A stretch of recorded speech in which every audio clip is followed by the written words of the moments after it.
autumn is also the time when our heroine finally succeeds in leaving home and hitting the road. Today, I will tell you the story of a girl who was born as a second child and was hardly loved by both humans and nature. After countless hardships, she has finally arrived at her destination. Now, she must meet the person she needs to meet. The heroine tightly rolled up her sleeves. It was a bit chilly in the far north, so this simple coat felt a bit cold, but since she had arrived, she had to go in. This final journey needed to be a bit more meaningful. The person she needed to meet was the powerful duke of the northernmost province of the empire. Upon hearing news of his fiancée coming to meet him, his pen paused, eyebrows furrowed in discomfort, eyes filled with disdain. "What are you saying? This handsome but rude man is Duke Mion of the Jina region. He is annoyed because the steward reported that his fiancée from the capital is rushing here." Mion asked the steward, "If I'm not mistaken or temporarily forgetful, our wedding is still a year away, right? We are already engaged, so why she comes here?" With tact, the steward assured him, "My lord, you are not mistaken." He reminded the duke that the visitor had waited quite a while and perhaps it would be appropriate to greet her and see what she wants. Mion angrily slammed the table. "This is madness. Is she so bored that she comes here to stir up trouble? Even if we are engaged, she should have sent a letter ahead before coming here. Moreover, why come at such a busy time?" The steward also found it difficult, unsure how to advise the hot-tempered duke. His nature was as fiery as ever. Now, in winter, preparations for the people in the territory had to be complete, including provisions, medicine, and warm clothing for illness prevention. He also had to go out to drive away evil spirits because this season they come out in great numbers to seek food. Mion's blood boiled. That person, that fiancée, what was she thinking coming here at this hour? She must be idle and restless. Mion walked into the reception room, grumbling and cursing without regard for whether the guest could hear, because he was naturally brash. After cursing, Mion turned back to the steward. "Should I just break off the engagement? Would it be reasonable now? Find some reasons, anyway, we're only newly engaged." Of course, the protagonist Mion didn't need to wait for the steward to get an answer anymore, as someone inside had already replied. Cassina, the frail girl from earlier, had been standing in front of the duke's mansion for hours waiting for him to come out. Naturally, she also heard the duke's exclamation, a man who had always shown his dislike openly, regardless of whether it was towards men or women. Mion couldn't believe it and furrowed his brow, asking again, "What did you just say?" Cassina smiled gently and affirmed, "I said I agree to the annulment, but with a condition. That is, let me stay here for half a year or even 10 months. That should be enough time for me to do what I desire."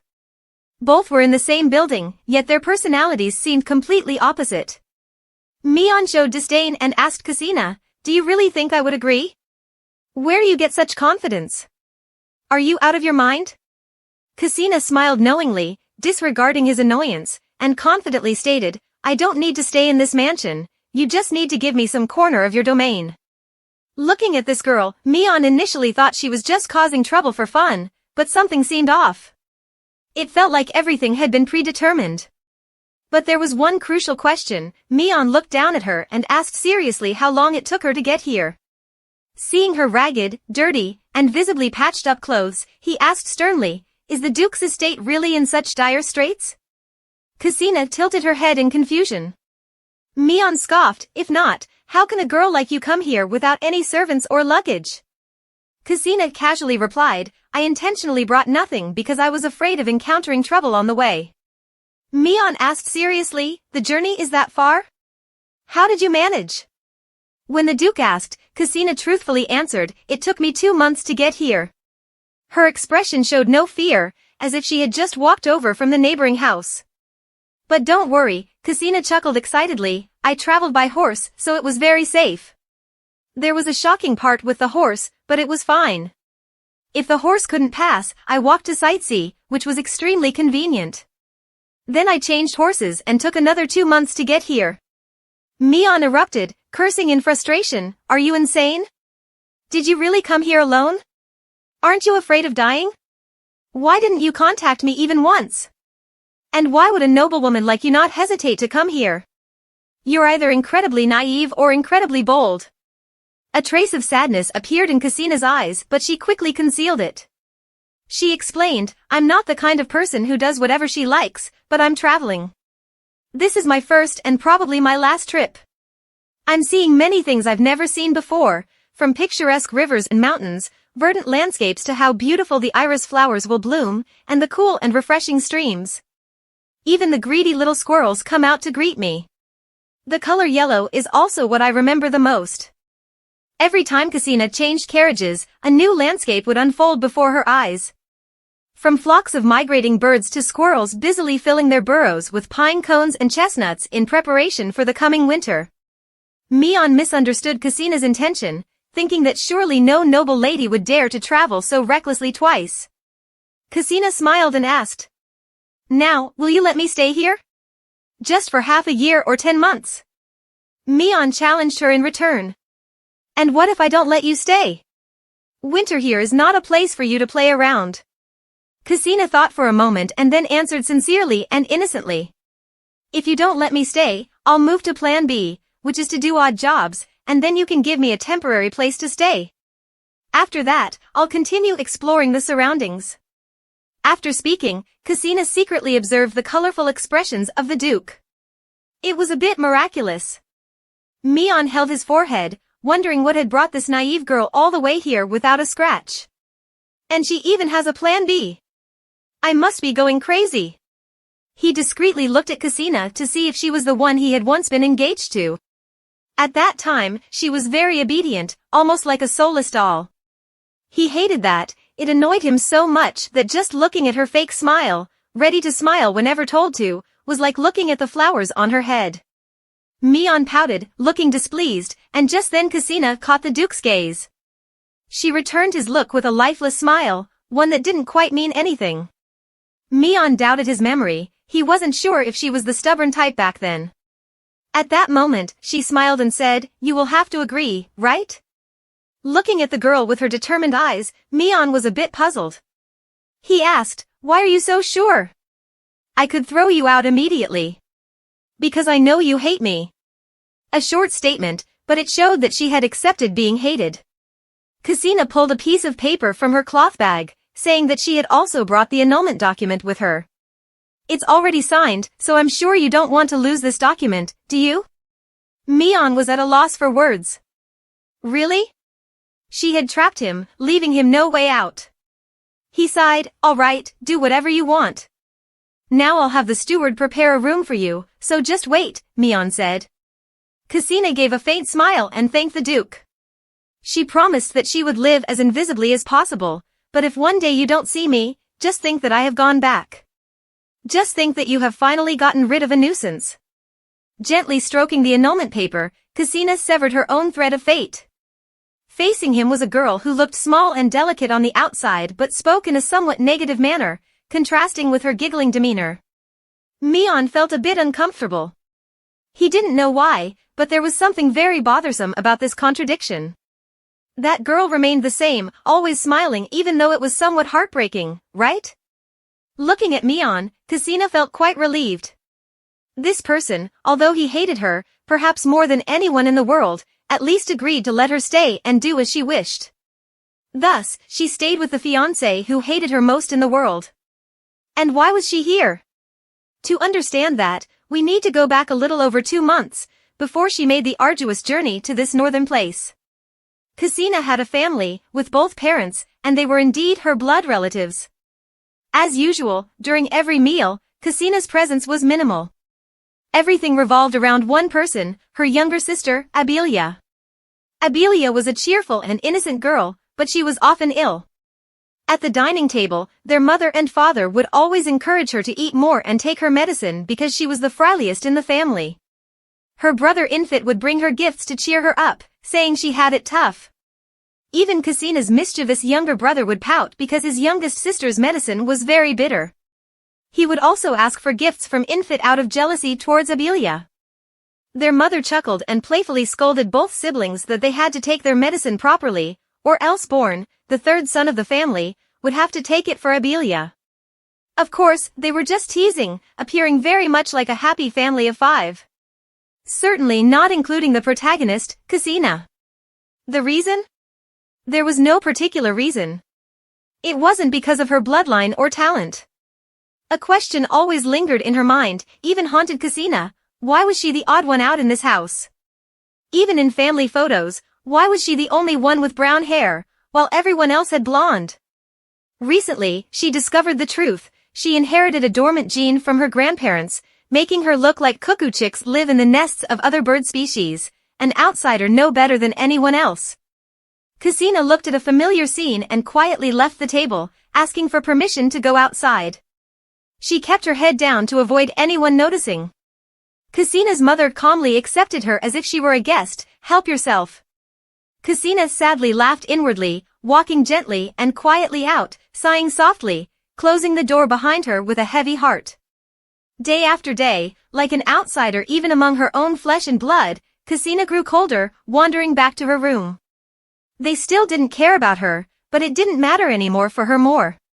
And in the bathroom, Cassina vomited everything clean, even dry heaving, her face pale but without a sound because she was used to it. But wasn't it said that her condition would slow down at least a little? Now it had deteriorated to this extent, with her bouts of nausea and vomiting lasting quite long. This had been going on for a few days. Finally, she knew what was wrong with her. Cassina had seen a doctor, and of course, she had to go alone.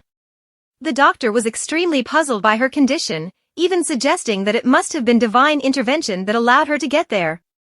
Essentially, the functioning of her body's organs was only at half capacity, like a patient paralyzed on one side. The fact that Cassina could walk was already a miracle. Hard for her to believe as she questioned why her health suddenly faltered. The doctor provided a special diagnosis, an art illness. Cassina was emotionally shaken, facing a rare or even incurable condition. It seemed as though fate had never favored her. Lips trembling, repeating, fingers clutching her dress tightly. The mental shock Cassina endured now was immense. It was a condition reserved for those born with innate talents, regardless of physical form, capable of miraculous feats akin to divine creation. Some devoted their lives to harnessing such talents. The doctor asked Cassina, "Have you also created miracles?" Cassina's eyes dimmed, despondent. She painfully admitted. The doctor inquired further. "Each use of your ability weakens the body. Haven't you been regularly monitoring your health? If you had known sooner, the situation wouldn't be this severe. And your family doesn't know?" Cassina fell into a deeper silence.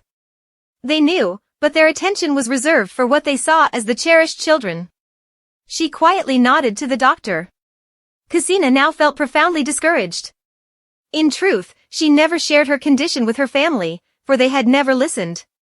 Even when she attempted to communicate through her art, their rejection made her decide to keep silent, preserving some remaining dignity. It wasn't hatred, more like other parents, they were fair in their treatment. But their concern skewed towards someone ill, constantly medicated and unable to eat proper meals. So gradually, their care became skewed. Even a simple touch became difficult, let alone caregiving.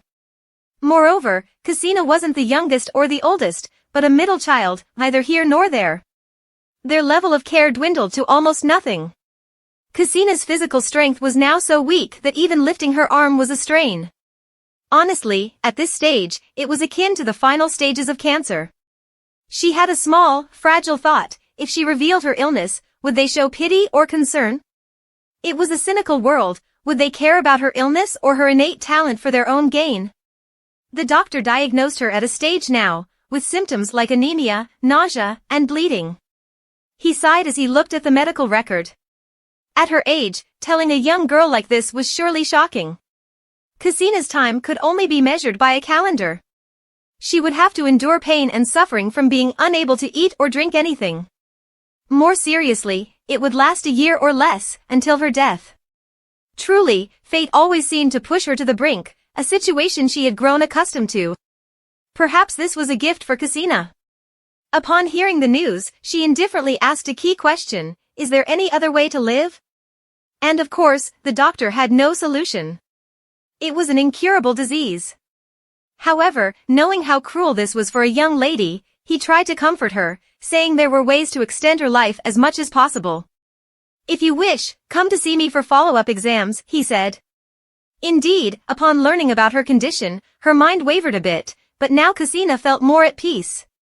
If her fate was already sealed with death, should she do something about it, or just wait to die? Sitting by the window, today's sun warmed Casina's mood slightly. She watched the birds flying outside and suddenly thought, if she had wings too, how wonderful it would be to fly freely and explore everything outside. The blackbird also looked at the young girl nearing the end of her life, giving her a bit of motivation so her final moments could be as she wished. Could this be the divine redemption for giving this young one too much unhappiness?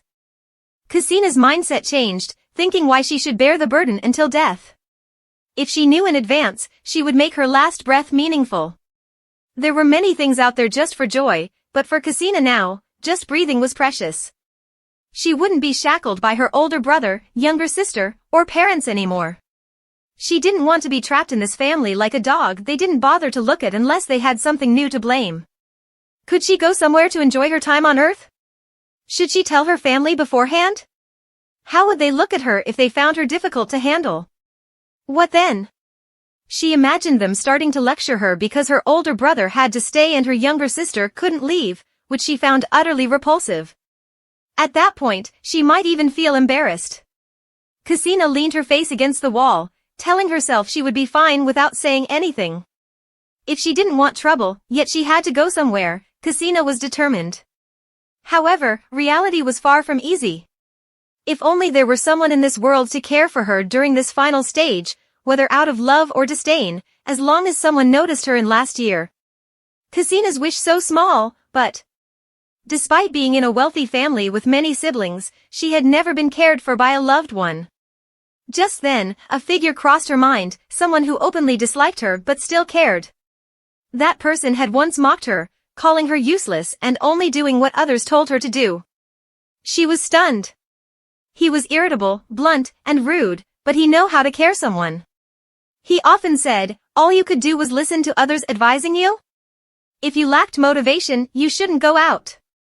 He was truly despicable, but at least sometimes strangers can be kinder than family. Casina felt the moment he awakened her from her chains was still clear. In her decision, she resolved to go north to find him. He surely wouldn't refuse. At 17 years, the age broke the bull's horn, and this time, she would do what she liked, walk on her own feet, and breathe as she wished. She picked up her backpack and set off. That's why she decided to go to the mansion of her future fiancé in the extreme north of Mion. But what should she prepare before that? The next day, Casina started planning her trip, listing everything meticulously on paper. First was exchanging gold coins for convenience, then a set of clothes and dried food. Anything else? She realized she also needed a cancellation of engagement document. She noted it down to avoid forgetting. A year-long journey awaited her, including the senator, but she probably didn't need to search. Speaking of the senator, Casina's mood calmed briefly. She often missed meals without anyone looking for her, not even the servants. Her mood was dim, not sad or hurt, but slightly lonely. Shaking her head to clear her mind, Casina decided not to dwell any longer. She only had a week to prepare everything, including money. She also packed the only gift her mother had given her, of course, before her younger siblings were born. Casina got her bag ready and went to buy a few things, including finding a doctor. Passing the long mirror in the room, it reflected everything Casina had to see and acknowledge since childhood, the petty discrimination. Since she became a teenager at family parties, she was like a shadowy figure in a theater. No one remembered who she was, but once the young ladies came to attend a family party, they clung to ask her brother because they had just seen the two of them talking to each other. No one remembers who she is, but for instance, once at a family party, the young ladies crowded around to ask about her brother because they saw them talking.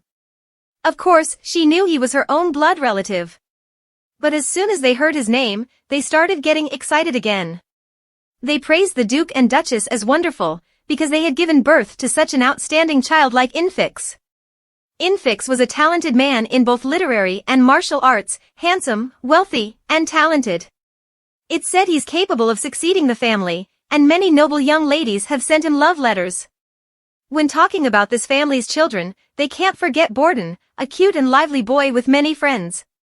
However, the most famous is still the beloved daughter of the house, a girl with golden curly hair and sparkling blue eyes like an angel, the center of everyone's attention. But they regret that when she was beautiful, she was also weak. Ksina always had to witness scenes like this, sometimes truly wishing those people didn't exist, or that she herself didn't have to stand here as a backdrop for others. Meanwhile, others, after being reminded 5 or 7 times, would finally remember this brown-haired young lady from this house.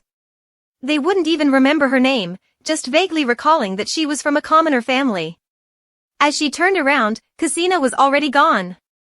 She didn't want to stay here any longer.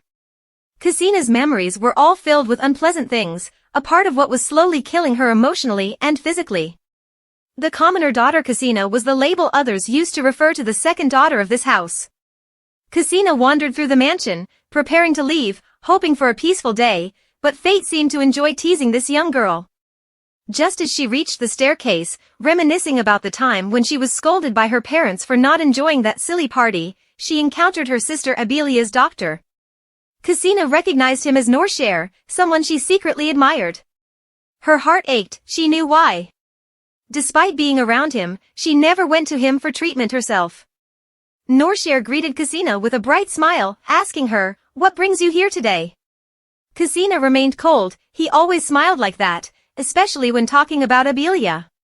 Meanwhile, she felt foolish, trying to be gentle and positive in his presence, yet he only seemed to care about Abelia.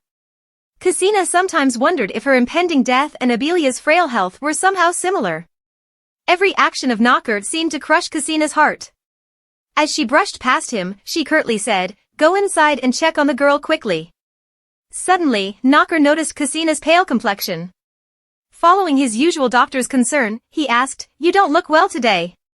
Are you feeling okay?" Ksina smiled inwardly, realizing it had been over a month since he had noticed anything about her. Ksina replied nonchalantly, "It's nothing, just a bit tired from lack of sleep." Knocker chuckled again, saying, "Ksina, you could come for a checkup with Abelia, since I'm about to see her anyway." Everything seemed to revolve around her frail, sickly sister. Meanwhile, the person Ksina liked only casually suggested she could come along for a checkup with her sister. Just then, Ksina was startled by the sound of hurried footsteps approaching down the corridor. Who would dare to run around this house? Only the youngest children born and Abelia would. In this case, it was her youngest sister who was most pampered. Ksina was surprised by her sister's actions as she rushed towards her. Abelia threw herself into Ksina's arms, calling her affectionately, "Big sister." The scene, though seemingly happy, wasn't so for the person standing here, who wasn't on the brink of death. Since this was a staircase, the sudden tumble made Ksina panic, she couldn't resist as the doctor had warned. Knocker quickly supported her from behind, preventing both from falling. But Ksina understood more than anyone, he was simply afraid Abelia would fall and struggle to recover. Immediately, he let his hand off, not wanting even close contact. Turning to Abelia, gentle and kind, he warned that stairs were dangerous. Abelia laughed brightly, sincerely apologizing for her excitement about meeting her sister. She hugged Ksina, asking where they were going. In truth, this little sister was dearly loved by Ksina, but she was also the source of all Ksina's misfortunes, caused by their parents. Ksina sternly scolded Abelia for running on the stairs, almost causing her to fall. Abelia smiled innocently, confident her sister would catch her, showing her adorable naivety. However, Ksina, feeling down, murmured something inaudible due to her bad mood. Knocker was startled but paid no attention, and Abelia didn't hear either. Ksina regained her composure and gently said, "Abelia, go inside so the doctor can examine you, it's getting late." Abelia pouted, reluctant because Knocker was always fussing over her. Besides, she was getting better and wanted to play with her sister. She grabbed Ksina's dress, pleading to go. They looked truly happy as normal sisters. Ksina pulled her sister's hand away, telling her to behave, but her pampered nature meant Abelia clung to her, ignoring Ksina's orders not to let Knocker come here for nothing. The doctor hesitated with the girl, gently coaxing her, "I'm really sad if you leave, Abelia. The Duke commanded me to be here." Looking at them, Ksina felt a slight bitterness. Knocker advised, Miss Casina is busy, so you can't put her in a difficult situation. The little girl was now half sad and half resentful, murmuring sadly, I also want to be like Sister Casina, I also want to go out, it's really fun. Every innocent word from her younger sister made Casina's face darken. What did the girl say? Casina clenched her dress tightly to restrain herself and maintain her composure, as she had always done for her frail, naive sister. From a young age, Abelia was obsessed with her older sister Casina, following her everywhere. She was always feverish or catching colds, constantly demanding that her sister take care of her, even during tea parties. It piled up, and even though the girl recovered a bit, she never let Casina go anywhere. Casina almost drowned in loneliness because she had no kind friends, or even met anyone outside. Even when the twins were slightly older, and their older brother was away, Casina was abandoned right in her own home. On her birthday, there was a time when Infant fell, so Mom left all day to visit him, very worried. Although Casina was still a bit childish, she asked, why did Mom leave? Today is my birthday. But she didn't care.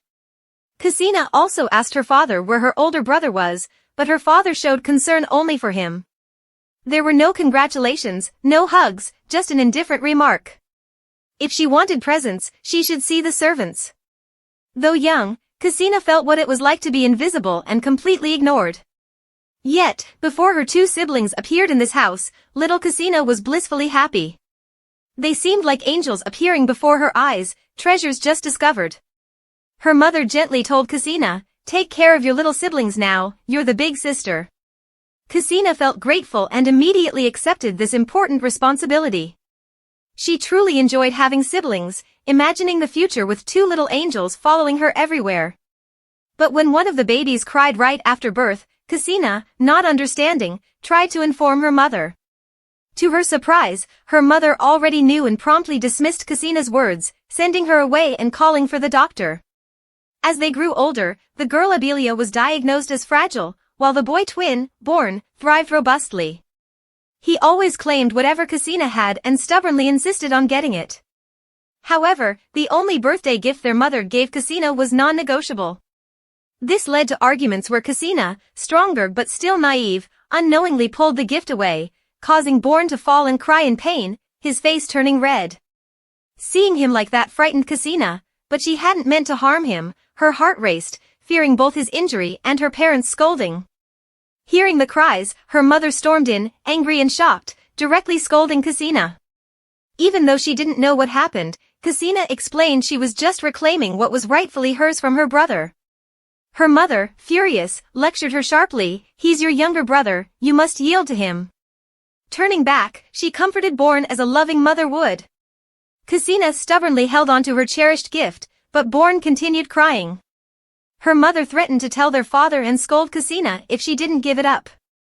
Yet, she couldn't bring herself to do so and saw no reason why she should. Her mother, anxious, looked sternly at her, warning the young girl, behave like an elder sister, don't act like a child. In the end, in utter despair, Casina reluctantly yielded her most beloved possession to her younger brother. Since then, she hadn't received another gift. On another occasion, when Casina fell ill and felt dizzy, she sought her mother, who was busy with embroidery and initially cold. Casina, however, honestly explained her condition, feeling feverish. Her mother, sensing her warmth, mentioned Abelia's fever and the doctor's ongoing examination. She stopped her sewing, lifting Casina for the first time since the birth of her siblings. Casina felt joy despite her discomfort. The child smiled brightly. Eventually, her mother returned to her loving ways. Yet, just then, the housekeeper's voice echoed outside, announcing the doctor's desire to speak with the mistress regarding Miss Abelia's condition. Her mother set Casina down and assured her, someone's calling, I must go now. Go back to your room, I'll come to you later. She always said, as the elder, you should be able to stay alone. Casina, in her feverish state, pleaded to be taken to her room, but her mother insisted, you're well enough to walk back on your own. And from then on, she never once entered Casina's room. She endured it all just to hear a word of praise, opening her heart to seek even a sympathetic glance from them. Thus, Casina grew up learning to yield to her fragile younger sister as the healthy elder sister. Yielding to her troublesome younger brother as the obedient elder sister. Yielding to her brother living far away as the younger sister. Ultimately, in this household, her parents always believed that a second daughter like Cassina should learn to yield. From then on, she locked away her emotions, shutting out everything that outsiders called family affection, sibling relationships, or even parental love. For Cassina, it was as if they didn't exist. From a young age, she decided after turning 10, without needing to say or ask for anything, even nearing death, another door opened for Cassina to find new happiness and focus, which was drawing. Spending entire days immersed in colors and paper, it lifted her spirits, providing a sense of release. At that time, Cassina didn't even realize she was emitting a wondrous power. Nobody taught her how to use this miracle, that by wasting it like this, she was killing herself. She just wanted to make this household happier, to be noticed a bit more. Like that, Cassina exhausted her vitality drawing everything, from this to that. She made them vivid, feeling happy and satisfied. Just as she finished a painting, a butterfly broke through the cocoon and flew away. Everything seemed like a dream to Cassina. Naturally, with a child, if they discover their own talents and miracles, the first thing they do is show their parents. Cassina was no different. She quickly took her painting to show her parents, secretly hoping they would be delighted, embrace her like before her two siblings arrived. As she ran down, Cassina saw her mother happily and excitedly holding news about her brother Infix, that he was achieving well and would be coming home soon. Cassina felt happy too, her parents were endlessly proud. With faith, hoping her parents would praise her too, Cassina showed her painting to her mother. But the painting no longer had the butterfly she had originally drawn on it. Her mother glanced coldly for a second, then reluctantly replied, "Very beautiful," before turning back to discuss with her father about organizing a party for Infix's confirmation and celebrating Abelia's slightly improved health. Joy multiplied for their family. Cassina felt dejected, losing all spirit. For them, siblings were a source of double joy. But for her? In Cassina's mind, she always wondered, they are my parents, why won't they look at me even once? And so Cassina lived past the age of 20. Time had turned wounds into scars, no longer bleeding. Sometimes, when she peacefully painted in her room, her mother would find her. She would sharpen her tongue and ask, "Why does Abelia have this? Why does Abelia have that?" Even though everything was placed on the shelf. Cassina wanted to explain that she didn't take them, nor did she make them, but she couldn't. Those tiny hands and innocent face seemed pitifully defenseless. Instead of believing Cassina, her mother naturally believed her young, cute sister. Cassina's heart grew colder. She never listened to her, so Cassina had to admit and apologize. Eventually, she would be scolded severely. And all of Cassina's issues always had to be postponed. When her birthday approached, it had to be postponed because her older brother had just graduated. Cassina sneered. Her brother was always excellent, while her paintings were worse than rubbish in her parents' eyes. When it was time to organize a coming-of-age tea party, it had to be postponed because her little sister fell ill. It didn't matter. They firmly believed Cassina was always good. Cassina would yield for her sister, Cassina would do it for her brother. She no longer felt any agitation. That's just how they were, and Cassina was always healthier, wasn't she? That's why Cassina immersed herself more and more in painting. Every moment, every instant, she painted, forgetting to eat and drink. Cassina realized that as long as she painted sincerely, it would come alive. Whether it was a dog or even a simple picture, it could come to life. Its existence might be short, a moment or a day, then vanish. But for Cassina, that was enough. Instead of being part of a supposed family bloodline, she can't call them. When she was sick, she had to drag herself back to her room. When she struggled and felt abandoned, that's how her parents were. Feeling like crying out of frustration, these indifferent dogs or fairies would listen to Cassina more. They always stayed by a lonely person in their own home like Cassina. That's why she drifted further and further away, immersed in her paintings. At some point, like now, she had to pay the price with her life just to be heard and cared for. The price the heavens exacted from her was indeed steep. Cassina turned her head, bidding farewell to her little sister and the physician. As she turned away, her expression was visibly grim. She was nauseous but had to endure it. Little Abelia was still so innocent, asking her to have fun and bring something back to eat. The older sister's voice echoed softly, "I want to eat skewered meat and drink fruit juice." Knocker stood aside, afraid that the little girl might fall, so she carefully held her back. In reality, Cassina didn't hate her sister, she deeply cared for her, so she indulged her every wish. Little Abelia was as happy as an angel. It's just that sometimes, angels can lead people into despair. Arriving at the mansion's trail, Cassina felt so worthless that even her former sister walked away feeling jealous. Being someone nearing death, she blamed herself for her inherent gentleness. She couldn't harm anyone. Cassina's purpose in coming out today was to meet the doctor who had previously diagnosed her. When he saw her, he quipped, "Did you decide to live for just one day, that's why you're here?" Cassina chuckled brightly, "No, sir, I'm here to get medicine." The doctor looked puzzled. "Medicine? What for?" Cassina explained that she had planned a trip and needed medicine for at least 2 months. "I've never truly lived life on my own terms, so now I want to live differently," Cassina asserted firmly, resembling a solid rock. He asked seriously, "Where does the girl want to travel so I can prepare?" Quickly, Cassina replied that she wanted to go to the far north, to the Genta territory. The doctor was taken aback, almost choking on his water.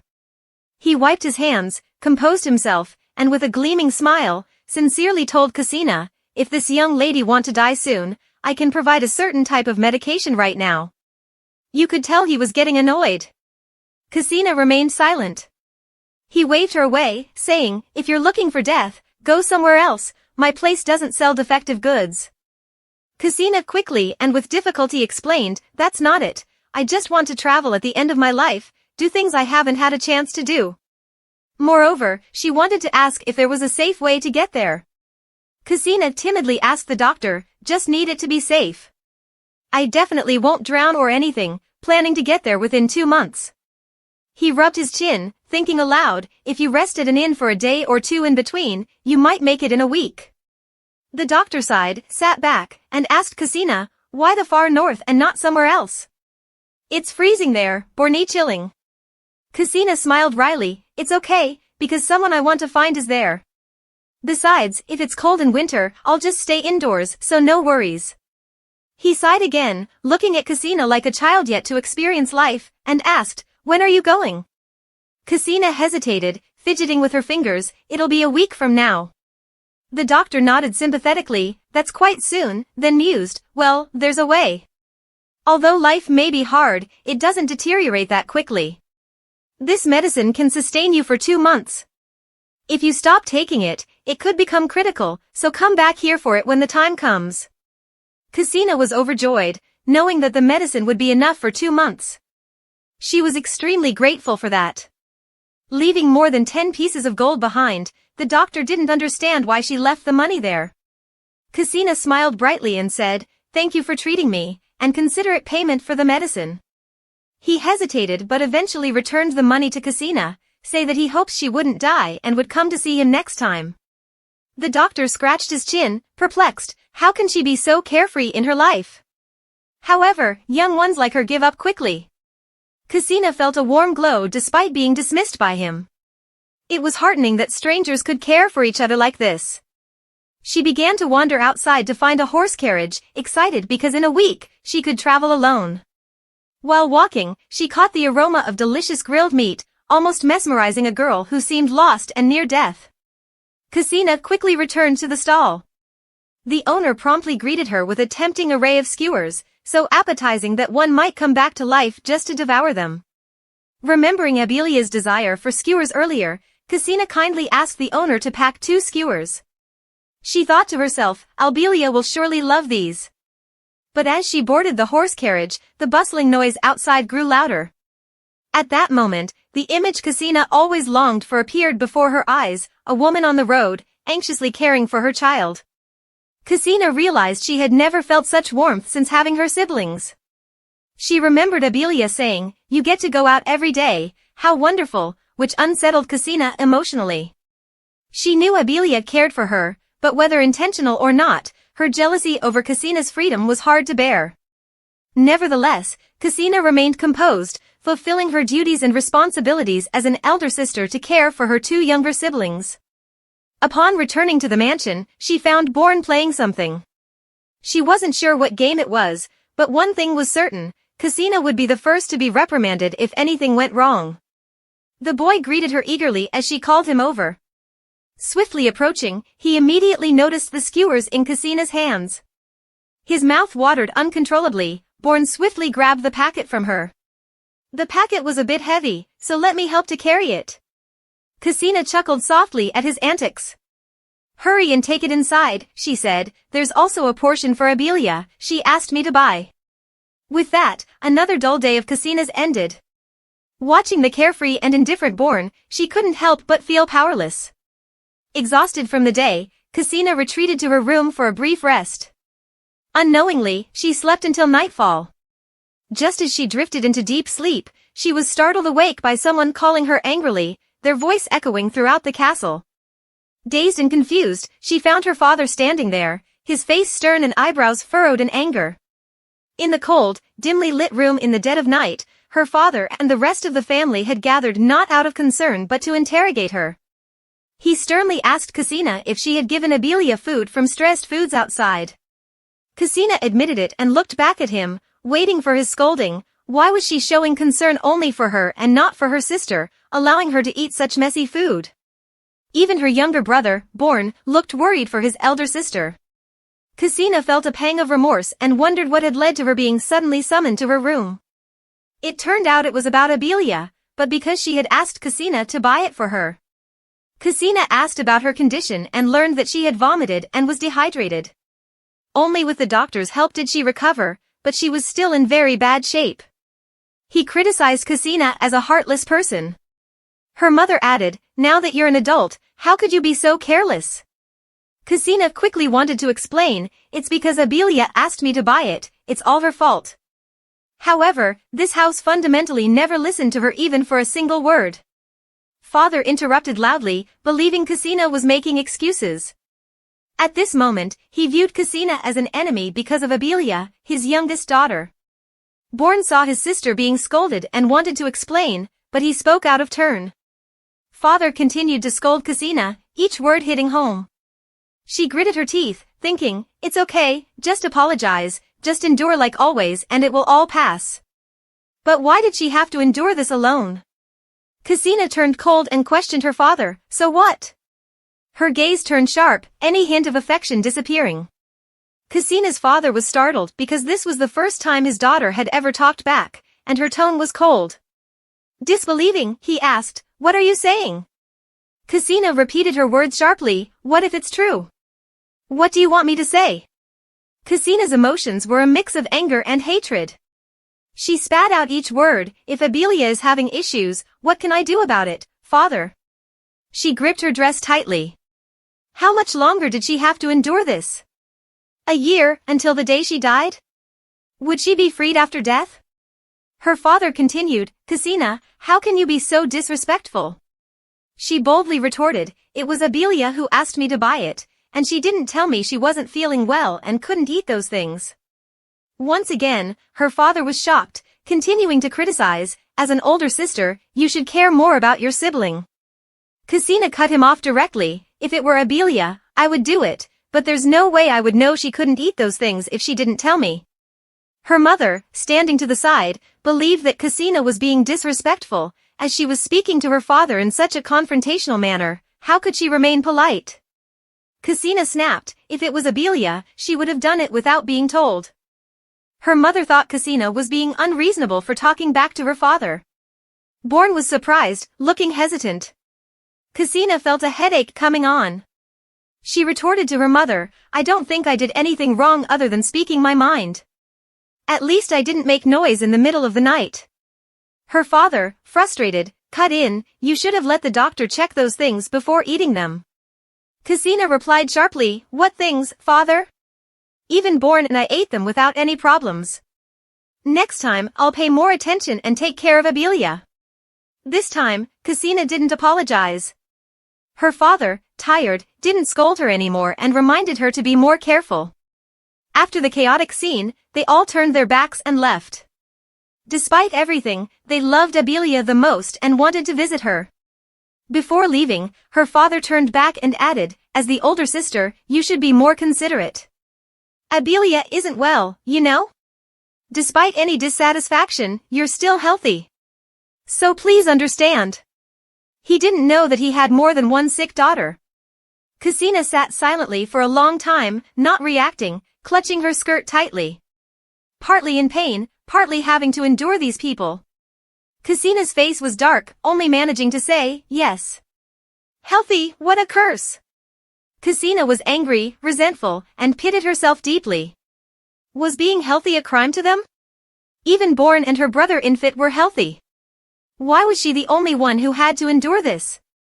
Seeing their daughter's expression, the Duke and Duchess exchanged glances, both bewildered and uncertain. The mother turned back, pretending to console, your father spoke like that because he's worried about your sister. Besides, he's a bit agitated. Please understand him. She then looked at the daughter, who hadn't shown any emotions for over 10 years, calmly advising, Cassina, you won't mind, will you? Cassina replied with just one word, yes. When someone has completely shut their heart, even their words towards those they despise become restrained. Only once more, Cassina wanted to ask her mother something, is that all you wanted to say to me? The Duke and Duchess immediately paused. The Duke turned back, asking, what did you say? Cassina coldly asked, do you even remember where my room is? You've never been here in all these years. I thought you'd forgotten. Facing the Duke and Duchess now was a daughter nearing death, unloved by her parents who even criticized her near-death state as too healthy. Truly, life can be ironic. The two of them froze, pupils dilating in shock because their daughter had been emotionally dead to them for a long time. There were no tears left to shed. Cassina coldly dismissed them, please leave, Duke and Duchess. Send my apologies to Abelia for the unnecessary fuss. I also wish to rest. And so, the door between this family officially closed. Cassina was no longer the Cassina she once was. She had to live out the rest of her life as merely a decorative piece in the household, alive or not, it didn't matter. Disheartened, she buried her face in the blanket, sighing deeply, feeling miserable. What had she done wrong? She didn't know if Abelia was in trouble, but if she had passed, Cassina was probably just as indifferent, given her recent apathy. Cassina lingered in this house, struggling amidst the bedding, seemingly inconsequential to anyone. Suddenly, she sat up. She couldn't afford to feel like this. Overwhelmed by anger and pain, Cassina hurriedly searched for paper and colors. Almost out of crayons, she had evidently been drawing more and more lately. She started to paint, depicting what was in her mind, a door, a window frame, a roof. She focused on painting with all her sincerity, adding clouds and coloring them. A miraculous phenomenon began. Golden light enveloped Cassina. This was the sign of a miracle arriving. Cassina's eyes blurred, breathing became difficult, hurried, sweating profusely. Her eyes gleamed, evidence that the miracle had been completed. Finally, it's done. A fairy in a sparkling green dress with tiny wings sat proudly on the windowsill. The little fairy stood up, fluttered her wings lightly. She flew out of the painting thanks to Cassina's ability to regenerate. Her joyful spirit returned. Yes, no matter how many wounds they inflicted, she only needed to repaint. This was the only lifeline for someone dying of an artistic illness, because drawing too much would kill them. Even if life was exhausting, she couldn't let go. The next morning, Cassina wore her most beautiful red dress from her wardrobe. Even the servants were happy because today Miss was joining the family for breakfast. After all, the twin siblings had come and begged Cassina. Born apologized for causing trouble last night, and Abelia tearfully admitted it was her fault and begged her sister to come to breakfast. So Cassina came. Despite her unhappiness, everyone else was cheerful. Today was also the last day she would see them in this life. A breakfast at the Duke's house was always extravagant, filled with high-quality meats. But Cassina, with her weak digestion, could only eat salad. The Duke sipped his wine and asked, your birthday is in 2 days, isn't it, Cassina? Ah, so her birthday was approaching, even the owner had forgotten. But she knew what he would say next. The Duke slowly said that it coincided with Infix's holiday, so he wanted to postpone and organize an outing. Ksenia sarcastically replied, "Indeed, 10 years as one, they never realize how excessive they are." Ksenia calmly replied, "Everyone can do as they please.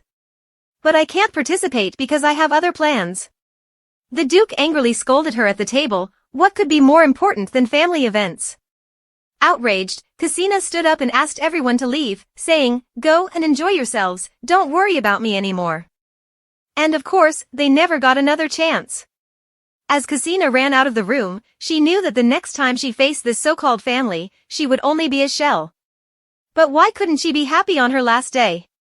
She ran back to her room and wrote a brief note. "I intended to speak to them honestly before leaving, but this final memory is too bitter. Despite everything, they were still family, so I want to leave a few words. That's all that's left now, just a note saying I've left." Ksenia didn't say where she was going or what she would do. After that, Ksenia turned and left. Ironically, they were still happy, busy caring for their precious children in the dining room. The room fell silent as if a person had never been there. Returning to the present, after 2 long months, Ksenia finally arrived at the Duke's domain. She set aside her bag and worn-out shawl. Bathing in warm water, she felt grateful that despite his dislike for her, the Duke hadn't turned her away. This moment of relief amidst the pain reminded her of the Duke's warmth beneath his cold exterior. A little while ago, he was even preparing her room. But first, he was rather rude, commenting on her odor and telling her to go shower. Well, when the host speaks, you have to listen. Ksenia obediently went to shower. Having traveled a long way, the doctor's medicine given earlier had run out. Ksenia closed her eyes, resting. Before, she would take the medicine when there was a lot, but stopping for a while shouldn't be a problem, right? Looking at the bottle, only 3 pills remained, Ksenia pondered. If she didn't take them, she might relapse, possibly even more severely, like a long-suppressed eruption.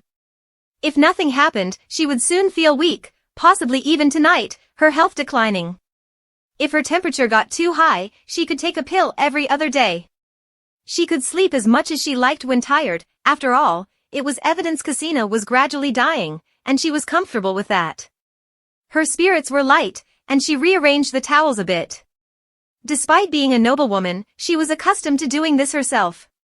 Her feet were still wet from the shower, but she felt refreshed. She was doing what she wanted now. She wondered how her father would feel seeing her so free. This journey had shown her many interesting things, even made her happy. Though she only had a year left to live, it was enough for her. It was good in its own way, surely, except for the Duke here. Ksenia was invited into Mion's office to clarify everything. The room was filled with the smell of ink and books, and Mion seemed quite ill-tempered. Ksenia cried without tears, "Is that because you decorated the room and now you're glaring at me so angrily?" Mion gestured for Ksenia to sit and began to get to the point. The butler knew how to serve tea well. Mion started asking, "Why are you here?" His annoyed demeanor was trademark Mion. He couldn't even relax his eyebrows when talking to his fiancée. Ksenia laughed bitterly. Do I really need an answer? In truth, she didn't want Mion's pity, so she deliberately hid the real reason, deeper still than her regular concealment. To Ksenia's subconscious, revealing her troubles to others would only cause inconvenience. Mion grew irritated every 3 sentences. He frowned. Are you just going to stay silent like that? If you want to survive, at least try to persuade me with some reason. He looked so terrifying that Ksenia dared not speak. Mion guessed again. Are you having issues with your family? The words family made Ksenia feel indignant and shivering. She held her skirt tightly. Mion continued to probe Ksenia's pain. For a small girl like you to come all the way north, there must be some deep discord with the noble family, right? Ksenia's heart sank, falling into a deep abyss at Mion's words. True and not true. Only when there's affection is there discord. If you're a stranger from the start, how can there be discord? Ksenia only hoped for one thing, to depart peacefully, which is why she couldn't stay with her family if she wanted a quiet end to her life. Looking at the warm tea, Ksenia wondered if they would regret or feel guilty when she passed away. She hoped so, even if it was selfish and cruel. She softly expressed part of her thoughts. Everyone needs time to ease their pain. Mion sighed. Changing the subject, if you stay here, I won't be able to care for you, as winters here are very busy. This isn't the right time.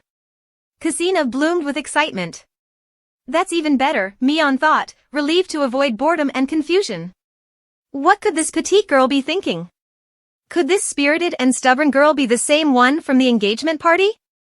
She seemed so different, so extraordinary. Kusina chuckled happily, wanting to ask the Duke for one more thing, her own room. Anywhere would do, because the Duke disliked her so much that living nearby and encountering him daily would be inconvenient. Mion replied, there is a room, but it needs to be cleaned up. Kusina puzzled, is it very dusty?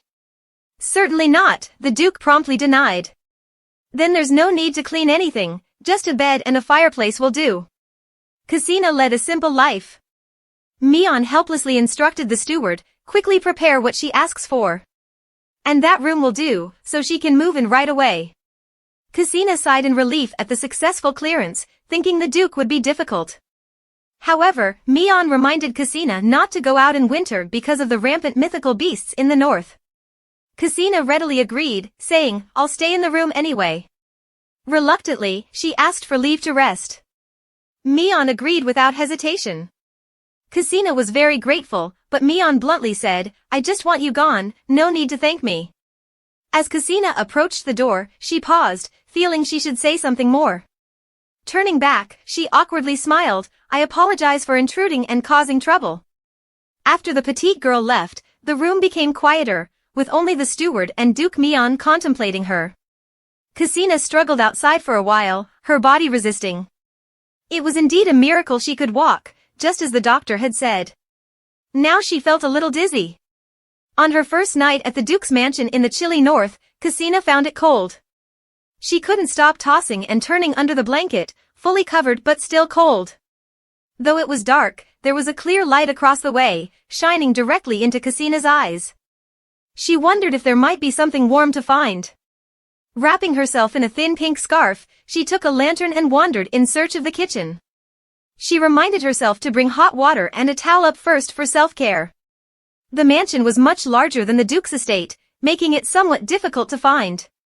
Feeling lost without knowing where the kitchen was, a sudden clang made her heart skip a beat in the eerily silent space. She jokingly wondered if something spooky might suddenly appear in this grand old mansion. Kusina kept walking forward, relying on the flickering light of her lantern.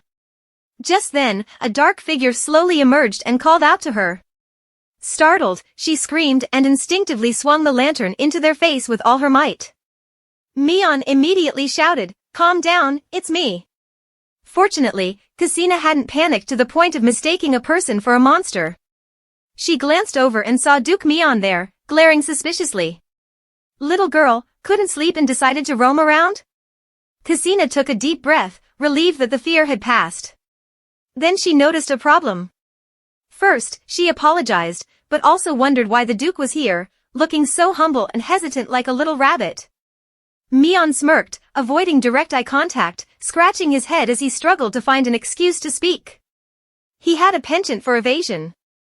He lied, saying, because it seemed there was a problem with the heating system in the mansion, so I came to check. In reality, he was worried, which was why he came here. It was now dawn outside, though not completely bright. Winter here meant long days and short nights. Mion turned the question back to Kusina, asking why she was here so early. Kusina struggled to drum up a response, It's nothing, I just had a bit of errand, so I wandered around.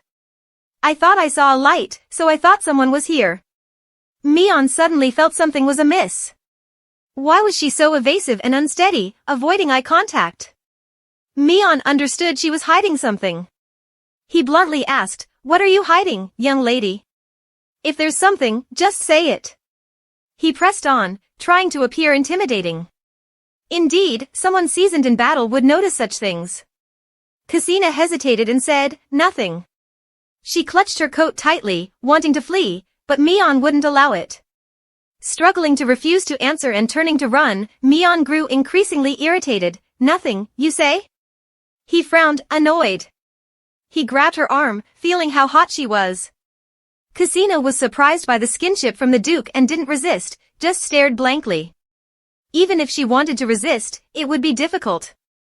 Someone accustomed to wielding swords against monsters had a strength beyond the ordinary.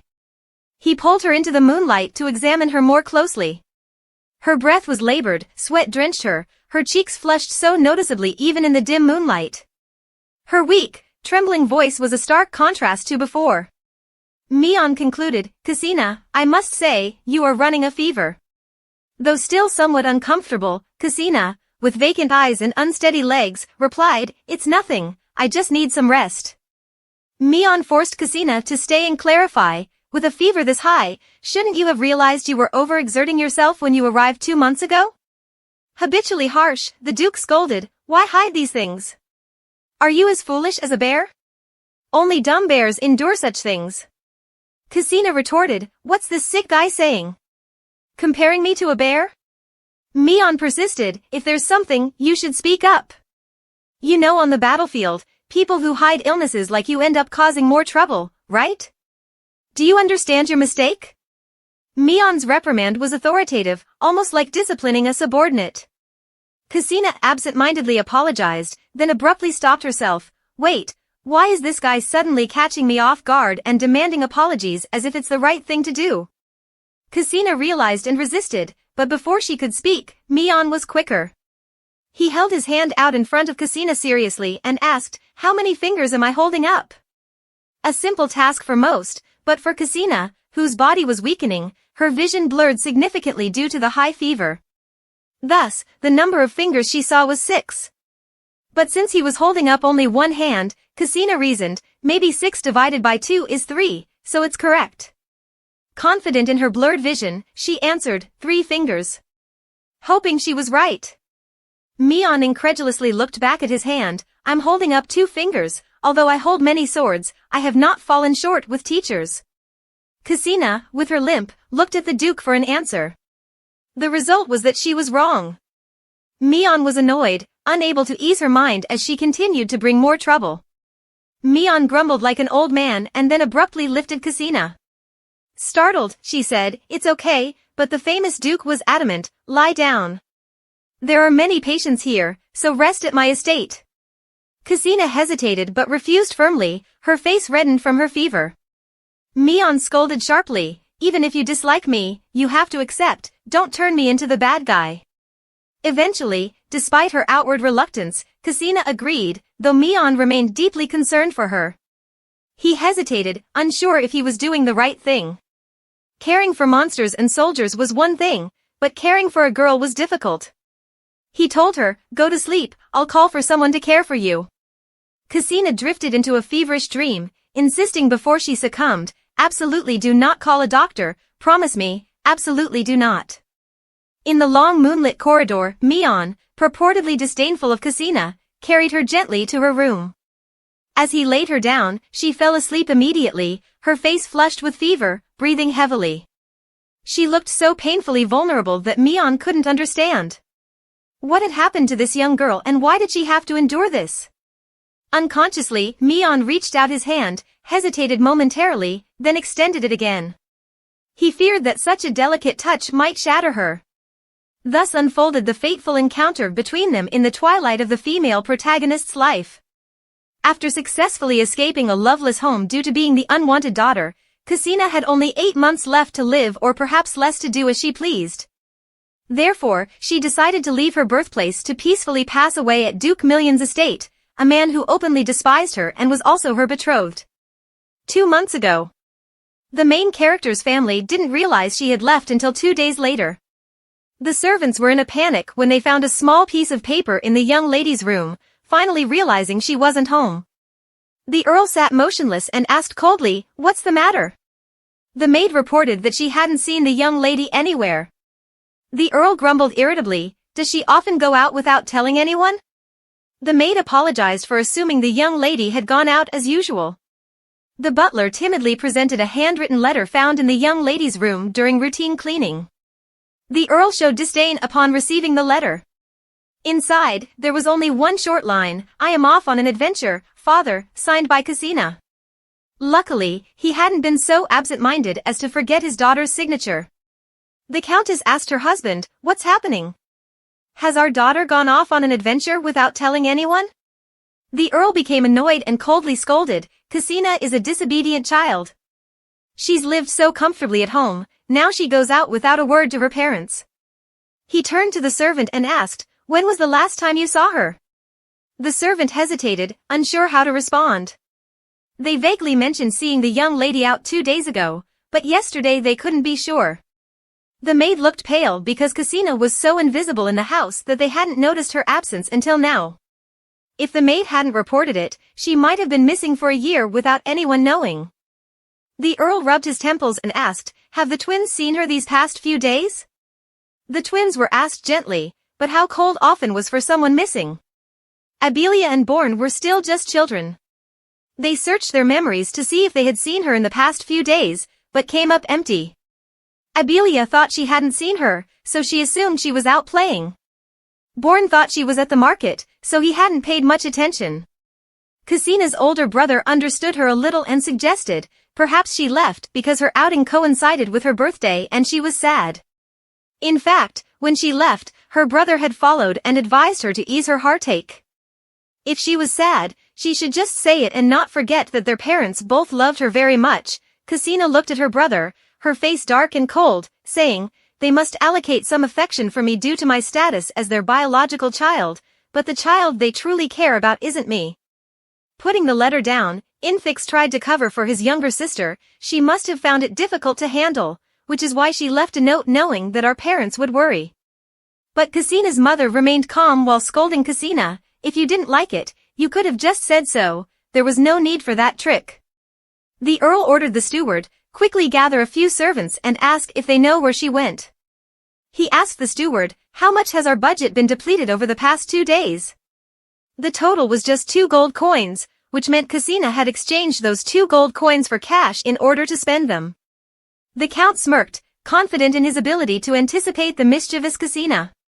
If she only has that much money, she must be nearby. Don't bother bringing her back. Just 1 or 2 gold coins, no matter how frugal she is, will force her to come back here and ask for more. Cassina's mother, beside herself with worry, asked, is this okay? How will our little girl survive out there? As a mother, she couldn't help but feel concern for her child. The count, convinced that Cassina's rebellious streak was merely temporary, believed she would return after a few days of adventure. Used to a comfortable life, she likely just wanted a change of scenery. The count was sure that his wealth overshadowed everything, and Cassina was just another spoiled girl he could dismiss. In reality, a month later, subsequent reports proved him wrong. He erupted in his office, throwing everything to the ground in a fit of rage. He cursed his daughter's name as if it were that of an enemy. Cassina had been gone for a month, completely contradicting his initial expectations.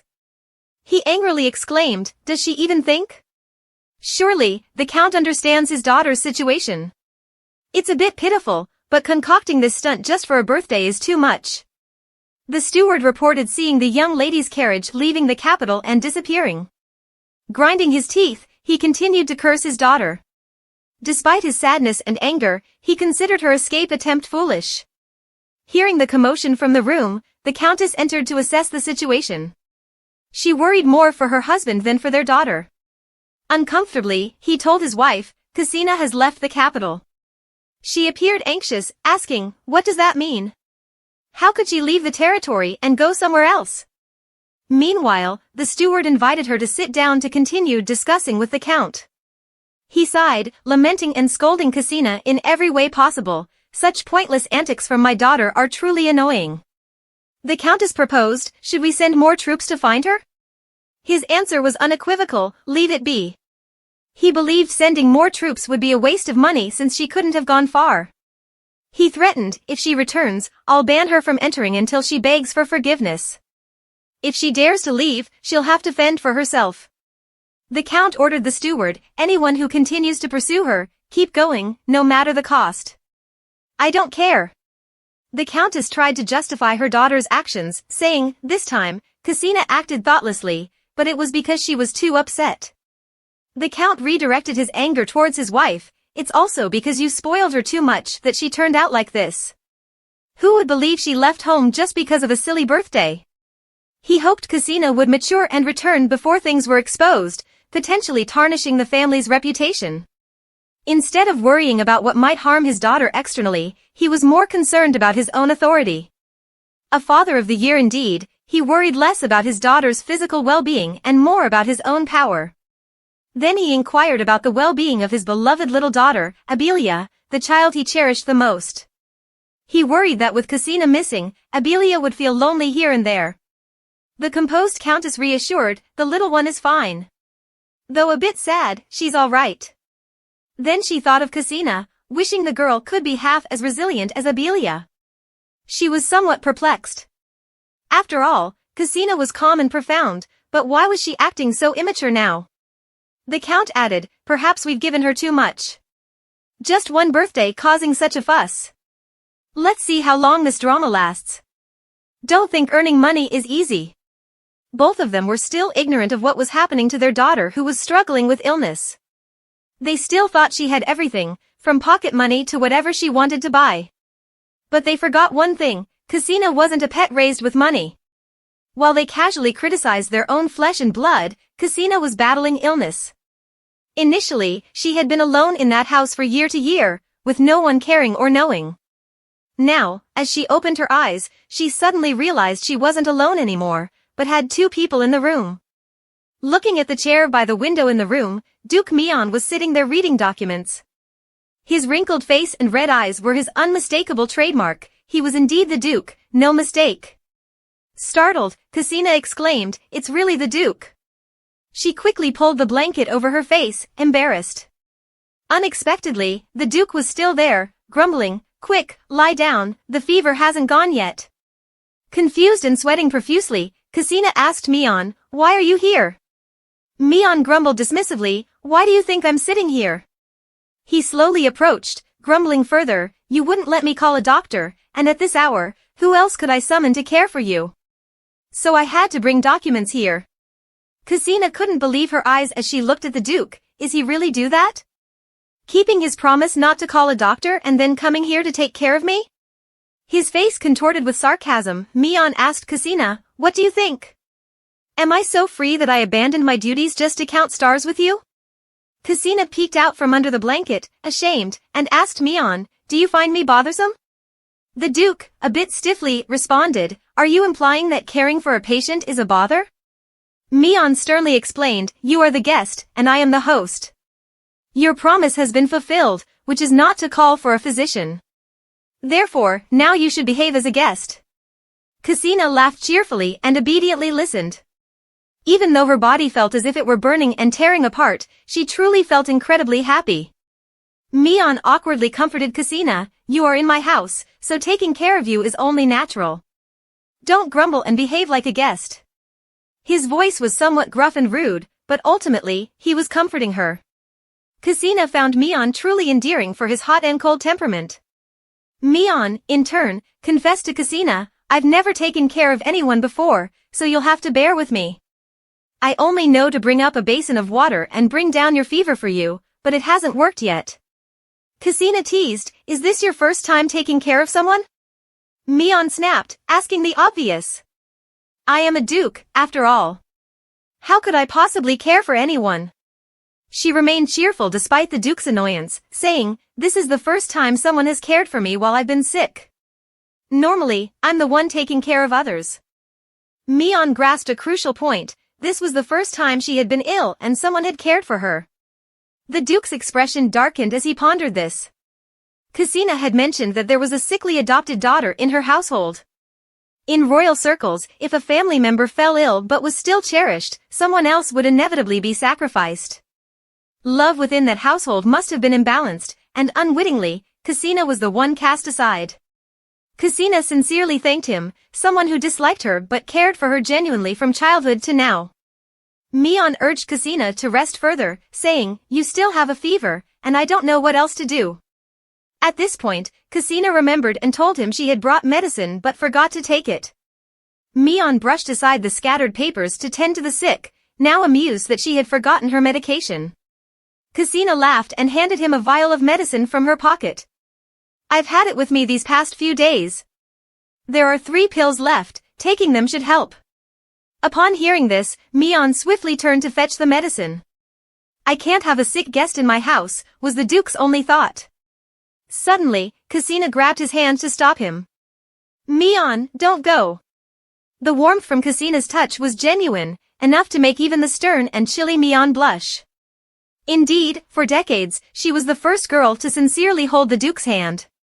Mion collected himself and said, Cassina, don't be stubborn. You're still running a high fever, so I must get the medicine. Cassina shrugged, I don't like it. Even the strong-willed warrior like Mion had to concede defeat. He sat down with a grunt, muttering, your stubbornness is tougher than cow tendons. Seeing his annoyed expression made Cassina chuckle mischievously. Perhaps she found some amusement in being the first to say, I don't like it to someone. They had only met twice, yet now they were inexplicably concerned for each other. Mion ordered her, go to sleep. It's still early, and you're still ill. Stay up and you won't recover. Cassina, fearing Mion might leave while she slept, playfully resisted his advice. Helpless, the Duke didn't know how to persuade women and ended up acquiescing to her every wish. Gripping her small hand firmly with his rough ones, Mion sincerely promised, I won't go anywhere. Just rest. I'll stay until Butler Jean arrives. I assure you. Cassina smiled contentedly at him. Having someone stay by her side like this felt like an unexpected birthday gift. She obediently drifted off to sleep, her hand still firmly grasped by the man. Occasionally, he smiled at her dreamily. Mion sat there, holding her hand as promised, steadfast in his presence. Considering her feverish state and health, Mion contemplated sending a letter to the Countess to arrange Cassina's departure, but her condition seemed severe. With winter settling in, travel was difficult, and sending her back in such a state wouldn't be wise. For Cassina's sake, he decided to let her stay a few more months until she regained her health. The first night together had rooted something between Cassina and Mion, unnoticed by either. Time passed quickly, Cassina's fever and delirium persisted for over a week. The Duke visited her every day without fail. During this time, Cassina could only stand briefly, panting even with slow steps. Contrasting her worsening health from when she arrived, Mion became more caring than ever. Every day, he checked on her, his hand on her forehead to measure her temperature, almost like a habit. It made Cassina feel warm inside, despite her external discomfort. Mion was genuinely pleased when her fever finally broke. He laughed in excitement, proud of the progress after a week of diligent care. Yet, whenever Cassina looked at him, she seemed wary, like a rabbit afraid of being eaten. Mion chuckled softly, reassuring her, I'm not going to eat you. Shall we go have lunch now? Cassina nodded lightly in agreement. She glanced at the Duke, fearful of becoming a burden, so she tried not to ask for too much. But he proved more attentive than she initially imagined. Mion was still mindful that Cassina couldn't move quickly, so he told her he would wait outside while she changed slowly. After a while, the two got ready to eat. Mion reminded Cassina that he was the only one here and he often went to battle, so she should stay at the mansion without needing to go anywhere. Cassina wondered if she might just be a hindrance if she went with him to battle. Mion glanced sharply and asked, what would a girl like you achieve by going out and fighting? Cassina laughed, he was such a straightforward guy, showing everything openly, which suited her just fine. She assured him she had no intention of doing so he needn't worry. Mion also had a question for Cassina. He asked, do you like drawing? Because in the bag you brought here, there were only art supplies, so I thought you must really like drawing. Cassina was extremely surprised, not because Mion knew this about her, but because he noticed her love for drawing, unlike her family who never paid attention no matter how much she boasted or complained. Cassina gently admitted that she did enjoy drawing a little. Mion smiled and boasted to her about a wonderful place for drawing. If she liked, she could go up to the roof of the mansion, there was a beautiful spot there for drawing at sunset and sunrise. Cassina thanked him. Suddenly, Mion remembered something he wanted to tell Cassina, but before he could, they bumped into each other. Cassina's frail body made it easy for the Duke to catch her. He quickly let her go and apologized. Cassina rubbed her forehead where it had hit his solid chest, assuring him she was fine. She asked what he wanted to say earlier. It turned out Mion had instructed Kasina to bring a coat or shawl when going up there because mornings and evenings were cold with a north wind blowing. He also advised her to inform the butler an hour in advance. Moreover, when up there, she must not stay too long, returning within an hour. Hearing Mion's stern instructions, Kasina boldly guessed that the servants and soldiers probably disliked him for his irritable nature. Mion saw Kasina's puzzled expression and scolded her gently, "If there's anything, you should let me know, don't clam up like a dried squid." That was the nickname the Duke Mion had given Kasina since they met during the engagement ceremony. She had often wondered about that nickname and asked him about it. He explained that during the engagement ceremony, she had trailed after the servants so blatantly that it was obvious she had no genuine willingness, guessing correctly that she was coerced. "If you hate it, just say so, why make yourself miserable?" Kasina was surprised it was true. Her face became slightly somber as she explained to the Duke, "Actually, that day, I had a reason. The marriage was decided without ever asking for my opinion even once, my parents just decided. On the engagement day, my younger sister fell ill, so they couldn't come, and only the servants accompanied me." Kasina bowed in apology, "I'm sorry, Duke, if I made you uncomfortable that day." Mion shrugged, his voice softening, "That day, I wasn't upset, I just didn't want to see you forced into something. I'm partly to blame for blindly following ancestral teachings without considering your feelings. Anyway, I just want to say one thing, if there's anything you dislike, don't want, or even hate, tell me everything." For the first time in her life, Kasina had someone actively allowing her to speak out about things she didn't like, allowing her to express her true feelings. It turned out that sometimes the person who disliked her the most cared for her the most, while those she thought had a family heart were not as caring. But Kasina fell into contemplation. The first thing she wondered was whether speaking out about not liking the engagement would affect Abelia. Even though she knew it wouldn't, Kasina couldn't stop thinking about others, couldn't seek even once for herself. Mion gradually lost patience, so he didn't wait for Kasina anymore. He asked her if she had any food preferences or dislikes. Kasina was relieved that he didn't delve deeper into the previous issue. She replied that she only ate light dishes, not rich in fat. Mion teased, "It seems like you only eat light dishes just like your demeanor." As he spoke, he opened the dining room gate. Inside, the soft light of the setting sun made it look very warm. This was no ordinary dining room, it was a special room that the Duke had built. Kasina was completely captivated by the unique architecture here. It was a glass greenhouse with transparent mirrors that could see outside and seemed insulated. Proudly, Mion introduced, "This is the type of architecture studied by northern architects. Because winters here are very cold but beautiful with snow, this greenhouse allows you to admire the snow while keeping warm." Seeing Kasina's amazement and bright eyes, Mion felt a sense of youthful pride. "Come on, praise me," his expression seemed to say. After his show of boasting, Mion reminded her to start eating, "The food's getting cold."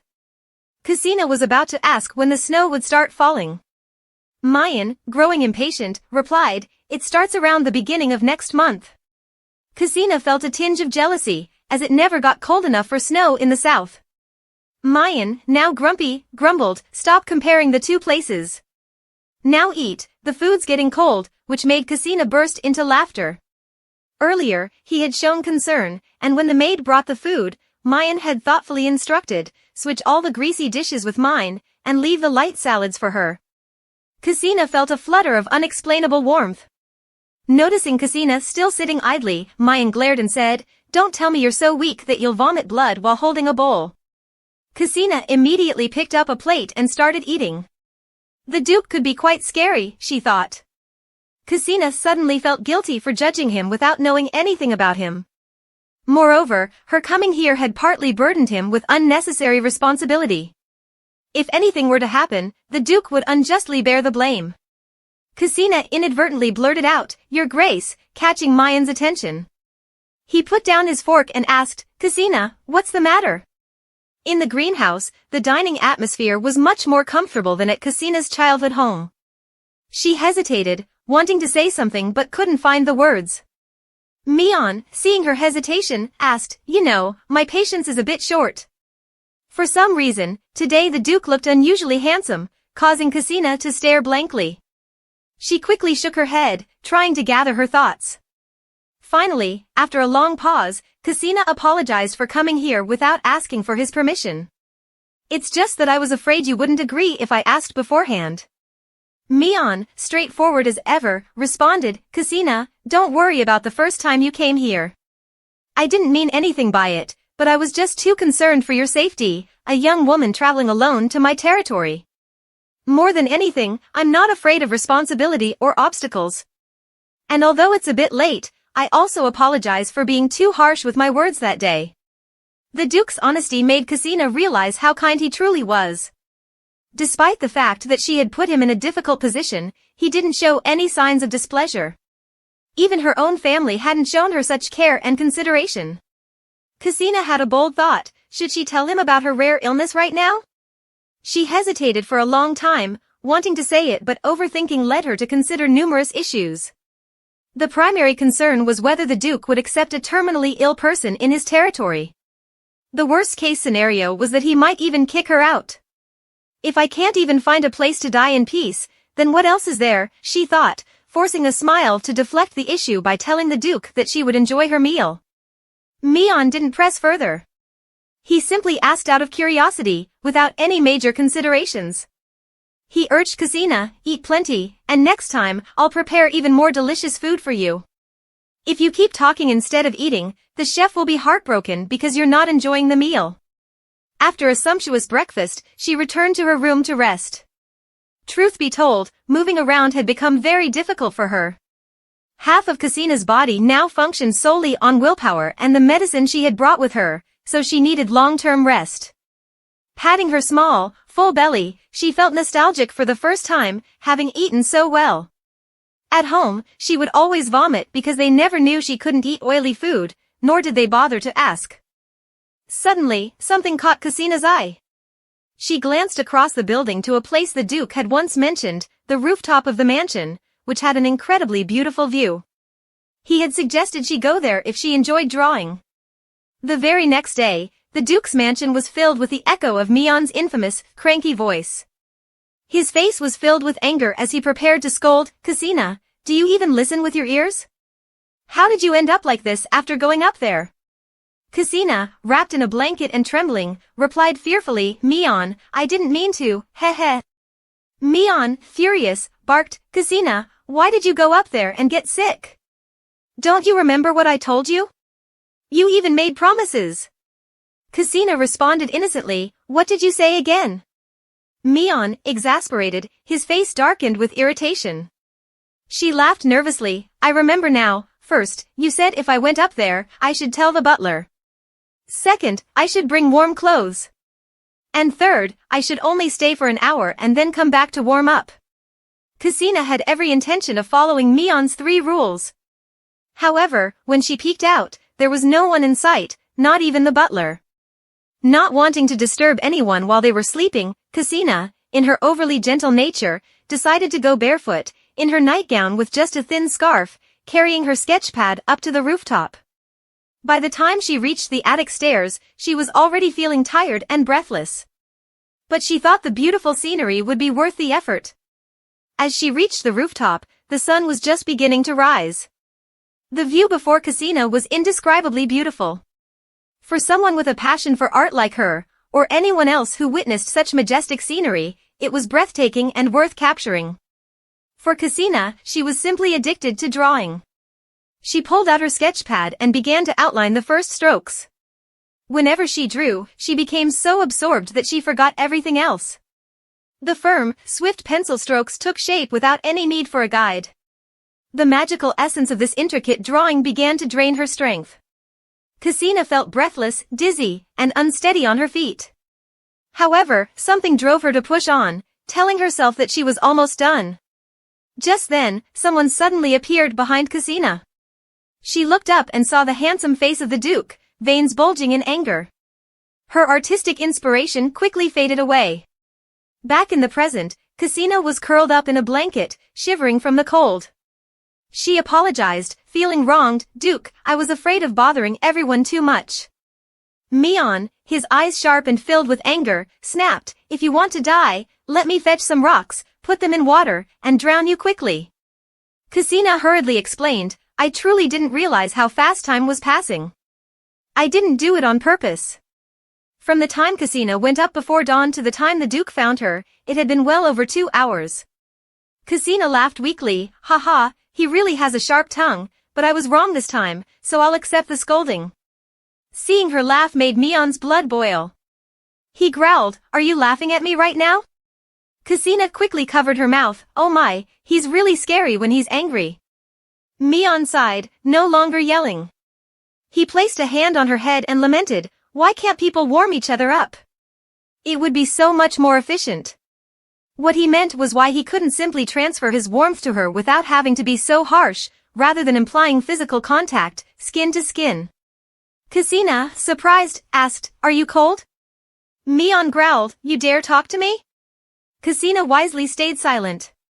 His anger was truly terrifying, but since she had been wrapped in the blanket for quite a while, she bravely asked, "Duke, may I take this off now?" Mion responded to Kusina with curiosity about her painting.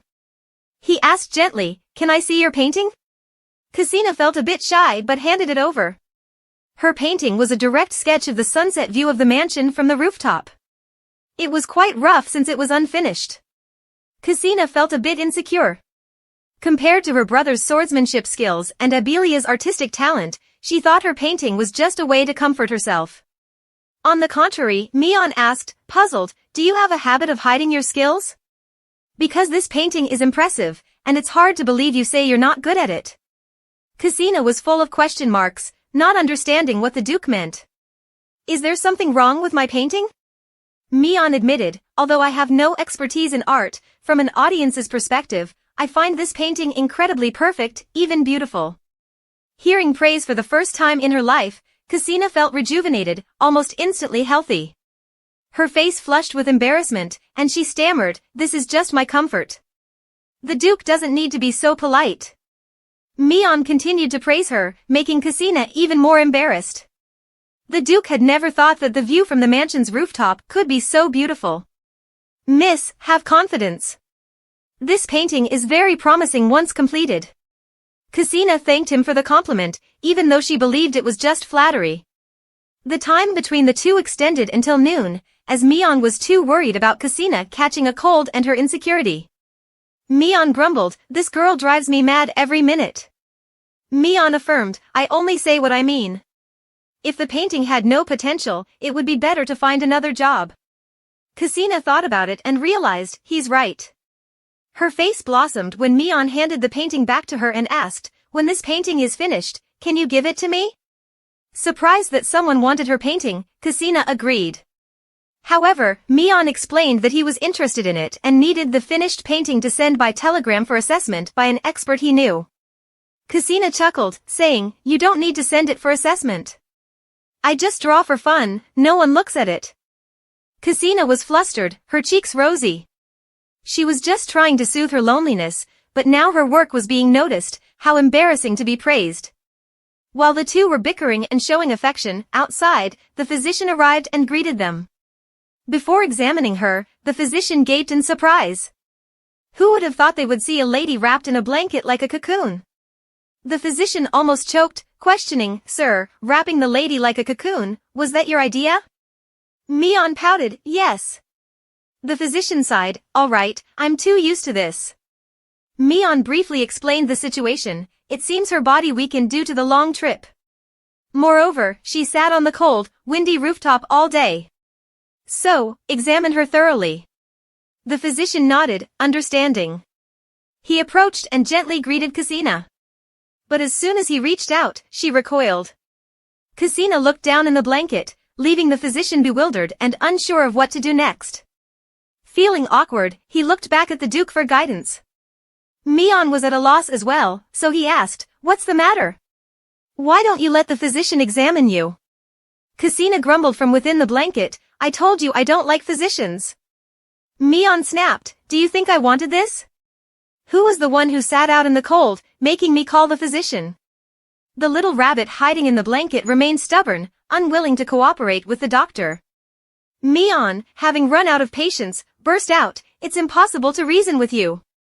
The Duke immediately acted, picking Cassina up like an object and carrying her towards the bed for examination. The physician was startled. Heavens! Who carries a lady like a sack? The lady was still in shock, experiencing such treatment for the first time. Mian, unfazed, asked, "Is there something wrong with that?" She won't let the doctor examine her, and this is quite polite, actually. The physician lamented, "Someone save me. No one in the north is this rough. Moreover, the lady isn't a disobedient soldier." He reminded the Duke, "People from the south shouldn't be treated as harshly as us northerners." Mian looked like he understood. "Bear with me. No one taught me this. I spend more time on the battlefield than at home." Cassina's face turned as red as a tomato. The physician gently coaxed her, saying, "Please give me your hand so I can check your pulse." This time, she obediently complied. As soon as he touched her wrist, the physician sensed something was wrong. This was the first time he encountered such symptoms. Her pulse was very unusual. Cassina's eyes began to droop, and she felt sleepy, swaying unsteadily. The Duke was about to ask about her condition, but the physician signaled for him to remain silent. Like a caring mother, the physician said, "If you're tired, go ahead and sleep. I'll just cover you with a blanket, nothing more." Despite telling herself to stay awake, her body wouldn't allow it, and she soon fell into a deep slumber. The physician's expression clearly worsened, a look he only had when encountering a case so bizarre it was beyond his understanding. Seeing the physician's grave expression, Mian asked, "Is it serious? Why do you look like that?" After examining her condition and diagnosing her, the physician reported to the Duke, "It seems the young lady is not in good health. Specifically, her breathing is weak and rapid, her pulse is erratic, sometimes present and sometimes absent, and she is debilitated. Her body temperature is burning hot, her heart beats weakly and irregularly, and she has red rashes on her hands. This is indeed a strange illness." The entire room fell silent, only the sound of Cassina's erratic breathing could be heard. The physician reported to the Duke, "It's possible she has what we call the artist's disease." Mian was confused. "What kind of disease is that? I've never heard of it." The physician began to explain further. "While it's rare in the north, it's quite common in the south. You see, this empire has been blessed and protected by the gods since its founding. The gods have also bestowed certain blessings. In the north, there are many warriors because of the demonic creatures, but the south is entirely different. People there often possess remarkable artistic abilities. This leads to what we call the artist's disease." The physician continued to elaborate on the severity of the disease. Since these blessings enable humans to create astonishingly brilliant works, they are too overwhelming for a human body to contain, thus leading to side effects. At this moment, the Duke remembered his close friend Berto, who had a similar talent. Berto's songs, imbued with sincerity, had healing powers. The physician agreed with the example. Lord Berto is indeed a descendant of the artistic bloodline and is very famous in the empire. Mian sought further confirmation. "So this girl is an artist with the power to create miracles?" The physician confirmed, "The symptoms are consistent with the rashes under the skin and on her arms." Mian pondered, "No wonder when I saw the landscape Cassina painted, it was just a view I see every day, but through her sketch, it felt so vivid and magnificent that even a layman like me felt goosebumps." The Duke asked seriously, "So is this artist's disease dangerous? How severe can it be?" He was deeply worried, fearing for the girl's life. The physician shrugged. "That depends on what type of this disease she has." The Duke began to pray. "There are different types of this disease?" The truth was that depending on the level of miraculousness of the masterpiece, the recipient of the blessing would fall into a certain severity category. The first and mildest case might result in reduced physical strength but still allows for a normal life.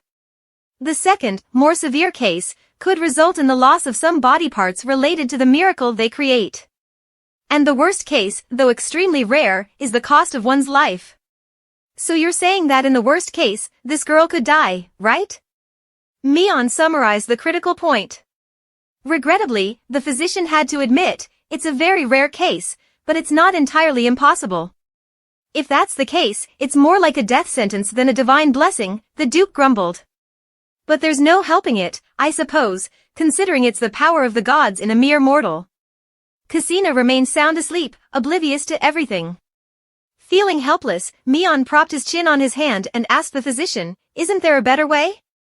The room fell silent as the physician explained that Cassina had a terminal illness beyond his ability to cure. Mion's frustration grew. "So, even if she loses limbs or dies, all we can do is sit and watch, just providing care?"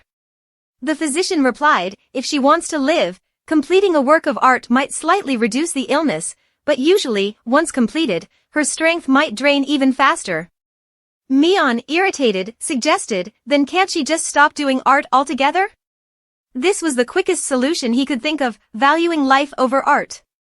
The physician sighed, "My lord, if I told you to put down your sword because you might lose a limb or die in battle, would you?" Mion sighed, "All right, I get it. That was short-sighted of me." The physician continued, "A severe case like the lady's only occurs when someone has an exceptionally high level of skill, bordering on that of a master. They become obsessed with art and have a profound appreciation for it. Essentially, she has dedicated the remainder of her life to art, which is why she is in this condition." Mion unconsciously glanced at Cassina. At their engagement, he hadn't noticed anything unusual. She had seemed healthy then, but now she lay there, suffering from cold deep within her heart and a burning fever on the outside. Cassina slept deeply, oblivious to everything. "So what can we do for her now?" Mion asked, feeling distressed. The physician reported, "For now, we can only provide fever reducers and manage her condition as best we can. It will take several days to see any improvement." Mion agreed, understanding that she was unwell and needed the care. He saw the physician out and thought about sending a telegram. After the physician left, the room became even more silent. Mion walked over to the sleeping girl, observing her peaceful face and the painting she had created. He remembered the physician's words. What kind of life has she led that made her immerse herself in art to this extent? How many secrets is she hiding from me? Mion wondered. The thought of things beyond his control frustrated him deeply. Mion stayed by Cassina's side from morning until late at night. The room was filled with a somber atmosphere. Cassina slept the entire day, and Mion tended to her constantly, changing warm water to reduce her fever and checking her condition. Mion stepped out onto the balcony to get some fresh air and smoke a cigarette. As he lit it, he felt a wave of melancholy wash over him. What was he supposed to do about this girl? Looking back, he remembered seeing her cry once during their engagement. It was when she saw two people, one the heir of the count's family and the other the youngest son, sitting and chatting on a designated chair. Her face was so sad that it seemed like she was on the verge of tears. Nevertheless, when someone came to greet her, she still smiled as if she was very familiar with them. This surprised Mion a bit. As he tucked the telegram into his pocket, he found it amusing. Cassina looked foolish like a squid, and he had expected her to get angry. Somehow, she seemed to find something amusing and just kept smiling naively. Afterward, Mion whistled to summon a carrier eagle. This eagle was trained by the Duke to deliver messages accurately and swiftly to the right place. Mion attached the telegram to the bird's leg with a faint hope that it would reach Berto in time. Watching the eagle fly away, Mion hoped that Berto would reply at least before March when the dreadful snow season arrives. The sun was just rising, meaning the Duke had stayed up all night to care for his fiancée. Elsewhere, at the doctor's house where Cassina had previously gone for diagnosis, the doctor was the mentor of Notcher, Abelia's private physician. Notcher worriedly asked his mentor, "Why do you suddenly want to go to the north? Is something wrong?" The mentor didn't explain much, only saying, "Take care of things here. I'll be back around next spring at the earliest." Notcher expressed concern, "It's very cold in the north, master." The mentor was unfazed, "Even if I leave now, I might feel a bit anxious and tense, but I should reach there before winter." Still worried, Notcher asked, "What if winter arrives while you're still on the way? Why must you go so urgently?" While packing his medical kit, the mentor explained, "About a month ago, a girl with an artistic ailment, who doesn't have long to live, came to see me. She invited me to the north. Regardless, I am concerned about my patient. Moreover, there are no hospitals or physicians specialized in this ailment in the north. Notcher reasoned, isn't an ailment with a short life expectancy one of the most challenging artistic diseases? Why even bother then? What he meant was that if the illness was that difficult to treat, why make the effort? The mentor sighed, putting on his hat, that's true. Usually, I find this disease too late to treat. She might even die. Notcher was perplexed, then why do you still want to go? The mentor further explained, this girl seems to have been born into a wealthy family, but she fell victim to this ailment. Perhaps her parents didn't take proper care of her. If they had been more attentive, this might not have happened. Saying that, he stepped into the carriage, ignoring his disciples' attempts to stop him. His luggage was already packed. Notcher, despondent, added, there have been many cases of parents abandoning their children, so it's no surprise that parents could be that cold-hearted.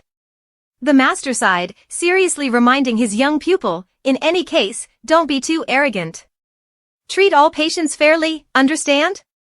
Little did he know that his disciple had already lost the concept of fairness towards patients. Notcher forced a smile, pretending to have taken his master's words to heart.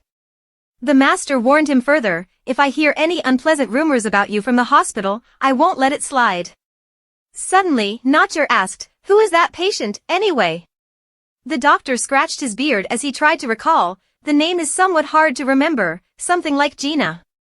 It's been a while, so I'm not sure anymore. After the farewell, Notcher stood watching the carriage roll away, wishing his master a safe journey. On the other hand, he found the name Gina very familiar. Could it be someone from Abelia's family? But then he reassured himself, it's probably just a coincidence. In the south, at the Count's house, they were still searching for Cassina. The news they consistently received was that she had arrived in the capital and then vanished without a trace. The Count told his eldest son that all they knew was that she had mingled with the crowds in the capital, so they were still searching. Infix, Cassina's brother, a talented young man expected to succeed the family, worriedly asked his father, is this approach okay? Cassina has been gone for over a month now. I think we should increase the number of soldiers searching for her.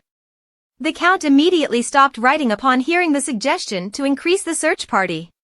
He scolded, Infix, don't you have any sense? We can only search within our territory without drawing attention from the royal family. If we increase the number of soldiers now, the royal family will definitely take notice. Why are you so stubborn? Infix remained deeply concerned for his sister, but he lacked the power to oppose his father's decision. The Count remained adamant, keep the number of searchers the same, but increase the funds. Spend as much as needed. In a flash, he turned to look at the framed photos on his desk. There were many, including family pictures and individual portraits of the members. He picked up the photo of his youngest daughter, Abelia, and felt a bit dazed. Looking at all the other photos, he suddenly realized that there were almost no portraits of Cassina at all. Now, it dawned on him that even if they sent people to search for her, no one would recognize Cassina's face because there wasn't a single photo of her, not even for a wanted poster or search notice. He began wandering around the mansion as if searching for something long forgotten. Near the staircase, he recalled Cassina's words, I never expected you to remember my room, father. He vividly remembered her saying coldly, I thought you had forgotten my room already. Let's see, Abelia is the weakest, always ill, so she was given the room closest to the staircase for easy access to the doctor. Next is Infix, as he has to work every day and can't afford to be late. Then comes his younger brother, Bon, who stays in the room next to his. So, what about Cassina? At that moment, he glanced towards Cassina's room. It was a room at the end of the hallway, isolated, a room at the farthest end, also the scariest. He remembered how she had once said she was scared because the room was too far from the staircase, but he had simply scolded her to grow up and stop acting childish. Now, in retrospect, as a small child, her fear was justified. The Count had never noticed that this way of assigning rooms also invisibly drew boundaries between the children in the house. He knew well how terrifying it was to leave a girl under 10 years old at the end of the hallway, but he had still done it. As he trudged to Cassina's room, it was almost laughable that, despite living in the same house, he had to ask himself when the last time he had entered this desolate room was. aside from the time he scolded her for feeding Abelia improperly. And, in the mind of a man skilled in calculations, he already had the answer. Opening the door and stepping into the room, the smell of wood and ink hit him sharply, completely unlike a young lady's room. He touched the worn-out table, realizing now how cramped and stifling it was for someone like Cassina to live in. But he had only ever scolded Cassina for not speaking up about her needs, ignoring the fact that she had cried herself hoarse without him noticing. On the desk, there were no cosmetics, only pencils and paintbrushes. It was clear he chose to see only what he wanted. Opening a drawer, he found no hair clips or accessories, just sketch papers filled with Cassina's drawings. Picking up a simple, uncolored sketch, he was startled by the familiarity of the scene. The drawing depicted the exact view from Cassina's room, looking out at the nearby mountain. He suddenly remembered that this view was from a picnic several years ago, celebrating Abelia's slight recovery. He then horrifically realized that Cassina had not been at that picnic. The drawing depicted the family of 5, but Cassina was missing. At that moment, the Countess entered the room, asking why he was there. The Count vaguely responded that he had some matters to attend to and asked why she was there. She admitted feeling emptiness since Cassina left and, as a mother, regretted not having any memories of her. It was indeed laughable. The Count handed the Countess the drawing Cassina had made of the family picnic, without her in it. He asked if Cassina had always drawn such pictures. Judging by the paper's wear, she guessed Cassina had drawn it long ago. Guessing, because she really didn't know. Both parents, who always claimed that no one understood their children better than they did, now relied on guesses. The Countess suddenly recalled that Cassina used to show her drawings frequently, but she had stopped over time. She assumed Cassina had grown tired of drawing. Neither of them realized something was wrong with their parenting. She sincerely asked her husband if Cassina would be all right. The whole family was worried about her. Abelia was sad all day, missing her sister, and Manwha wanted to go find Cassina. The Count reassured his wife, saying Cassina was smart and would survive out there. He planned to send letters to trusted nobles to inquire about her. The Countess sighed, "We never once worried about her. Why is this happening now?" Seeing his wife's distressed face, the Count advised her not to worry too much, as she hadn't been sleeping well due to concerns about both Abelia and Cassina. To be safe, he would also send a letter to the Duke. The Countess, surprised, asked, could she have gone all the way to the far north? The Count's answer betrayed his complete lack of faith in Cassina. He believed she was too timid to travel far with the little money she had and thought she was likely hiding somewhere in the mansion. The Count remained stone-hearted, while the Countess was more sensitive. Looking at the simple yet eerie drawing, she felt a suffocating loneliness and a chilling fear, unconsciously gripping the paper tighter because it felt so cold. The couple, in complete harmony, ultimately choose to believe what they want to believe. On Abelia's side, she is deeply saddened by the absence of her older sister. Dr. Notcher noticed this and gently comforted her, reassuring her that everything would be okay and her sister would return soon. Speaking of Cassina, Notcher sees her as a quiet person who almost seems not to exist. Despite her dark brown hair tinged with the family's signature yellow hue, she possesses strikingly unique blue eyes, making her an oddly beautiful woman. Abelia often boasts to him about her older sister number 1. Previously, Cassina was always there for Abelia, even fabricating excuses to keep her from feeling lonely by preventing her from meeting friends and staying with her instead. When Abelia demanded bedtime fairy tales, her sister would read to her until she fell asleep. Abelia once stated that her sister wouldn't see any friends and would stay by her side all day long. But now, things are different. Notcher warmly praised Abelia, acknowledging that she indeed has a very good older sister. Yes, indeed, he praised Abelia for having such a sister. However, deep down, he secretly blamed Cassina for being insensitive. Furthermore, who knows, maybe that person doesn't dislike Abelia that much. He remembered a previous occasion on the staircase when Abelia said to trust Cassina, and her expression remained unchanged as she tersely replied, "Don't trust." Even though Abelia didn't hear, Notcher guessed that maybe Abelia trusted her sister too much to know anything. While giving Abelia medicine, he silently reproached Cassina, feeling that regardless of the circumstances, she should visit or send a letter to her younger sister. Such is the nature of people, often indifferent. Incidentally, while taking medicine, Abelia also showed him a talent of Casina's that she had recently discovered. The girl searched for a landscape painting her sister had drawn for Notcher. Seeing her show off the landscape painting and praise her sister's beautiful artistry. Looking at the painting, Notcher was stunned that a person could create something like this. The painting was simple in subject but vivid in every detail, as if the viewer stood right there, experiencing the scene. Notcher was shocked and asked Abelia once again to confirm if these paintings were indeed made by Casina. The girl pursed her lips and said, "It's from my sister, what's with that expression on your face?" "If my mom was here, I would have told her to praise her 10 times already," Abelia calmly said. "My older sister may be alone, but she excels at everything she does." At this moment, Notcher abruptly stood up, hastily excusing himself from Abelia as he had urgent matters to attend to. In reality, he had just discovered a truth that none of the household members were aware of, a certainty that seemed unimaginable. "Hopefully it's a case of mistaken identity, but when I checked the patient notes left behind," he muttered to himself, "it listed Casina without a surname, diagnosed with a terminal illness, with about a year left to live. Could someone please erase this damn character for me?" Meanwhile, upon hearing her name mentioned, the protagonist opened her eyes. She had been unconscious for over a day and only awakened around midnight, scanning the room with bleary eyes to find it empty. It seemed she had slept for a long time. Sitting up on the bed and looking out at the balcony, the dawn was just breaking. Having lain in bed for so long, she felt a dryness in her throat. Casina intended to get out of bed to find some water when she glanced at the bedside table. There, already prepared, was a full, warm glass of water. It seemed like the first time Casina had been cared for this attentively. A gentle emotion passed through her. Duke Mion truly seems very kind. But thinking about it, she began to wrestle with her own thoughts, clutching the pillow tightly. "I shouldn't have come here in the first place," Casina muttered, hoping that Duke Mion didn't know about her condition.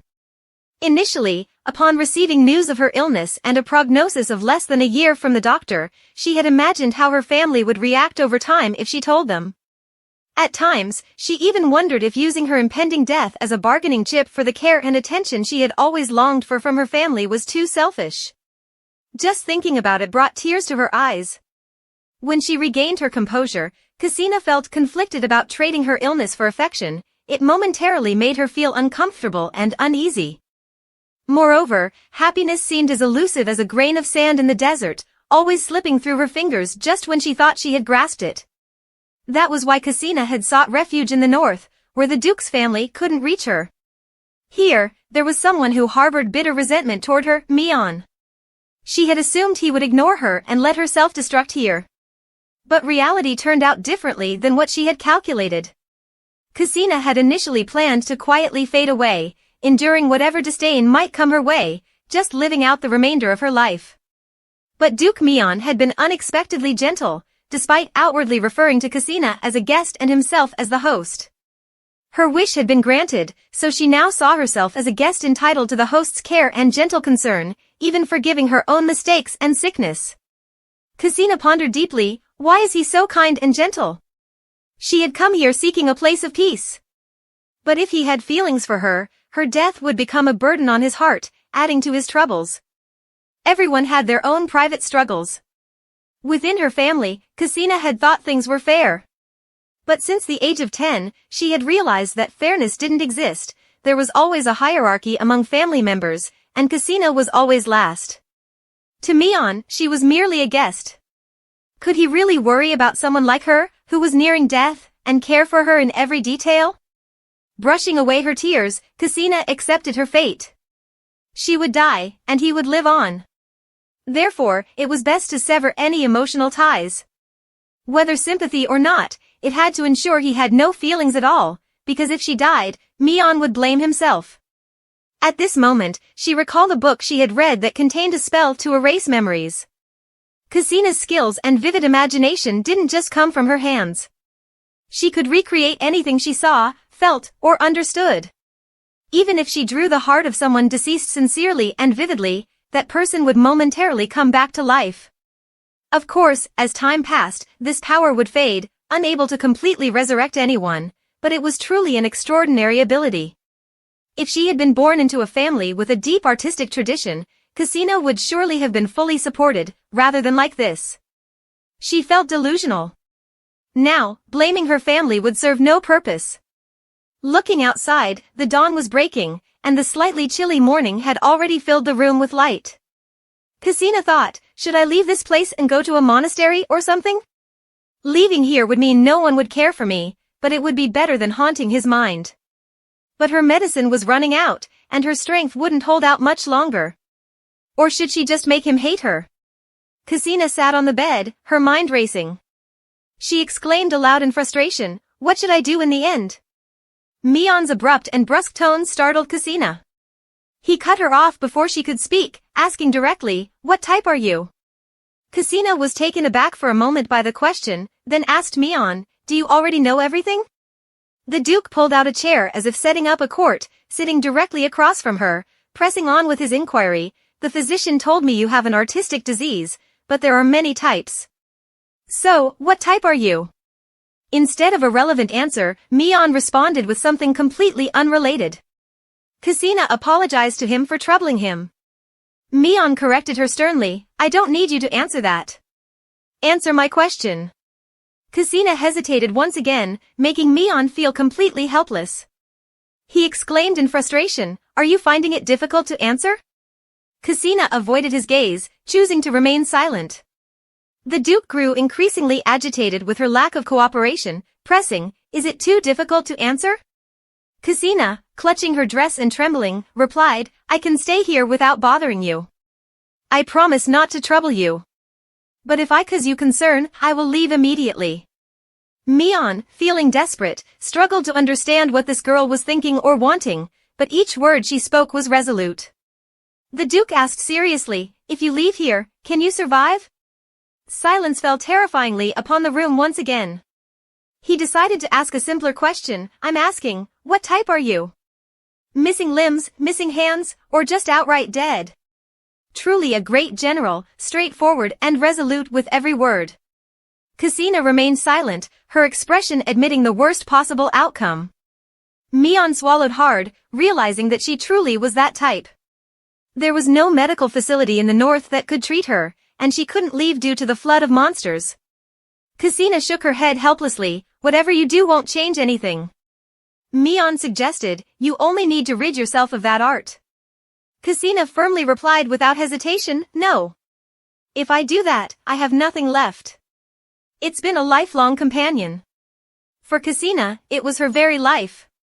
Removing it would be like draining blood from her heart, she'd rather die. Mion fell silent before her lifelong companion. Casina had expected her to listen, but she was wrong. Drawing was her pleasure and solace. Mion, feeling powerless, changed the subject, so why did you come here like this? You probably need time to clear your mind, don't you? Seeing Casina choose silence again, Mion teased, you're even silent about that? He had become quite engrossed in this prey. The Duke glared at Casina, saying, I've endured enough of you. Casina decided to compromise, but she judged Mion's expression and said, this is a little childish and very long, so it won't be very good. Finally, she decided to compromise, coaxing a difficult child indeed. Mion smiled gently, saying, it's okay, I have plenty of time. Take your time. Casina felt extremely strange, pondering deeply. She had never confided in anyone before, so where should she start? 10 minutes passed, with Casina remaining as silent as a mouse, not uttering a word. Just a moment ago, he had growled, but 10 minutes was enough time for him to return to his complacent expression.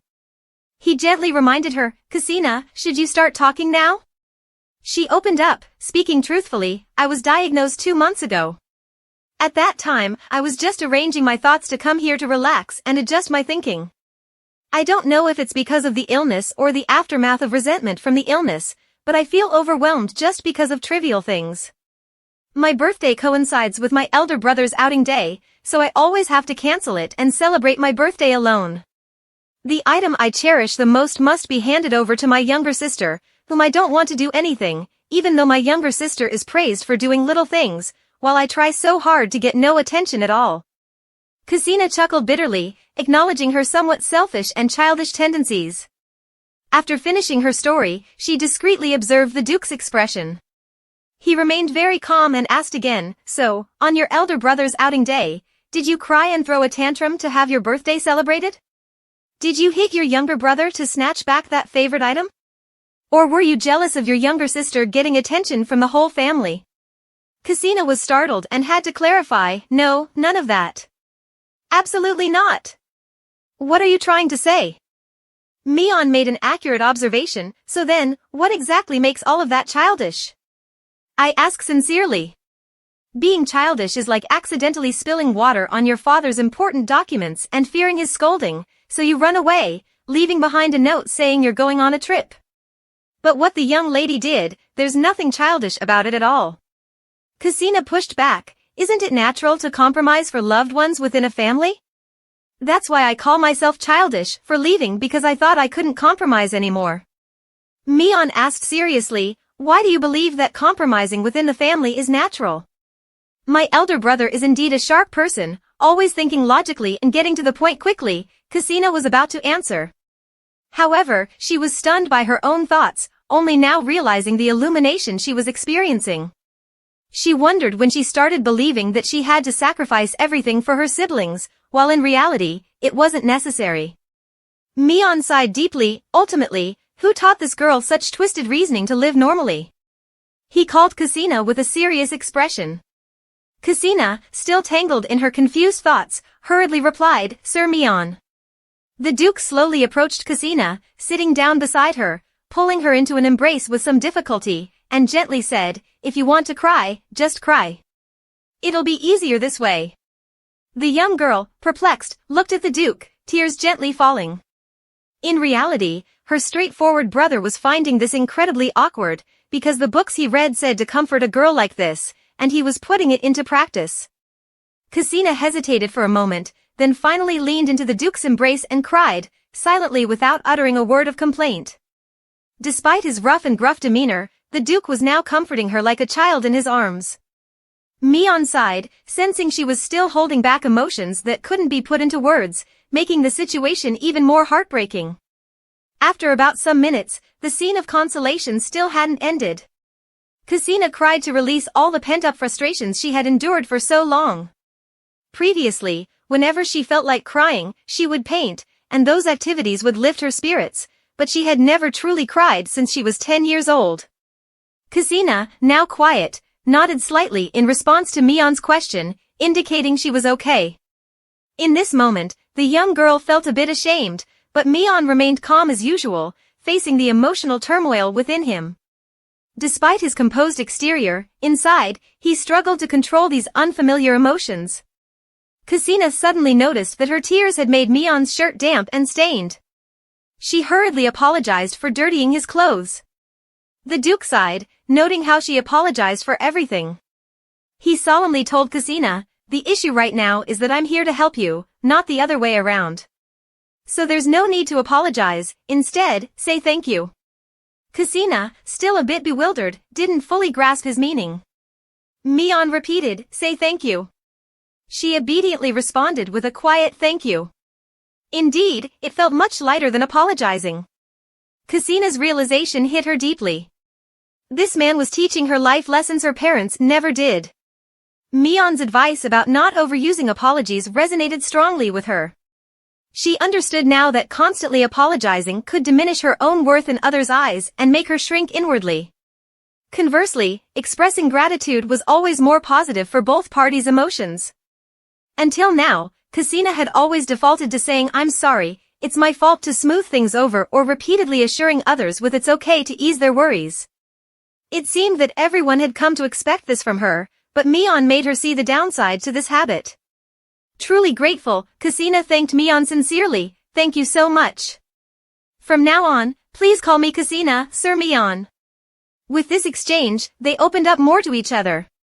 Even the Duke, typically reserved and cool, found himself blushing, unable to conceal his emotions. Casina felt a newfound confidence and clarity, grateful for Mion's guidance in navigating interpersonal relationships with more dignity and respect for herself. After everything was settled, the Duke advised her to rest more because she was still very weak. Then he went out, and the steward was waiting to announce that there was a reply letter from Mr. Berto. Mion noticed the steward's somewhat strange expression and asked, "Why do you look at me like that?" The steward sighed and confessed, "You look quite mysterious, Your Grace." Mion couldn't understand, "What's strange about me?" "Quickly, hand me the letter." The steward spoke frankly, "Why do you act like you dislike her when you actually care more about the young lady than anyone else?" Mion couldn't explain, just saying it was because he wanted to show care. Besides, he opened the letter, which was from that damned Berto. He wrote explicitly, "So you intend to invite me to use that artistic talent to save people? Then you should know how to ask someone properly, Your Grace, instead of being rude." Mion tore up the letter in frustration, wishing he could just grab Berto by the collar and shake some sense into him. But for now, he decided to give him time, not wanting to be disappointed. Meanwhile, Mion asked the steward, "Where do the young ladies usually like to go? The training grounds?" The steward, feeling helpless, replied to the Duke, "Fortunately, our family had foreseen this, so we promised the engagement from the very beginning. Otherwise, you might have ended up unmarried." The steward assured him, "Please allow me to investigate, Your Grace." Meanwhile, the doctor who had previously examined Cassina and was also Notcher's mentor, was on his way to the Duke's estate to re-examine the young lady. The horse-drawn carriage had passed the checkpoint on the northern side. The coachman sighed with relief and said to the doctor, "Thank goodness, it's early winter now, so the checkpoints are tightly guarded due to rampant mythical beasts. Luckily, we managed to pass through. If things continue like this, we should arrive at the Duke's estate in a few days." The doctor thanked the young coachman for taking him all the way to the Duke's estate. The coachman gave a humble smile and refused the thanks, reminding the doctor that he had once saved his entire family. However, the coachman was curious about why the doctor had embroidered a map onto a handkerchief. The doctor smiled gently and explained, "It's because I have something important to do." On the handkerchief was a detailed and lifelike embroidered map of the Genta territory, showcasing the doctor's meticulous handiwork. Cassina's mood had significantly improved compared to the gloomy demeanor she had while at the Count's estate. Now, she felt a sense of peace and tranquility in her life. Cassina had developed a new hobby, watching the Duke from her balcony as he trained. She would watch him and then sketch, and this had become a routine from early morning until late at night. Mion's vigorous sword training, combined with the ethereal view through the window, created an almost magical atmosphere. It brought a unique sense of positive energy to Cassina, one she couldn't resist. As a result, the Duke became the central subject of all of Cassina's artistic inspiration. Even when her creative spirit waned, simply watching him would rejuvenate her, allowing her to draw tirelessly. Of course, these were still just rough pencil sketches. As she was drawing, Cassina thought to herself, "Maybe I should write that down too, that list." Deciding to act on it, Cassina put her drawing aside and went to her desk to pick up a notebook. It was the notebook she used to jot down everything she wanted to do before she died. Recently, she hadn't written anything new in it. Despite her inspiration for drawing, she wasn't sure what to write. She felt completely puzzled, not knowing what more she should do. Life at the Duke's residence was peaceful and fulfilling, and she had already distanced herself from her family. She wondered if she should explore something interesting in the north. But Cassina wasn't sure what to do, and debated whether to ask the Duke. Lost in her thoughts, she muttered to herself. Just as she was thinking about him, he suddenly appeared. There was a knock on the door, and Mion's voice startled Cassina. He was leaning against the doorframe, saying, "There's nothing more interesting in the north than the magical beasts." Cassina grumbled, "Duke, you should knock before entering." Mion pouted, "You know, I knocked 5 times already. How many more times should I knock?"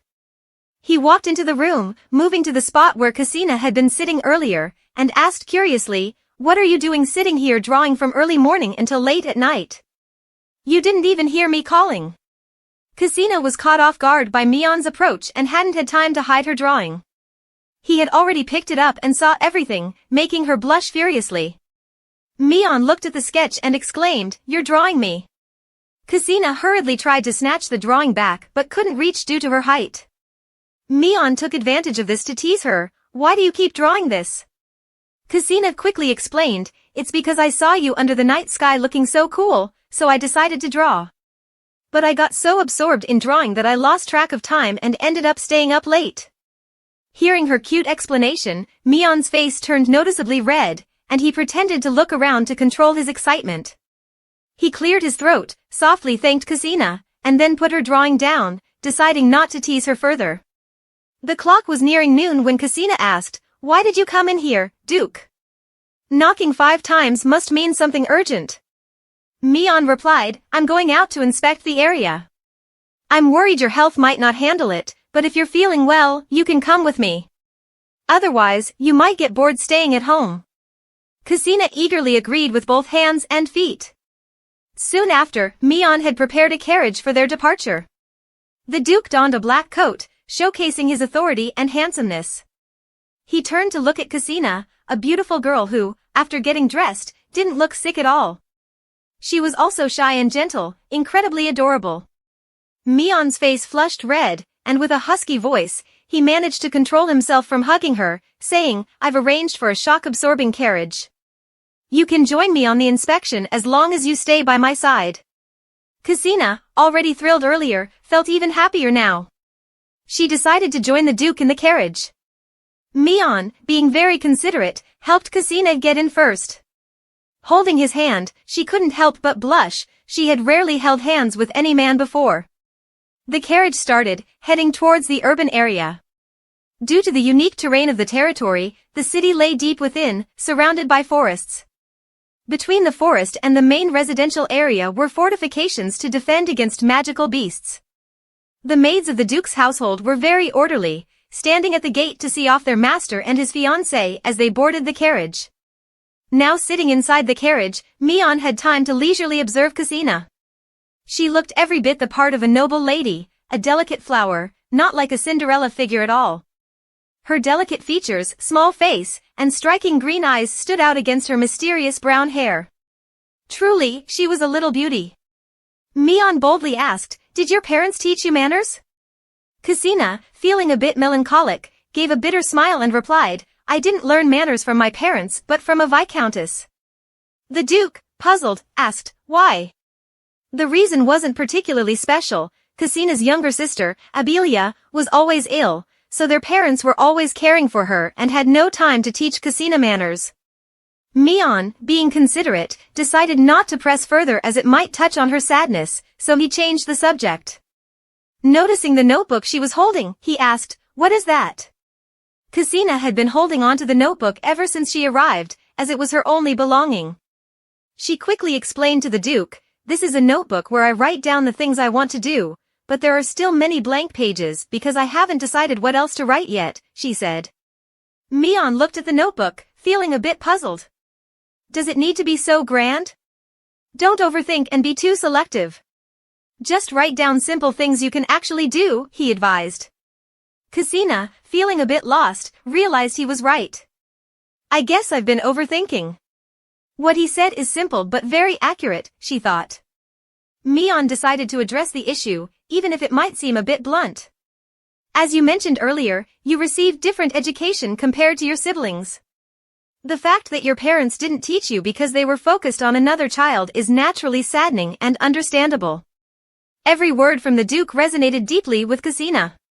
Rarely, or perhaps never, had anyone advised her so sincerely. Just then, the carriage stopped at their destination. Mion stepped out first and said something to Ksina that he had wanted to say for a long time. He turned around, smiled brightly, took her hand, and whispered, "The world is vast. Don't make yourself small. As long as you hold my hand like this, I will show you all the beautiful things in life instead of those painful memories." At the Count's house, you can think of it as if they had grown a tree in a small flower pot. Now, that tree has grown too big, mature enough to break the pot and explore the world. You won't be bound by that small garden anymore, Mion said.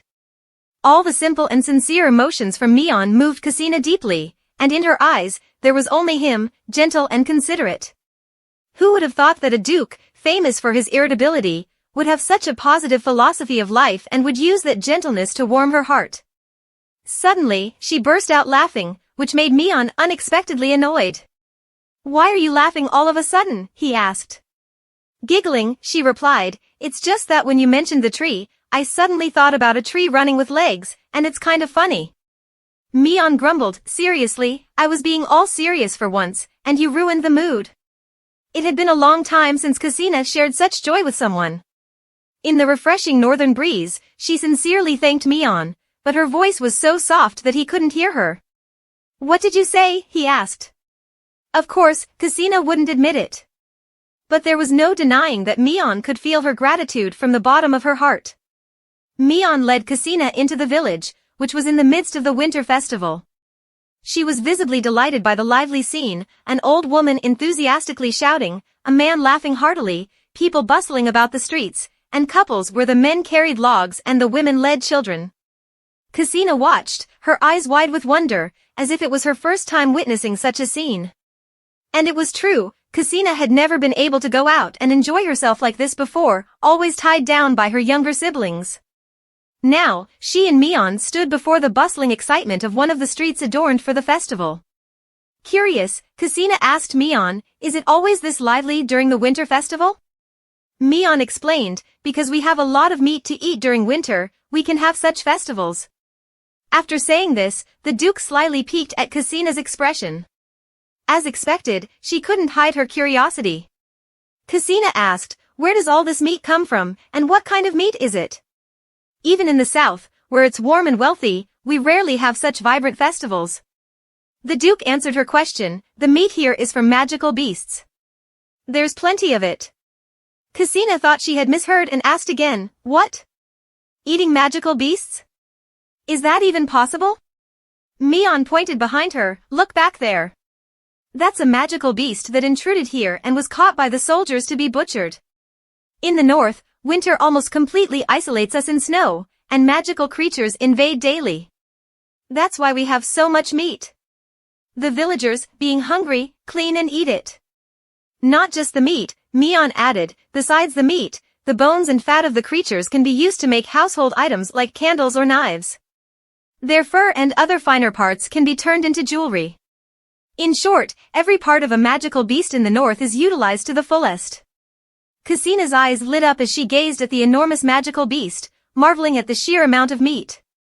She was curious about its taste, and as Mion continued his explanation, her excitement grew. She reached out to touch the fur of the beast that the villagers had skinned and were drying nearby. "It's incredible. These pelts are so lifelike, like the creature is still alive," she exclaimed. Mion, observing her childlike wonder, asked if she wanted to buy anything. As the wealthiest man in the region, he could afford to indulge her whims. While Kusina was engrossed in watching the villagers butcher a beast, a worker accidentally bumped into her. Kusina, already lacking strength, stumbled. Mion immediately reached out to catch her, wrapping her in his protective embrace. He didn't scold the worker, understanding that they were simply absorbed in their tasks. Kusina's heart began to race from the sudden contact and the shock. She felt Mion's breath as he held her, and her face flushed with warmth. She intended to call his name, but noticed his expression had turned deadly serious. His eyes flashed with a menacing look, and the surrounding area was filled with the ringing of alarm bells. Confused by the situation and unfamiliar with the warning signals, Kusina turned to Mion and asked, "What's happening, my lord?" He briefly explained the situation. Magical beasts have infiltrated nearby, and quickly headed towards the city walls to assess the situation. Upon reaching the guards, he demanded, "What's the status?" The guards reported, 2 magical beasts are concentrated outside the city. Casualties are unclear, but the soldiers are still holding their ground. The roaring cries of the monstrous creatures echoed everywhere. They were starving to the extreme, their ghastly appearance terrifying. But the soldiers Mion had trained were not skilled warriors, yet they struggled to buy time until the Duke arrived. All 3 beasts were ferocious, their eyes demonic, heads adorned with horns, and bodies muscular. Mion hurriedly removed his coat and told Kusina, "Stay here, I'll go out to assess the situation." Before the girl could react, the Duke kicked open the windowsill and leapt down. Kusina panicked, watching Mion jump from a height of at least 2 floors. Mion quickly ordered the guards to take care of the young lady standing above. Kusina herself was horrified, asking the guards if he was okay after jumping from such a height. They were used to such sights and reassured Cassina that the Lord was fine, but she remained deeply concerned, asking if the situation was under control. In reality, it wasn't quite under control as the monsters were among the most challenging. Watching Mion wield his sword, blood splattered everywhere, his blade stained with the creature's blood. Mion now completely shed his gentle demeanor when caring for Cassina, instead displaying seriousness in protecting his comrades and the local residents. These were Hades, the newest species with thick armor, buffalo-like horns, and extreme ferocity.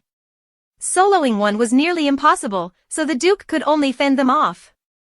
Every strike of Mion's sword could only scratch the tough hide of the monstrous creatures. Despite Mion's utmost efforts, Cassina gritted her teeth in frustration, feeling helpless just standing there. She pondered if there was anything she could do to aid the Duke. One of the soldiers inadvertently mentioned that since this was a new species, its weaknesses were unknown, making it difficult to defeat and only possible to drive away. This sparked an idea in Cassina's mind. She quickly pulled out her sketchbook and tried to deduce if her knowledge could be of any help. If Mion knew the weakness of this creature, perhaps there would be a chance to win, minimizing the struggle and losses for Mion's side. The Haida seemed to be aware, locking eyes with Mion. Both monsters growled, exchanging strategies to claim this territory. Eventually, the Haida grunted and retreated, relieving everyone as the Duke's arrival forced the Haida pack to withdraw. Without him, this winter wouldn't have been peaceful. While Mion checked on everyone's well-being, Cassina saw that the battle had ended and rushed down. However, her body couldn't keep up, exhausted from running and feeling the chill creeping into her limbs. As she descended, she saw the Duke covered in blood, but he paid no mind to himself, immediately inquiring about the soldiers' injuries and delegating medical aid to those wounded. Mion scolded her, "Why didn't you wait for me up there? I would have come up after finishing the fight." But Cassina, stubborn as ever, hurried to where the Duke was, struggling to catch her breath. Despite her condition, she didn't care, taking out a handkerchief to wipe the blood off Mion's face. Her gentle and caring gesture stunned all the soldiers around. It was the first time a girl had come so close to the Duke. Mion grabbed her hand that was wiping his face and noticed how icy cold it was. He immediately complained, "Why are your hands so cold? Didn't anyone give you a blanket or something?" His remark made the nearby guards sweat nervously for not taking care of the girl as the Duke had instructed. Cassina tried to reassure the Duke that it wasn't necessary to be so concerned. He persisted, then suddenly pulled out a gift from his pocket, a necklace with a sparkling, peculiar yellow stone pendant. He placed it around Cassina's neck amidst her astonishment. Clearly, the Duke was a man of action rather than words. Cassina stared in awe at the necklace, sensing something special about it. The soldiers, utterly surprised, cheered loudly. Mion cleared his throat to quiet them down, threatening, "Anyone who doesn't quiet down will run 100 laps around the training grounds." However, even this punishment wasn't enough to deter the group, as they continued chatting and milling about, much to Mion's growing frustration. Cassina redirected the Duke's attention to something else, asking, "What kind of stone is this?" Mion explained, "This isn't just a stone, it's a kind of artifact obtained from defeating the monster." As he spoke, the stone began glowing in Cassina's hand. She felt it was warmer than a hearth, replenishing her current body warmth. But hearing that it's taken from a monster, isn't that a bit creepy? Cassina widened her eyes, looking to the Duke for further explanation. Mion, frustrated by the situation, retorted, "I'm just stating facts. In summary, these items are rarely obtained when killing a monster." Mion knew Cassina occasionally had low body temperature, which caused her to have fevers, so he found a gem for her. Moreover, there is a belief here that keeping the gem of the monster makes one healthier, he said. Mion put his hand on Cassina's head, gently comforting her, "I want you to get better, my lady." Brimming with gentleness, a stark contrast to his usual demeanor, she carefully tucked these moments into her memory, ensuring they would serve as cherished mementos to dispel any loneliness or sorrow. Mion suggested, "Let's head back now. We can come back here tomorrow for the festival." Cassina chuckled mischievously at him. "All right, let's go back with him then." As they were preparing to leave, a horse-drawn carriage stopped nearby. A long unseen familiar face appeared. Mion asked Ksina, "What's going on? Do you know that person?" It turned out to be the physician who had treated her in the south and was the only one familiar with Ksina's medical condition. He greeted Ksina warmly with a smile, which thrilled her immensely, not expecting the physician to be here. She eagerly asked why he was here. He chuckled and replied, "There are ways, if my patient wishes it, I can make it happen." Ksina introduced the physician briefly, "This is Viscount Mion," and also introduced Mion, "This is the physician who has been treating me." He swept his gaze from top to bottom. The Duke turned out to be quite familiar indeed. He was none other than the fiancé of the young lady. Thus, she was not just any Ksina but the daughter of the Count, Lady Ksina. Mion interrupted their joyful reunion. He suggested, "It's getting late. Why don't we head back to the estate and discuss further?" In the warm south, today the Duke's mansion has an esteemed guest. This individual was on par with Duke Mion and was the most esteemed person after the royal family. As soon as the carriage stopped, the servant was prepared to serve the unmanageable hand.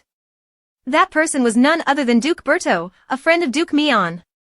The Duke was happy to meet Berto but didn't understand why he had come to this place. Berto chuckled in a playful manner, "The reason I came here is because one day, a few days ago, eating a good piece of tenderloin, suddenly, I don't know where, a cool breeze appeared, threw the brains out, and flew my flesh. Berto's hair was suddenly out of control, and the fearful ask was, there?" Berto quickly reassured, "Nothing, I know it, I'm used to it. It's a messenger bird. I can't stand the violent tendencies from their owners to their pets anymore." The steward took out a letter from the bird's leg and handed it to Duke Berto. The content of the letter was that Mion is currently keeping one of the Duke's children in the mansion. This person has an art disease, but they don't know what kind, so they asked Berto to come over and also informed the Duke's family. Berto muttered to himself, knowing full well about this disease, which he himself was currently suffering from. Most artists he knew also had it, but managed to control it completely. So how serious is it that your friend had to send an urgent message? Therefore, Berto is here now to assess the situation. He asked if the Duke had prepared everything he needed. In the guest reception room, the Duke had all of Ksina's paintings brought out. He had a perplexed look on his face, wondering why he suddenly came to the house and demanded to see these paintings. He looked at his daughter's artwork, then furrowed his brow and slammed it on the table, criticizing her painting as somewhat ugly. "Someone like you should just look at them for fun," he said. Berto sipped his tea, his face grimacing, thinking to himself how unpleasant it was for someone to criticize his daughter's work in front of others like this. Berto sarcastically remarked, "Perhaps the Duke here should refine his eye for art." Seeing the uncomfortable guest, Ksina's father asked, "What do you mean by that? Why come to my house and say such things all of a sudden?" Seeing the Duke angrily criticizing his daughter's painting, Berto felt a bit mocking and a lot colder inside. Who would be so rude about their daughter's cherished artwork? In reality, he sponsored many artists with artistic diseases, most of whom had some minor conflicts with their families, but they only hid someone in the house, not everyone. As for Ksina, this girl and her Duke family have such deep-seated conflicts that they have to run away like that? Berto coldly asked him, "Do you know if your daughter Ksina has an artistic disease?" His expression clearly showed mocking amusement. "An outsider knows, and you in this household don't? That's the joke of the year." His answer, of course, was a flat denial, "I don't know." He asserted about his daughter, saying, "She doesn't have that talent. How could she possibly have an artistic disease?" Berto scoffed, "You seem to look down on your daughter a bit there." The Duke, furious, gritted his teeth, "Unbelievable. If she were ill, she'd be at home, not running away." As time passed during this conversation, Berto perhaps began to understand why the lady sought refuge at Mion's place. Berto chuckled sarcastically, "The young lady running away? Duke, you're saying someone visiting their fiancé is running away? That's a new terminology." The Duke was shocked to the core. He never expected Ksina to actually be there. He exclaimed, "Why did she come there?" Berto immediately twisted his words, "So are you suggesting I lied, or is my friend Duke Mion Thodo liar?" The Duke stood up angrily and scolded Berto, "Stop that right now. What's with suddenly coming to see the paintings and then saying such things? You can leave now. Berto didn't bother to stay any longer. He stood up and brushed off his coat, casually taking Cassina's painting with him. Everything here is done now, no reason to linger. The Duke also understood the implications. Regardless, Duke Berto's status was higher than his, so he thanked him for the information about his daughter. I'll have the opportunity to come and fetch her later. He made Berto feel quite amused. Berto walked towards the door, but before leaving, he looked disdainfully at the Duke, provoking his anger. As he opened the door, Berto spoke. When I told you Cassina, your daughter, was ill, you didn't believe it, saying she couldn't be. But when I said she was in the north with her fiancé, you immediately believed it. Ber gave him a mocking look. Seems like Duke Berto only chooses to believe what he wants to, huh? And did you know? If Cassina were my daughter and I heard she was sick, I would probably ask if she was okay before asking where she was. Each word cut deep into the Duke's heart. Outsiders always seem more perceptive, and he felt he was losing to someone he had never met like Berto. Berto stepped out of the door. He truly felt sorry for Cassina's talent, born into a family like this. Looking back at the painting, everything Cassina depicted had vanished. If that was the case, it wasn't just an ordinary miracle anymore. In the end, Cassina became entangled in that deadly disease. Cassina's skill is akin to that of the creator, a power equivalent to that of a god. Cassina is like the life force of the world, capable of rooting deeply within to create everything, but requiring ample resources and sturdy support. Yet Cassina is just a human body, wielding a power comparable to creation. Berto pondered over those drawings for quite some time, seemingly unsure. Hopefully, I will arrive in time. The Duke returned to his office, sighing deeply and wearily organizing all the information. What he remembered was that Cassina's daughter had gone to the fiancé's house.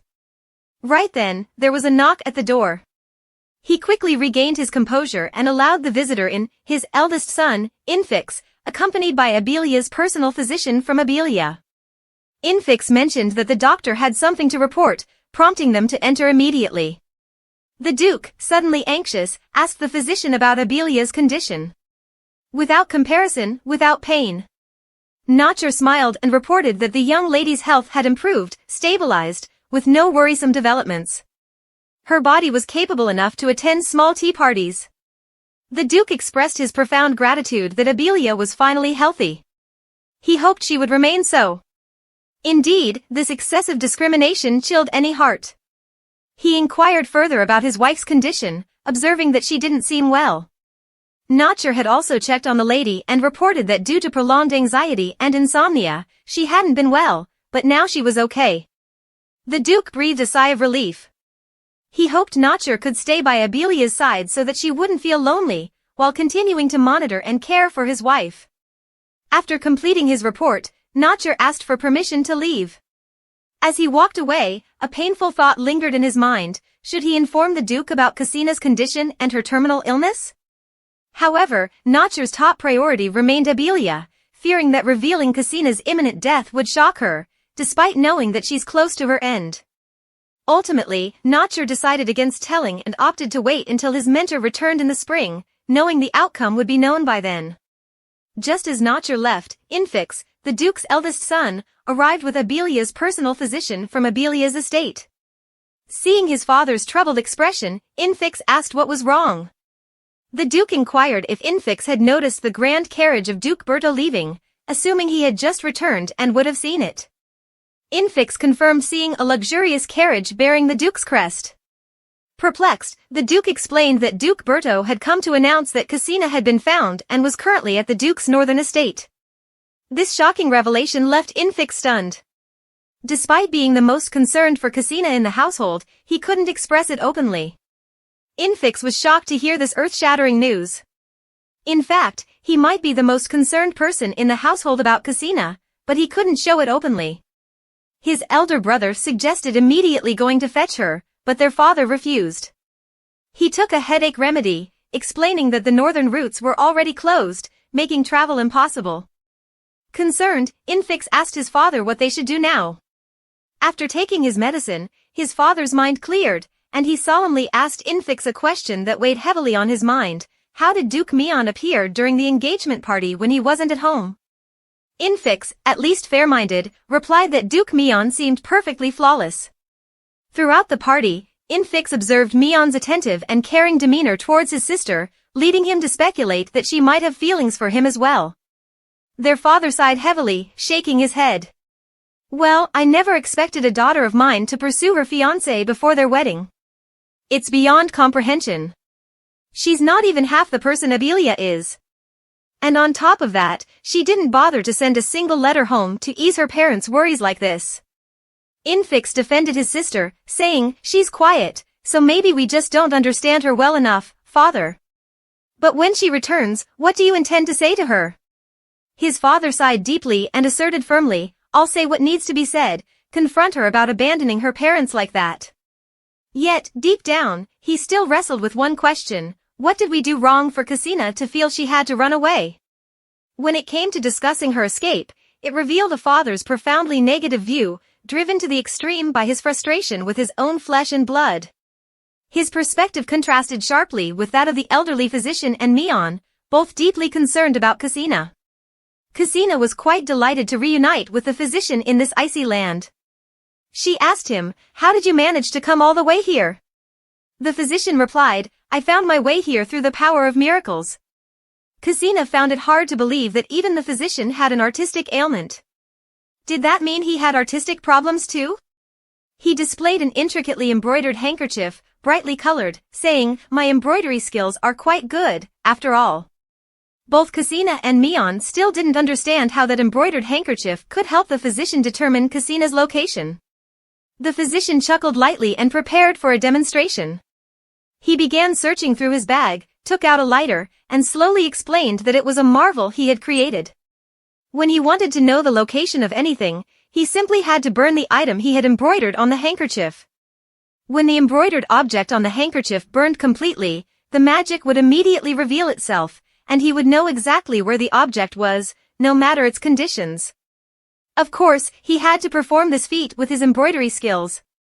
The physician proudly boasted that he had previously assisted royalty and detectives in solving crimes using this talent. Mion clapped and praised enthusiastically. I didn't expect it to be so miraculous. However, Mion paid closer attention and boldly asked, if that's the case, then your talent must also be considered a miracle, right? The physician glanced at Cassina, understanding the Duke's implication. It was clear he suffered from the same ailment. The physician admitted he could create miracles, but he no longer practiced because God had taken his eyesight as a price for his talent. His eyes showed a hint of melancholy. A gift exchanged for a price. Sometimes, it seemed as if God was a cruel being who enjoyed toying with humanity. His hands clenched unconsciously. Even though I've closed that door for over a decade, the pain still lingers whenever I recall it. Cassina worriedly asked, so you can't see now? He laughed heartily, saying he was fine and had only nearly lost his vision.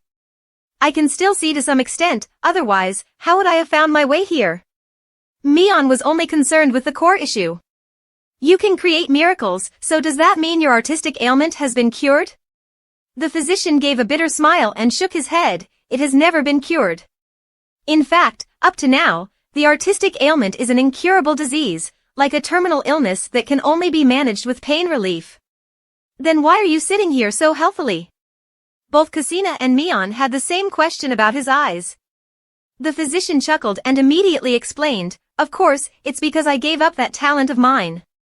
There was a time when I was almost in despair because someone who can embroider but cannot see is virtually hopeless, so I chose to abandon it. Seeing him give up his passion and longing, Cassina felt an immense pity, as if he had lost a part of himself that couldn't be healed. The pain was unbearable. On the way back to the castle, the physician elaborated, not everyone is initially afflicted with the artistic ailment. Among the miracles, only about 1% actually develop into an ailment. To put it bluntly, it is extremely rare for it to affect the eyes or any other part of the body. But rare doesn't mean non-existent. There are even rarer cases where the price is the life of the talented person. Cassina slumped, her face turning deathly pale. The physician was touching on her deepest fear. Was she destined to be one of those whose talent would cost them their life? Was he implying that here? Did that mean the Duke would find out she was close to death? Mion, still processing everything, commented with curiosity, if it's that rare, then the number of deaths must be quite low, right? The physician returned to inquire about Kasina's condition and expressed a desire to discuss her current state in more detail. However, Kasina, with her head bowed, struggling to maintain composure, said in a slightly trembling voice, "Could we discuss my condition in the room?" With professional ethics, he completely agreed to that. Mion, puzzled, asked, "Why not talk here?" It seemed he had already considered Kasina under his guardianship. He glanced at Kasina, noticing her face was extremely pale, as if she was afraid of something. The carriage came to a stop just in time. At the residence, before Mion could ask further questions, Kasina said to the Duke, "Thank you for taking me out today. I really enjoyed it."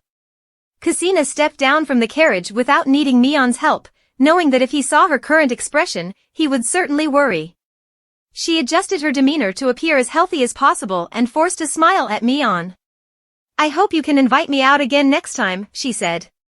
Mion, still somewhat dazed, sensed that they, or she, were hiding something, particularly about Kasina's current health condition. The physician, feeling helpless, followed Kasina into the castle, glancing back at the Duke with a hint of pity. Kasina led the physician to her room. The journey was silent, with an almost suffocating atmosphere. The doctor, curious, finally broke the silence. "You haven't told the Duke yet, have you?"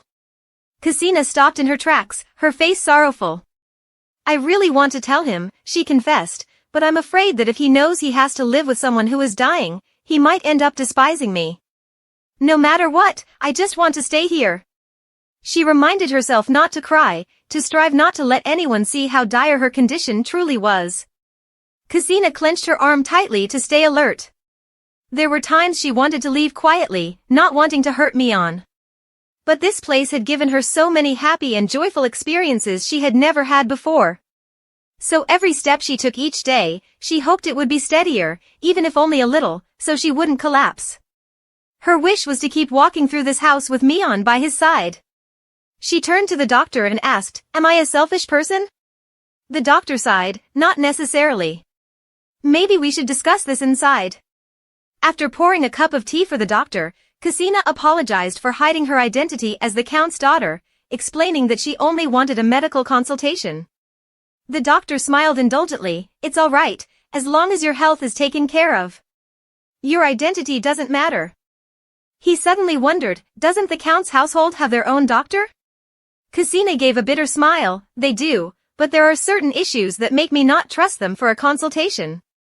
Swirling the tea in her cup, the surface of the liquid reflected the turmoil of Kasina's life. The doctor inquired if the Count knew about her illness. Kasina shook her head, finding it difficult to respond. "They have no idea." Curious, the doctor asked why she had to flee to him instead of staying at home. Since treating a disease also involves understanding its root cause, he paid close attention to her emotional state. Kasina fidgeted with her fingers, struggling to gather the courage to explain. She revealed that she had always been a supporting character in her own home, where no one paid attention to her or acknowledged her.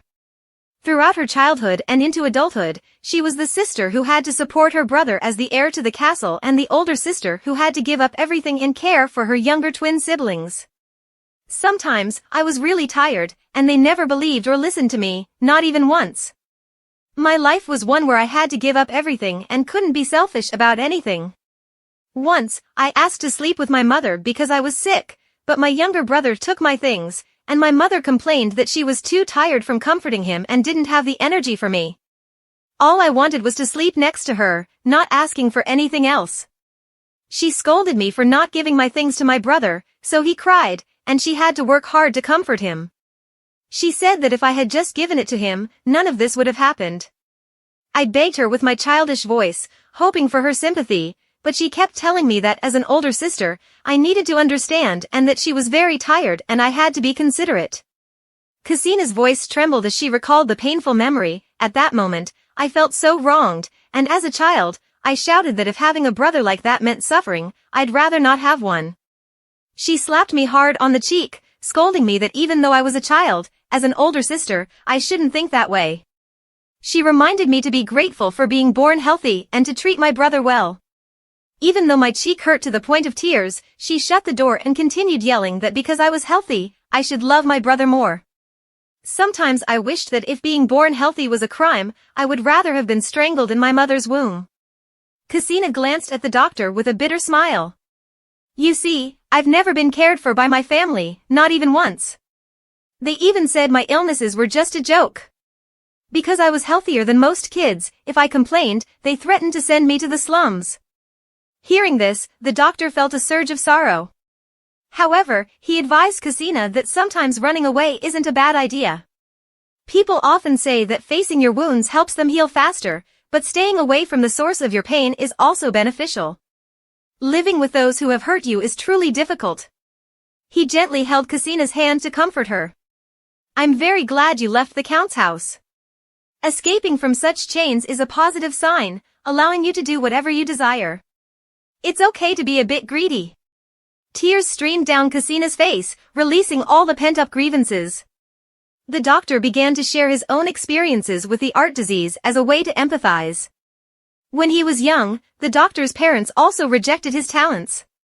They said no son of theirs should be involved in sewing and embroidery, claiming it made him look like a woman.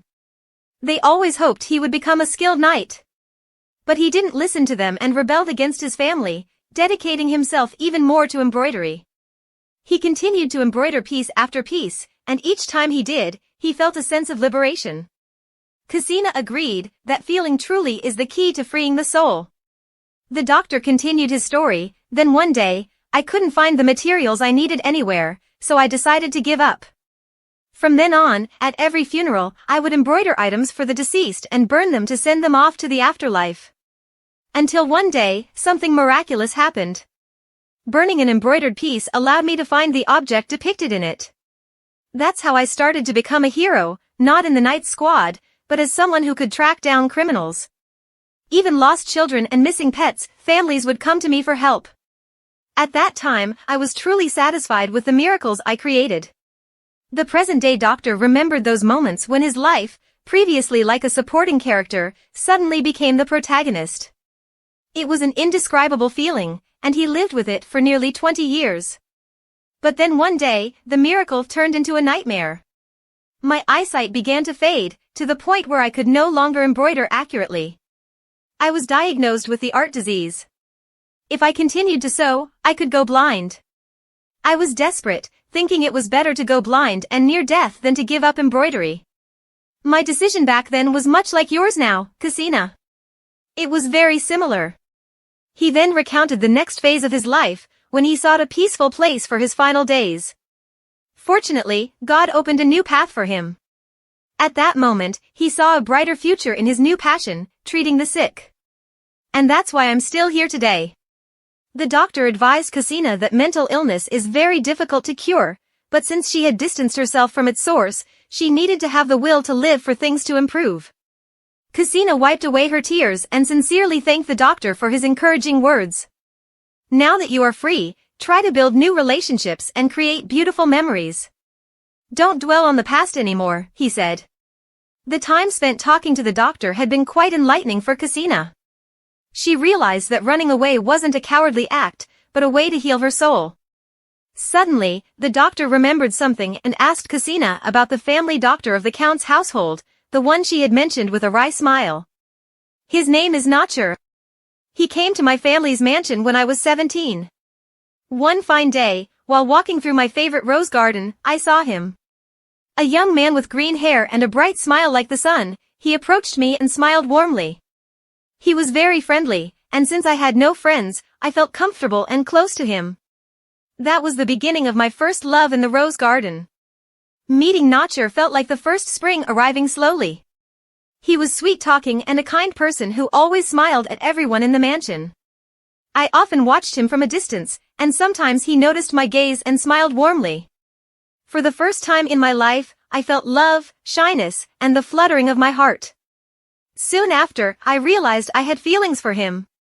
Every day, I waited in the garden until one day I gathered the courage to talk to him. He was still warm, asking what I was doing there. Of course, I couldn't say that I wanted to get to know him, so I said I was just walking and saw him. He showed me a freshly picked rose and asked if it was beautiful. At that moment, I foolishly thought he was going to give it to me. I was so excited and wondered how to respond appropriately. But just as he smiled at me, he turned and smiled at Abelia, giving her the rose instead and asking if she thought it was beautiful. At that moment, I realized how delusional I had been. From then on, he would still visit and treat Abelia, often smiling at me too. Until one day, I was in the library with Abelia. Notcher didn't let Abelia go outside because her health wasn't good. I tried to persuade her to be patient since Notcher had told her to rest well. But Abelia kept whining and expressing her dislike for Notcher because she couldn't go out. Every time Notcher looked at Abelia, I felt choked with sadness. Instead of thinking about my sister chattering away, mentioning someone I couldn't reach, I kept worrying about my feelings for Notcher. At times, I felt guilty being with my sister just to get Notcher's attention. But I gave up, and Abelia stayed by my side, moving back and forth because she couldn't go out. When I wasn't paying attention, she took advantage of a gap where I had taken a book, squeezing her head through, teasing playfully, thinking it would be cute. But unexpectedly, she pushed the bookshelf, causing it to wobble. At that moment, I only had time to see the shelf collapse, unable to do anything. Notcher heard Abelia's scream and quickly ran over. At that moment, I was the one pinned under the bookshelf, while Abelia stood next to me, crying. He hurriedly asked, "Abelia, are you hurt?" The little girl kept crying, saying she didn't mean to. I tried to console her, saying it was all right. But then Notcher turned to me and asked, "Why did you do this?" I wanted to explain, but he didn't listen, scolding me more, saying that Abelia was so fragile, and I, being so strong, didn't protect her and even put her in danger.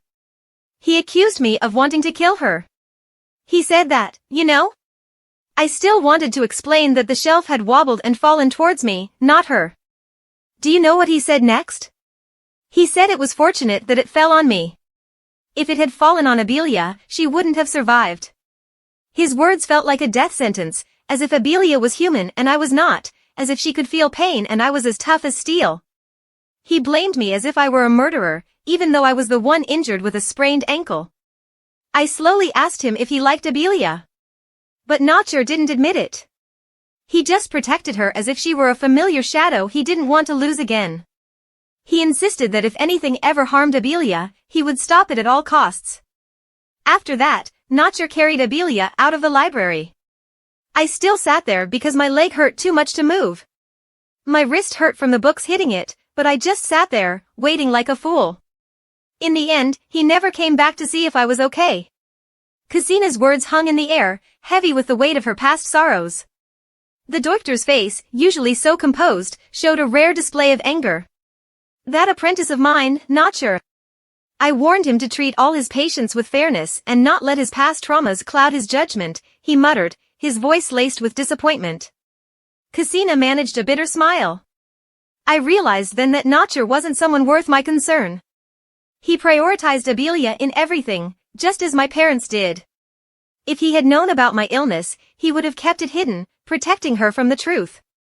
Outside the room, Mion's heart pounded as he processed what he had just overheard. The raw pain in Casina's voice, the injustices she had faced, stirred a protective rage within him.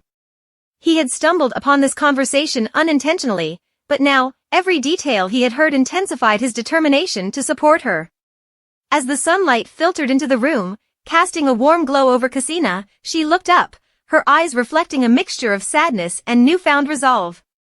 "Thank you, Doctor, for helping me see things clearly and giving me the strength to face my past."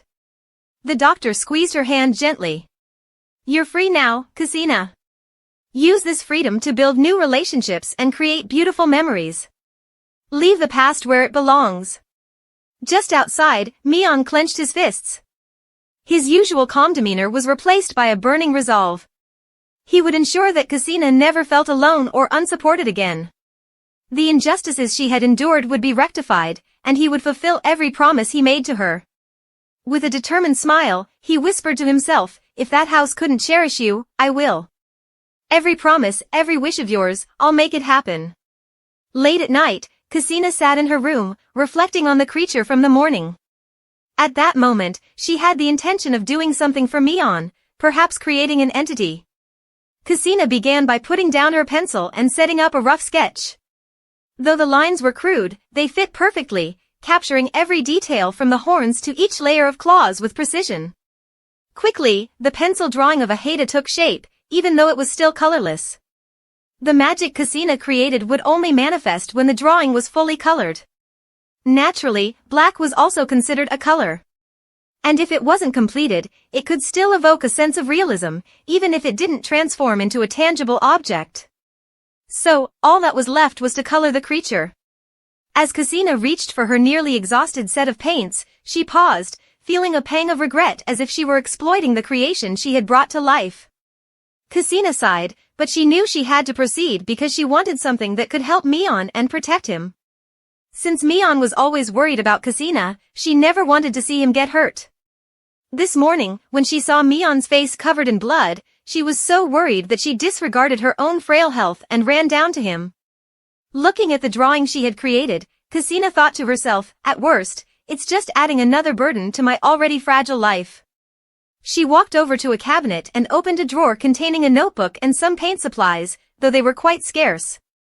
She used to stock up on paints, but since coming to the north, she hadn't had the time to buy more, and now they were almost gone. Casina considered asking Mion to buy some for her, but immediately dismissed the idea, thinking, I can't keep bothering him for everything. I should go buy them myself, after all, I'm still the daughter of a wealthy count. Today, Casina felt something different, her mood. Despite lacking a few things, she didn't feel the usual frustration. The light from the Hela stone that Mion had given her caught her attention. She picked it up, feeling the warmth radiate from it and recalling Mion's words, a wish for the recipient of the stone to be healthier than ever.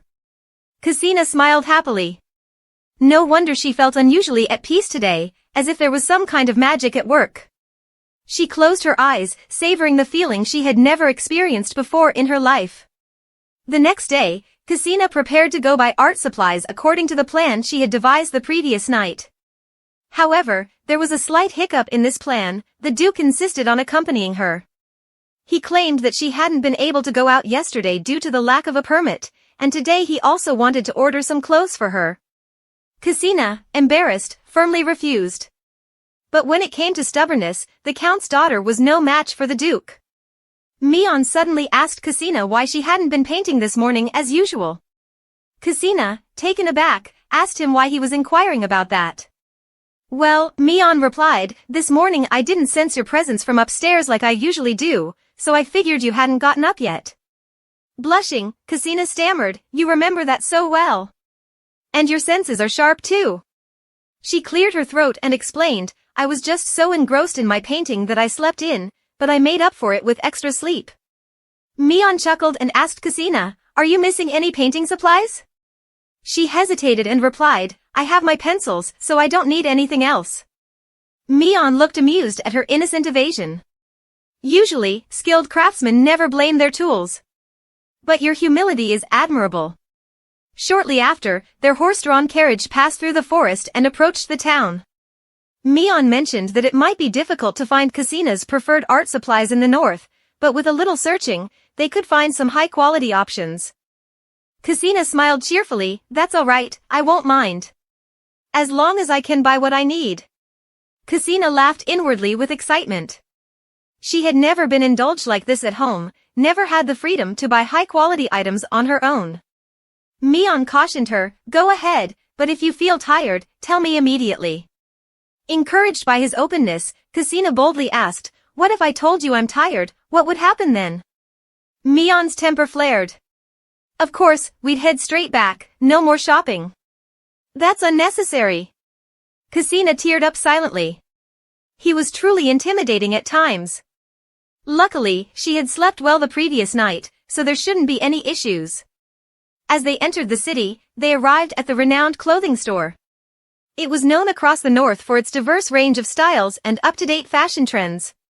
As Mion helped Casina down from the horse, he announced, there's a doctor here, a close friend of mine, Duke Berto, who has a deep understanding of art-related illnesses. Casina was slightly surprised. Your close friend? Mion briefly explained, he's a patron of artists and has extensive knowledge of art-related illnesses. Besides, I showed him your painting, and he was very interested. Kusina blushed furiously, startled that Mion had shown her painting to someone else without her consent. She scolded him, why did you let Duke Berto see it? I didn't intend to display it. Mion, feeling awkward, replied, it didn't seem like a big deal to me, especially since you agreed to let me show it. Kusina sighed in frustration. It's not the same at all. It's like letting someone read my diary without permission. Mion scratched his head apologetically. I'm really sorry, Kusina. I didn't think about it that way. Interrupting their conversation, Mion promptly asked the staff to prepare the latest winter outfits. Trying to soothe Kusina's annoyance, he said, all right, no more frustration. I'll make it up to you. Now, pick out a dress. The shop owner, being very tactful, greeted the Duke and the young lady first. It's always better to go first. Mion quickly introduced Kusina to the shop owner so they could get acquainted. Kusina smiled gently, greeted the shop owner, and quickly introduced herself, also allowing for a more casual address. The shop owner was extremely friendly and told Kusina, just call me normally since I'm a commoner. Mion, standing beside, grumbled, you complained to me, but look at how cheerful you are with others. Mion gave orders to the shopkeeper, I want to see all the winter outfits, a few casual ones and some comfortable work outfits. Kusina, feeling flustered, asked, why are you choosing so many? Mion, with a dismissive expression, explained, the clothes you put on are too cumbersome. You need comfortable outfits to work in. Watching their intimate exchange, the shopkeeper felt very satisfied. She asked, how would you like to choose? Of course, the most expensive ones. Show me everything. Especially the ones for painting, Mion said. Kusina quickly grabbed Mion's hand and said, I'm fine, really, so you don't need to buy so many. Her actions would excite the Duke, how adorable. It's the first time Kusina has taken the initiative to touch him, the Duke thought, and thus he excitedly decided, just choose whatever you want, be comfortable. Kusina was at a loss for words and had no choice but to comply. The shop had many outfits, and the shopkeeper promised to show designs, make alterations, and take proper measurements. Kusina wanted to refuse, but Mion was determined. The shopkeeper, catching on, take Kusina inside to start taking measurements. Kusina felt helpless and thought it was a shame to spend so much without knowing how long she would wear the clothes. But when she looked across, she saw Mion's passionate gaze sweeping over her. He was sitting there dignified, while his girl was shopping for clothes. Kusina quickly turned away, her cheeks flushing with embarrassment. They were now like a young couple in love. After a period of choosing, measuring, and adjusting, Kusina was exhausted and slumped onto a chair. Mion, worried, asked, are you very tired? Are you all right? But the shopkeeper wasn't done with her yet. She cheerfully called out Kusina's name. Honestly, every time she called her name, it felt like the Grim Reaper was coming. Oh dear, she pulled out a pile of clothes and asked Kusina to choose from them. Kusina was out of breath. Although it wasn't her first time in high-end fashion stores, this place was excessive. Kusina felt truly exhausted, which was different from being at the Count's house, where she never dared to buy anything expensive. If her father knew, she would be scolded. Seeing Kusina in a daze, Mion placed his hand on her forehead to check her temperature. His hand was slightly rough but very cool. Kusina enjoyed this refreshing sensation and, without realizing it, her eyes widened in surprise as she instinctively moved back. Mion was also a bit shocked because Kusina had been enjoying his touch, and the close contact made him feel a bit psychologically unsettled. Kusina immediately explained, it's just that your hand is so cool. Mion snapped back to his senses and asked with concern, do you have a fever? If so, we should go home immediately. Kusina quickly denied, no, it's just that having to choose so many things for the first time has made me a bit exhausted, but I'm fine. Mion teased, your face reveals emotions so easily. He playfully asked, which ones do you want to keep and which ones do you want to discard? Kusina, feeling frustrated, said, I chose too many earlier, and I like all of them, so I don't know how to choose. Seeing this, Mion said, if it's too hard to choose, then it's very simple. He immediately told the shopkeeper, wrap up everything and check out quickly. No more choosing. As a result, Kasina, sulking and upset, left the shop, leaving Mion trailing behind like a husband being scolded by his wife. The Duke, feeling wronged, said, I'm the one paying, and I'm buying it, so why are you angry? I haven't even missed anything. Kasina pouted, why did you buy so much? I can't carry all of this. And this I'll buy it all attitude is really something. It's the first time I've heard such a thing. Mion chuckled, if you feel pressured, consider this as my apology and a sincere gift for having shown your paintings to Duke Berto without permission.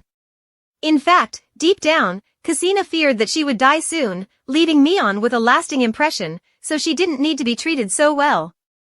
Looking at him, he even casually said it's fine if not everything is used right away. Kasina wondered why he was so warm and gentle with her. If it continued like this, she might not be able to let go of this world. Seeing Kasina in a daze, Mion playfully leaned close and asked, what are you thinking about so seriously? Kasina, startled, stepped back, her face as red as a tomato, and quickly said, nothing at all. All right, if there's nothing, let's go to the art supplies store, Mion said. I know a place. Once we're done there, we'll head back to the estate. Otherwise, you might get too tired again. Seeing Duke Mion's gentle demeanor as he consistently prioritized Kasina in every moment, she felt a flutter in her heart. His hands, which were so tender, reminded her of earlier when she had greedily wished for his rough hands that were skilled at killing monsters. They were truly cooling when she had a fever and warming when she needed it the most. Kasina nudged Mion's hand, struggling to hold it. Finally, she mustered the courage to act on her own desires. Mion was thrilled, feeling like a child who was finally given the chance to hold hands. Excited, he commanded them to move to the next location. In the street, Duke Mion was extremely pleased to receive a green light from Kasina. He didn't hold back and took her hand firmly throughout the rest of the journey. Upon arriving at the art supplies store, with its myriad of colors, paintings, brushes, and the strong smell of paint in the air, Kasina was mesmerized. Her eyes sparkled, and she hugged herself to prevent getting too excited. Mion's mood soured when he was abruptly separated from Kasina's hand by the sheer amount of paint supplies. The store owner, an old man, saw the noble young lady visiting his shop and gruffly asked, what are you here for? Kasina cheerfully replied, could I please see some painting tools? The old man, disdainful, shooed them away, saying, there's no place here for you and the young lady to look for luxury items, so just leave. Mion's temper flared. Not only was he unable to hold Kasina's hand, but now they were being turned away. He gritted his teeth and asked angrily, so, you're not selling anything, huh? Fortunately, Kasina intervened, or Duke Mion might have gone mad and destroyed the store. Kasina sincerely said, we're here to buy art supplies, not luxury items. We just need some regular paint. Suddenly, the store owner's attention fell on Kasina's hands. He wanted to examine them. Mion vehemently protested, who dares to touch my lady's hands? Kasina calmly advised Mion, it's fine, just let him look. The store owner examined Kasina's fingerprints and the calluses from holding brushes and painting. He released her hands and remarked, you truly have a talent for painting, young lady. The old man awkwardly apologized, I'm sorry for my earlier behavior. I judged based on hands and could only sell to those who seemed capable of painting, not just to anyone for fun. Please, feel free to choose what you like. Kasina, overjoyed, eagerly began selecting supplies like a puppy let loose in a field of toys. Mion's face, however, remained sour. Noticing Mion's continued displeasure, the store owner said, I apologize if I made your boyfriend uncomfortable. I can judge a person's painting talent by their hands and don't sell to just anyone.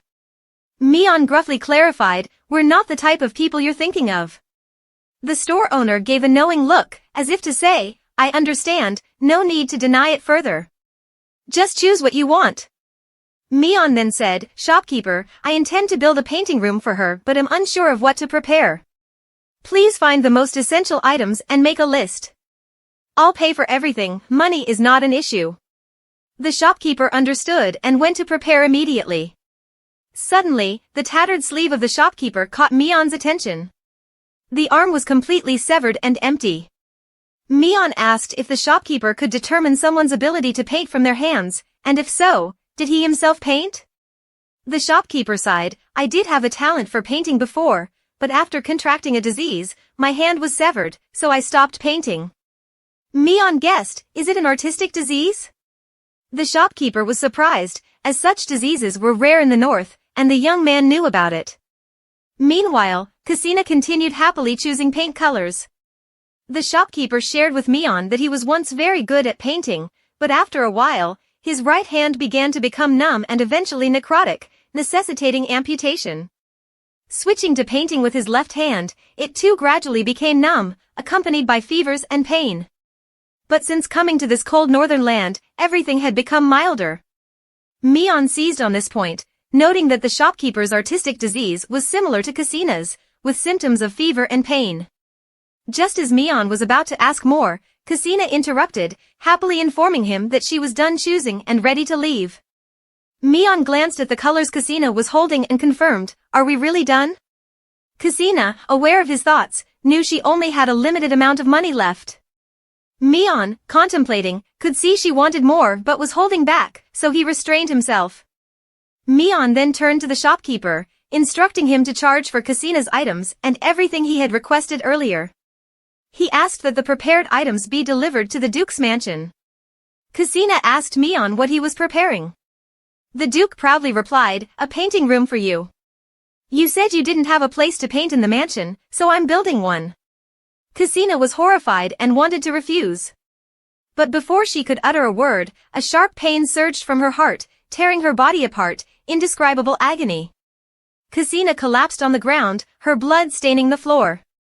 Mion, worried, rushed to help Cassina. At that moment, she was in excruciating pain, suffering from an artistic illness. The protagonist's illness was among the most severe, with talent matched only by divine creation. Cassina was delirious, struggling to breathe, and felt an overwhelming discomfort.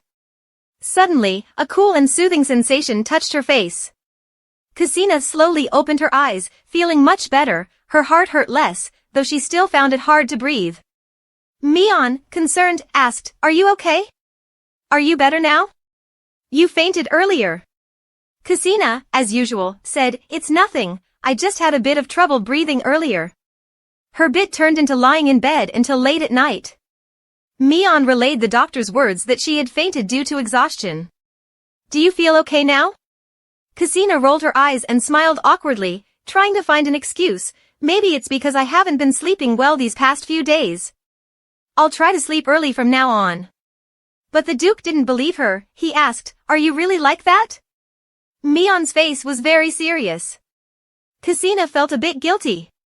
The Duke immediately pointed out, he knows Cassina's habits. Whenever she lies, she rolls her eyes and smiles awkwardly. So, you're lying to me, aren't you?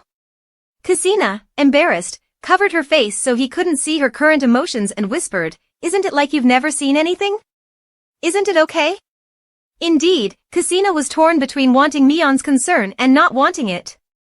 In this world, Mion was the only one who cared for her so thoroughly, staying up night after night and even neglecting his duties. It was just that the timing was wrong, she was dying and didn't want to leave Mion with a haunting memory of her death. Even if it meant staying up with Cassina past midnight, Mion still smiled and willingly stayed by her side. Because just missing him a bit made her faint. Cassina pleaded with the Duke in her mind, don't be so kind to me because the more you are, the more I'll regret my life. Then she said, we don't mean anything to each other, so please stay away from me and don't care for me so gently. However, the Duke was too familiar with Cassina's rejection and fear of getting close to others, so he wasn't too concerned. P4. A few days later, at the gate of the Genta territory, a special guest was arriving. The gate guards, yawning and gossiping about the Duke, were so bored that their yawns were nearly tearing their mouths apart. They were eager to go hunt beasts. Suddenly, the captain of the guard used a spyglass to look into the distance. In fact, he had already seen it, he just wanted to confirm with the spyglass. From afar, there was a carriage with the Duke Charlos's coat of arms, which was so distinctive that it was immediately recognizable. However, the new guard next to the captain didn't know who the carriage belonged to. The captain reminded him, "Quick, open the gate and let him in." The newbie, puzzled, asked, "Who is it? Who else could it be?" "It's Duke Berto." At this, the new guard finally understood. Berto was so famous that everyone in the city knew him. He was the head of a family with a peculiar personality, and it was interesting that their Duke, Mion, could be close to such a person. On Casina's side, she was finally able to get out of bed, as if liberated, enjoying the sunset and fresh air. Although she had breathed before, Mion's strict supervision had kept her in bed, worried that even a slight movement might tire her out. After taking in the scenery, she went to the painting of a Haida that Casina had sketched and started adding color. It was almost complete. Casina felt conflicted as she was very grateful for Mion's constant care and wanted to do something to repay him. Feeling a bit of roughness only through the drawing, Casina felt sentimental about the imminent completion of her work. However, she was still unsure whether to add more weight to her condition. But thinking about Mion enduring injuries and having brought her warmth countless times, Casina smiled softly. Indeed, she really wanted to help Mion in any way she could. After making her decision, she took a brush and applied the base color, built up the shape, highlighted it, and added detailed touches. After a long while, the painting was completed. Casina felt satisfied with her work, a truly vibrant Haida. At that moment, her eye color began to change, shifting gradually from blue to a brilliant golden hue. Casina fell backwards. The miracle had happened, but with this enormous size, it was a bit terrifying. Could she handle it? From the painting, a gigantic leg with claws as large as Casina's body emerged. The gray-black fur with a hint of gold was his leg. Its appearance shook the mansion, causing violent tremors. The servants panicked, but they were accustomed to natural disasters, so there wasn't a major change in their reactions. The butler France and Casina's doctor were also shaken so hard that they seemed to lose their minds. The new arrival Berto was greeted with the enthusiastic, rough hospitality of the Duke Mion's household. The Duke himself rushed to kick open the door, urgently informing Casina that the mansion was shaking a bit. Before he could finish speaking, the whole big bull's face of Haida struck Mion's eyes. Casina, sweaty and startled by the Duke's sudden appearance, tried to get him to put away his sword. Without saying a word, the Duke drew his very sharp sword from his side. Mion's face was grim, and he warned Casina to quickly get out of the way, as he had fought countless monsters before and intended to fight this one to the end, with a fight to the death approaching. Casina dashed to Mion's side, holding the Duke tightly and urgently asking him not to strike or draw his sword, as the child was not harmful. To her surprise, the Duke had thought her embrace was meant to protect him, but it was actually to protect her child. However, something seemed off. Mion was captivated by Casina's brilliant golden eyes, gazing at them in a daze, forgetting about the he. He was astonished and "Say your eyes." Casina immediately covered her eyes and stepped back, fearing that the Duke would dislike them. Casina, used to self-doubt and feeling that anything unusual about herself was bad, thought her strange features were undesirable. Mion, seizing the chance to comfort her, unconsciously praised them as very beautiful, genuinely touching. Casina was dazed by the compliment, but before she could fully react, Mion furrowed his brow and growled, "Hey, did you just use that power?" Caught, Casina felt a pang of fear. Just a moment of romance, and she was already in tears. The Duke began to get increasingly angry, cursing. It seems the doctor was wrong, saying that the more you use your powers, the worse your illness gets. Or am I deaf and misheard? Casina anxiously apologized repeatedly, insisting that she hadn't meant to cause trouble and only wanted to help Mion. Casina felt wronged. Turning back to the main issue, the Duke decided to sheath his sword and asked Casina if it was really safe. She assured him that it was harmless and even very well behaved. The Duke sighed, "All right, let's get this kid out of here first, it's too troublesome to keep it in." Casina agreed, approaching Haida and gently telling him, "Now, let's go outside." The child nodded agreeably, truly well behaved. So well behaved that the Duke's mansion floor ended up with a big hole. It seemed the child hadn't done anything dangerous, just walking around. Casina, laughing nervously, promised the Duke she would make amends, so he need not worry. Mion, however, was more concerned about Kasina, asking if she was okay and not injured or tired. Kasina felt warm inside. Indeed, Mion was still a priority for her. Mion then invited little Haida to the yard. The child was so well behaved, understanding immediately. However, the child's size was somewhat too large and uncontrollable, leading to another door being knocked down and a few more holes in the floor. Both Mion and Kasina were speechless, watching as the child caused house damage effortlessly. Kasina, covered in sweat and pale, sincerely apologized to Mion. "I will make amends, I promise." The Duke, still as composed as ever, responded, "It's all right." Outside, the weather was gradually getting colder, old leaves were withering, and new buds were beginning to sprout. Some birds found the scene interesting and were fluttering around. Little Haida also knew how to appreciate the scenery. He growled at the birds to make them fly away. Mion had taken Haida and Kasina outside to practice in the courtyard, as it was the only place suitable for the size of Kasina's little one. It looked as though he was touring a mansion, and Mion was a bit shocked. He seemed completely unafraid, as if he was the Emmy Umberto of the family.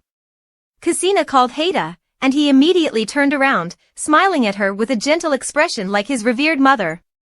Kasina advised him, "Be good, don't be naughty." He was very obedient, bowing his head so Kasina could pat him.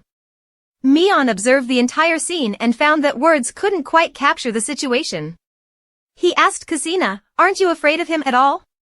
Kasina reassured the Duke that the boy was very well behaved at home and it was all right. Mion looked at Kasina intently and waved at the group of soldiers nearby. They were well trained but still terrified, whereas she seemed completely at ease. Kasina wasn't sure how to explain, only able to say that this child understood her heart better than anyone else in the world. Kasina rubbed her head against the little one as if genuinely happy, like a family.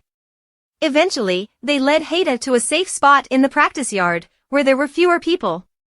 Mion wondered if there was a connection between the mind and life that Kasina had drawn in the summoning. Suddenly, he sighed and asked her a serious question: why summon a magical beast, and why specifically Haida? Kasina was surprised and a bit flustered. She didn't expect him to ask this. How should she explain it correctly? She awkwardly tucked her hair behind her ear and confessed sweetly, "It's because I want to help you find its weaknesses." She regained her composure, excitedly affirming that it would be easier if the monster didn't run away, which would allow you to conquer lands faster. Kasina confidently expressed her support to the Duke. Mion was taken aback, acknowledging that it was an obvious truth. He was pleased but also somewhat annoyed that she had exhausted her energy just for this.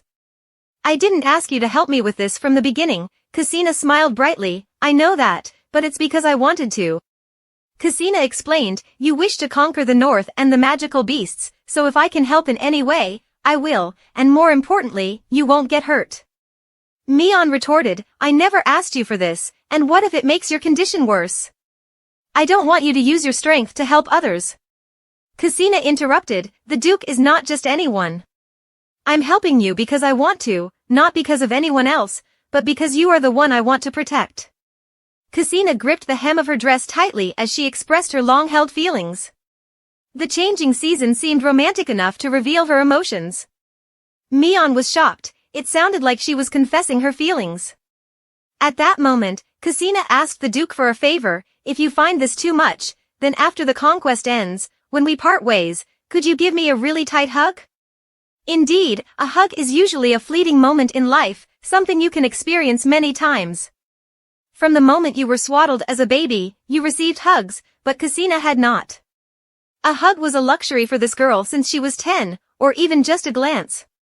Thinking about receiving a warm embrace from him before leaving this world was considered a fulfillment for her. Though she knew it was a selfish wish, Kasina desired it as both her first and last wish before she rested in eternal peace. Mion didn't respond. His expression was difficult to describe. Kasina felt anxious, laughing awkwardly to ease the mood, and adjusted her words to make him feel less burdened. "Anyway, it would be nice to have a hug when I leave the mansion." Despite her reasons or justifications, a straightforward person like Mion would understand the implication. Did she want him to hug her before she died? His mood was unsettled. Mion gravely said to Kasina, "I don't need your help. I never asked for it, so don't do such things." As for the farewell hug, of course I will do it. His seriousness made Cassina fearful and anxious. But mostly, her heart ached. It seemed she was doing something redundant, her thoughts were overwhelmingly negative. She stepped back, trying to force a painful smile. I won't do things I don't like. I'm sorry for speaking out of turn, Mion wanted to explain, he didn't mean it that way. But just then, the butler appeared and interrupted. He announced, Lord Berto has arrived and is waiting in the guest room, sir. Cassina was surprised by Duke Berto, whom Duke Mion had mentioned before as an excellent art appraiser and a person who trained artists. He had also seen her paintings. The two people decided to head to the office, where the esteemed guest was waiting. Berto, sipping on a cup of black tea, gave off an oddly calming feeling. In just a moment, that tranquility was shattered. Berto turned around, laughing and teasing, I was planning to take my time coming here, and now I see you finally showing your face. Indeed, tranquility was when one didn't have a friend whose face always looked like a debt collector's. Seeing Cassina and Mion, Berto proactively greeted and introduced himself. A tall young man with an impressive aura and ivory-colored hair, quite distinctive. Cassina's face turned bright red, presumably, she had never seen anyone so handsome before, extraordinarily and marvelously beautiful. As Cassina was about to extend her hand to greet Ber, a cleaver suddenly slashed through, actually the rough, large hand of the Duke, who was replacing Cassina in greeting Berto. He was furious, ready to prepare for a combat-like confrontation with his old friend. Ber, not to be outdone, remarked, the Duke's precious, rough hand being in mine with such immense strength is a great honor. Mion shot back, oh really? Then why don't you shake my hand? I've been madly waiting for you, and now you remember me, so why not hurry up and come here instead of making me wait so long? Mion glanced sideways and didn't bother to respond, just a little matter. Now, sit down gently, and drink tea instead of throwing punches. Cassina, on the side, was terrified, it seemed these two had their own private channel, and she didn't understand anything at all. Berto didn't mind, fighting with that monkey-like guy was exhausting. Fortunately, the young lady was here, otherwise, it would have been quite troublesome. Returning to the main topic, with tea and pudding served, the conversation began between the newly arrived guest, Cassina, and the Duke. Berto started by asking Cassina, is the monster outside something you created? But why does it have to be a magical beast? She excitedly admitted, because I wanted to learn more about magical beasts, their weaknesses, as this would help in the campaign. Berto sipped his tea and thought to himself, so it's because of Mion, my unlucky friend. Berto asked further, has the magical beast disappeared? Cassina replied, not at all, it's still enjoying the clear sky and the soldiers out in the yard. Berto began to speak calmly, before personally encountering the monster, I wasn't sure about anything, but it turns out you are a miracle of creation. The tea in the cup shimmered like his mood. While the people in the room were talking about Cassina's condition, Mion, not understanding, asked for a definition of it. Berto explained that this was a type of rare and powerful magic, essentially the miracle of creation, which involves creating living beings with souls through one skill. It requires understanding and sensing to create something similar or even greater. Essentially, it's like asexual reproduction, but for Cassina, it's enough just to touch. Everything created is connected to the creator, essentially the progenitor. They can feel just like a real being and are not merely artificial. And another special point, the miracle of creation can actually produce flesh and blood, even humans, if the artist understands the person they create. Of course, some of this is just rumors. Berto's keen eyes assessed Cassina. Anxiety was clearly visible, the situation was genuinely difficult. Cassina seemed very happy as she told the Duke everything she knew about the art of disease. Only Berto knew that when he came here and met this girl, all his previous worries and calculations were wrong. This small girl was dying day by day at a rapid pace. Interrupting Mion's curiosity, Berto smiled and said, by the way, I also want something for the young lady. Cassina, still in high spirits, asked Berto, what is it? I'm eagerly looking forward to it. And the truth that Berto brought was no different from a nightmare. It was a letter sent by her father, the Count, from the south. Just hearing that name made Cassina's heart sink into a deep abyss, and the nightmare began to flood back. Who says home is everything? For Cassina, home was nothing but a realm of extreme torment and haunting. Berto offered a brief explanation. Since I stopped by the Count's place on the way to inquire about his artistic illness and learned that you were here, he took the opportunity to send me this letter. The mention of her father stirred up all the humiliation, anger, and fear within Cassina.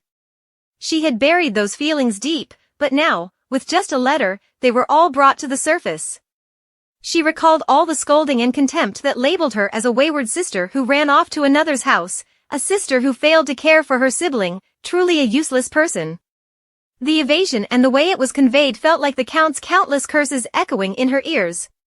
It left Cassina breathless and her heart ached more than the disease ever could. Her mind was so unsettled that Mion had to call out several times before she responded. He had to place his hand on her forehead to help her calm down. Thankfully, he was there. Cassina always felt that way. Mion quickly reassured her, if you don't want to read it, I can burn the letter or even throw out the person who brought it. Berto, caught in the crossfire, choked on his words, oh, I'm just the messenger and I'm getting blasted too? He said to Cassina with a wry smile, sorry, miss, it seems I've brought something here that shouldn't have been. Mion, with a steely gaze, added, whatever should or shouldn't be brought, just bring the Count's letter. Cassina gave Berto a reluctant smile and told him, it's all right, whatever needs to happen will happen. She took the Count's letter, sealed with the family crest. It had been a long time since Cassina had seen it. Inside was a lengthy letter, perhaps there was a hint of her father's concern? Cassina still held on to a sliver of hope, though she had probably overestimated it. Each line of the letter was filled with resentment. It was as if he hated not being able to slap her while writing it. He berated her for being a wayward child and questioned why she ran off to her fiancé's house instead of addressing issues directly. What would happen to the family's reputation if anyone knew? If he were here, Cassina would confront her father. She had nothing left to lose or fear. Indeed, her father had always prioritized the family's honor. Had he ever taken a moment to listen to his daughter? He even mentioned Abelia, saying the girl had been distressed over Cassina's situation, had difficulty eating and sleeping, and her condition had worsened, so she should hurry back and check on her. At this moment, Cassina could not even shed a tear. If my sister was ill, was she to be considered as close to death as me, Cassina? If I returned out of concern for her, who would care for me? Was she to suffer daily, waiting for death? At the end of the letter, the Count warned Cassina to return home and not let this affect the family's reputation. If she did, he would be merciful, otherwise, he would expel her, banish her from there. Cassina laughed bitterly, mocking her wretched fate. What was there to fear about expulsion when she was on the brink of leaving this world? What she needed now was just a coffin, which she had already prepared. Mion, concerned, asked, are you all right? Cassina didn't respond. She stood up and sighed, it's just that my father remains the same as ever. She walked with the letter to the fireplace. If she had once dared not to resist and could only endure, now she could stand on her own feet. She was ending the unjust relationship with her father, who had lost much of his respect. Cassina grimly said, if the Count still considers these things important, does he think I need the family? In the end, he still refuses to believe anything. Cassina threw the letter into the fireplace. The fire was beautifully bright, burning away everything that had confined her for over 10 years, everything she had to endure, remain silent, and suffer. Since love was not given, there was nothing more to lose. Cassina's gaze became sharp again, to be the sister who stood behind her brother, the obedient older sister who gave way to her mischievous younger brother, and the confidant to her sickly sibling. Apologies, but none of that mattered now. She did not hate the people there, but given how they treated her, a person deemed healthier than those at home, she had no need to be conciliatory. Cassina grumbled, if you believe that I am sick, you must think of me as a nuisance, right, Count? She did not address him as her father, but only used his title. Mion and Berto were stunned by this scene. The cold, frightening aura Cassina emanated was intense. The Duke struggled to speak and asked, are you all right? It was as if Cassina had become a different person. Reining in her emotions, she turned back and smiled brightly at the Duke, it's fine. I already know the content, so it's not important anymore. I'm sorry, but may I burn it here? Mion was still shocked, but managed to squeeze out a few words, "Feel free to burn it, it's all right." She sincerely thanked the Duke, who always spoiled her like this. At that moment, Cassina suddenly felt a heavy weight in her mind, her breathing became difficult, and she collapsed weakly. It was Haida. The boy was not well. Cassina sensed it, and Mion quickly rushed over to support Cassina. Berto stopped drinking tea and, with difficulty, told the Duke that the boy was in trouble. Ber, standing beside them, boldly guessed, it might be due to her connection with her creation. "We need to get outside quickly to see what's wrong with the creature." Immediately, all three of them hurried to where Haida, the creature Cassina had created, was. Outside, the guards were in an uproar. They were organizing defenses because Haida was going berserk, roaring everywhere, no longer the docile creature from before. Seeing her creation being stabbed by many swords and spears painfully, Cassina wanted to intervene, but Mion was quicker. He tightly held Cassina's waist, pulling her back while drawing his sword. "Stay back, it's very dangerous." No matter what she said, this big guy was now completely out of control. Cassina persisted in trying to convince the Duke, "Don't do that, don't hurt it. I understand it, so please let me handle it." Mion, irritated, turned to scold the subordinates, asking grimly, "What happened?" One of them hesitantly reported, "Just now, when the winter sun mellowed a bit, 2 soldiers found Haida very interesting and wanted to test it. Since the Duke had given permission, they thought it would be safe." At that time, Haida appeared extremely docile, almost like a stuffed toy rather than a monster. The boy was just gazing at the sky and clouds, not paying attention to his surroundings. When it was too peaceful, he didn't like it and sought out danger. A soldier drew his sword and boldly suggested finding its weakness. They stared at Haida and eventually took action. The creature, which was previously calm, went berserk, and Mion was enraged. "You too, I told you to leave it alone." Suddenly, Mion embraced Cassina and sincerely apologized. "It's because of their carelessness that this happened." Cassina smiled warmly, reassuring Mion, "It's all right, let me try again." Mion was adamant about not wanting her to be hurt or exhausted. The two argued fiercely because Mion feared for Cassina's safety, while the monster continued to be uncontrollable. Seeing the young couple argue intensely, Berto suddenly appeared with an expression of dissatisfaction and said, "Hey, don't forget I'm still here. Instead of arguing, just listen to me." Both of them turned their attention to Berto, who seriously said, "Here, I understand artistic maladies better than anyone, so listen to me. The boy is created by Cassina, so she can control it. No one here can do it better than Cassina, so it might be possible to tame it without shedding blood."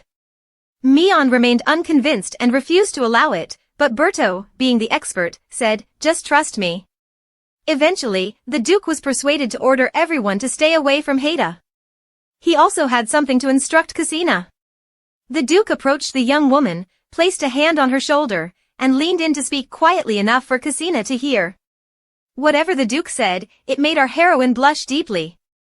Afterwards, Mion went back to manage the chaotic soldiers, instructing them to stand by for orders.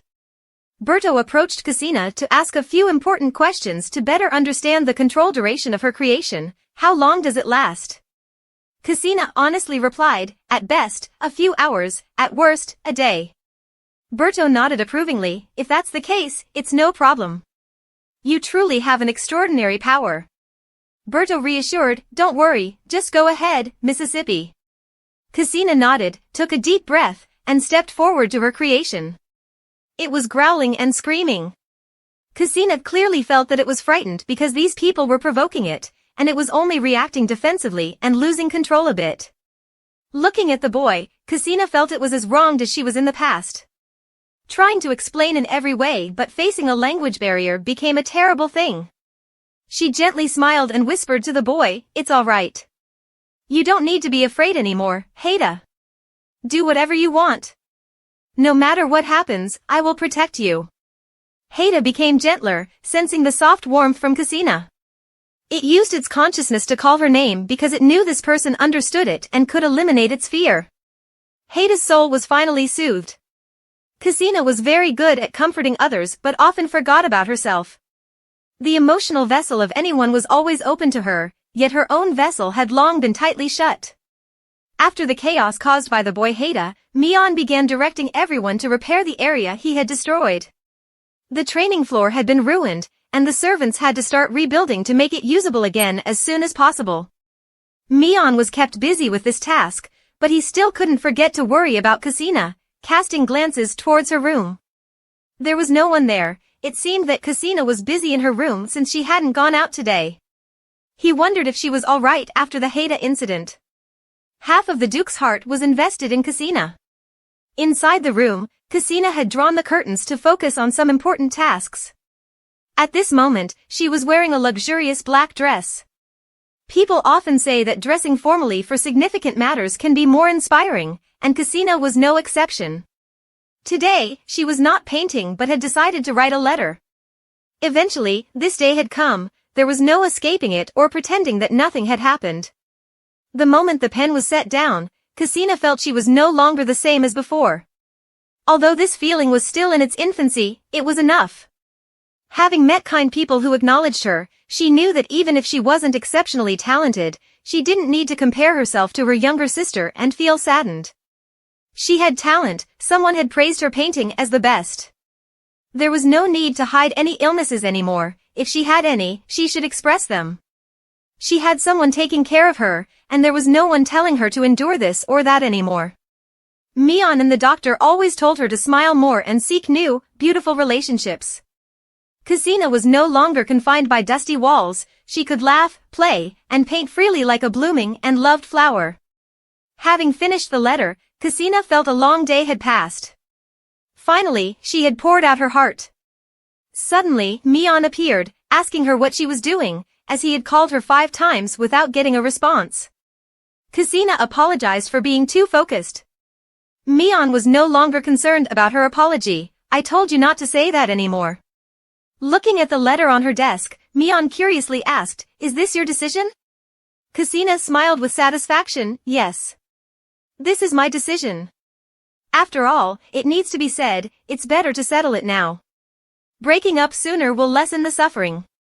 Inside, she felt a bit distressed, unsure if this was the right thing to do. But clearly, her parents had rejected her. The Duke fully supported Cassina's decision. He took her frail, illness-weakened hands and said firmly, no matter what you do, I support you with both hands and feet. Don't be sad. After all, as children, we don't get to choose where we are born. Parents giving us life is merely their own desire. Even if they provide food, shelter, and material wealth, that's not true nurturing. They must bear their responsibilities correctly. Cassina was astonished by Mion's words. They were concise, impactful, and truly a soothing balm. He smiled warmly and told Cassina, so, do what you want. If the Earl's family or the Earl doesn't respect you, you have the right to counter them when they insult you. I will take responsibility for everything you do, so feel free. A truly happy smile finally graced Cassina's face.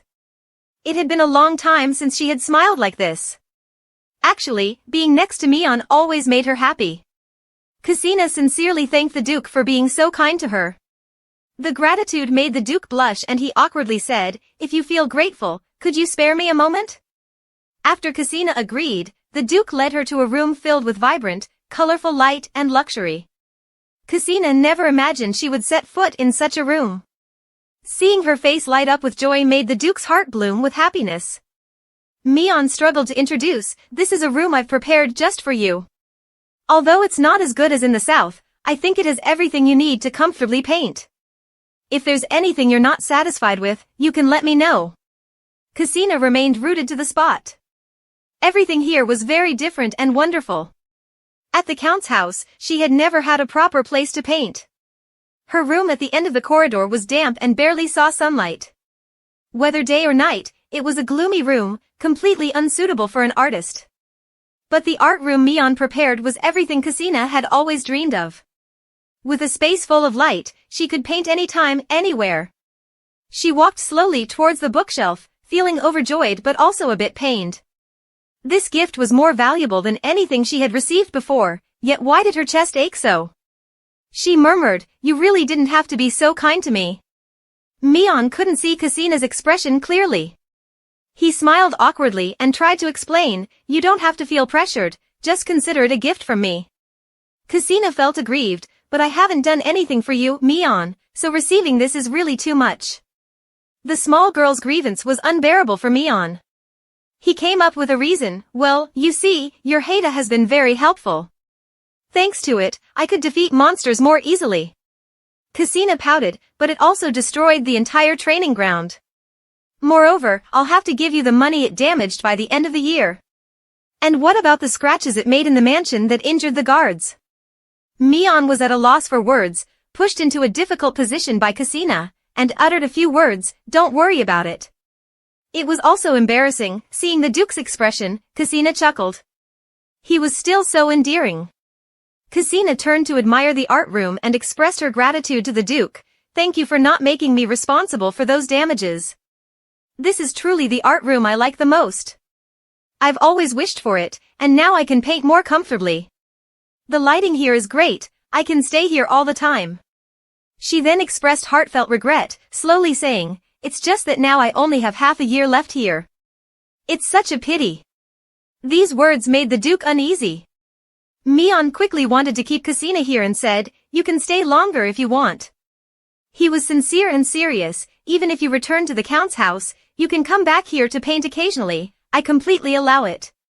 You're welcome here any time." Kasina smiled sadly and declined, "I only promised to stay for that long." She clasped her hands together tightly to prevent herself from getting emotional. While she sincerely thanked Mion, she mentioned a practical issue, "You also have to welcome a new one, so how can I shamelessly stay here?" Mion wanted to explain that there were no new people here, but Kasina didn't give him the chance. She changed the subject, thanked him, and promised to use the art room well. Mion helplessly sighed, "If anything comes up, just let me know. Tomorrow, the shopkeeper will bring some more items, so make yourself comfortable." With that settled, Mion went outside, and their conversation ended abruptly. Standing in the hallway, Mion was extremely restless. Kasina's words kept echoing in his mind. She wanted to help him, wanted to be with him, but the time was only 1 year.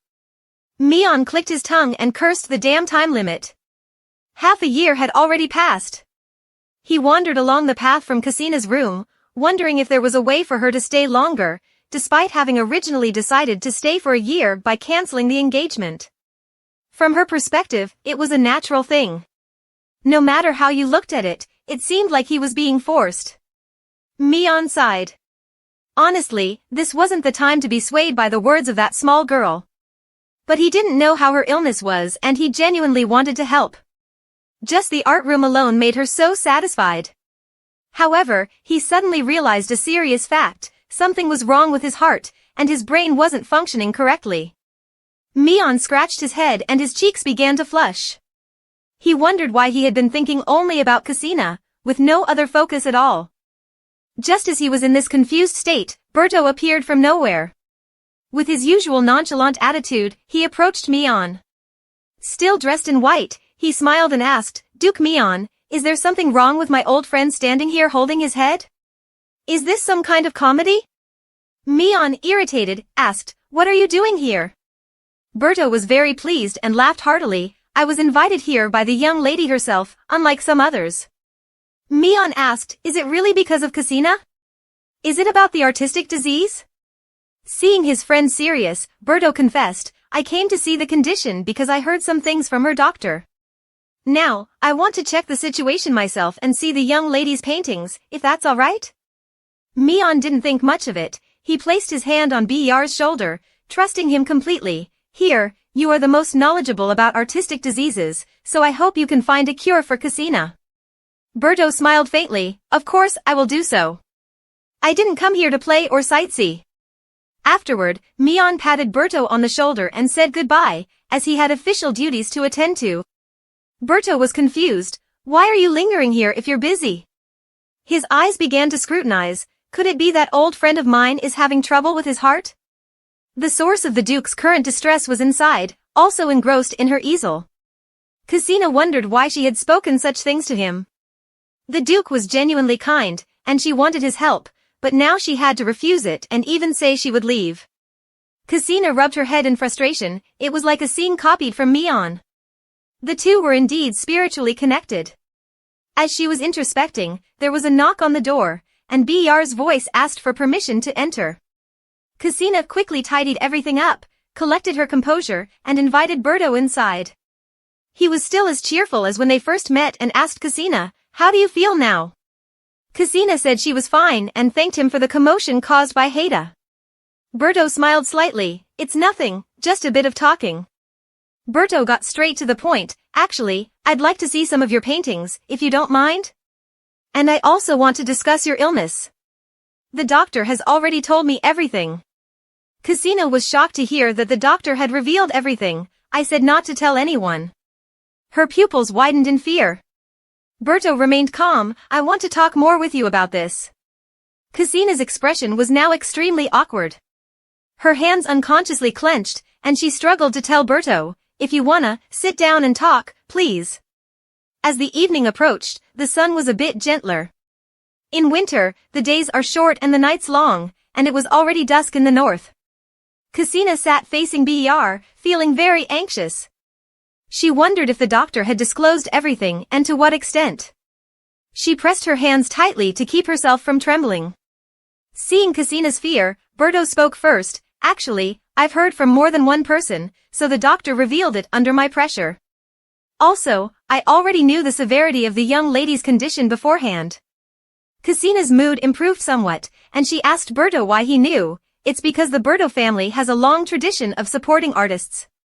People with your disease are also afflicted with a creative miracle, a type of artistic disease. It's quite rare." Casina was unsettled to learn that Berto knew due to his family's legacy. Her mood flickered like a candle flame. She forced a smile. "So it's true. I only learned about it 6 months ago." Berto reassured her. "It's nothing, it's just that your type of disease is extremely rare. Moreover, your power truly resembles divine power." Casina was surprised because she had always been labeled as useless. How could she have divine power? Br, sensing that Casina didn't fully understand, explained further. "Creating a work of art and maintaining it for an hour is already very difficult, but young Lady Casina can create a living creature and maintain it for a day, even easily controlling it. There are no records of a creative miracle creating such a large beast." Casina finally understood. "So that's how it is. This disease is rare, and it's even rarer for someone to trade their entire life to paint as I do." She asked Berto somewhat dazedly, "Do all people accept the price to paint like I do?" Berto agreed. "Few can give up what defines them. After all, it's passion and talent, so most people with artistic diseases don't live beyond 30.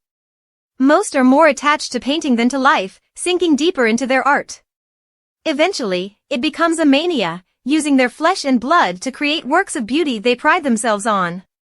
Casina didn't expect it to be so severe, but she understood that feeling.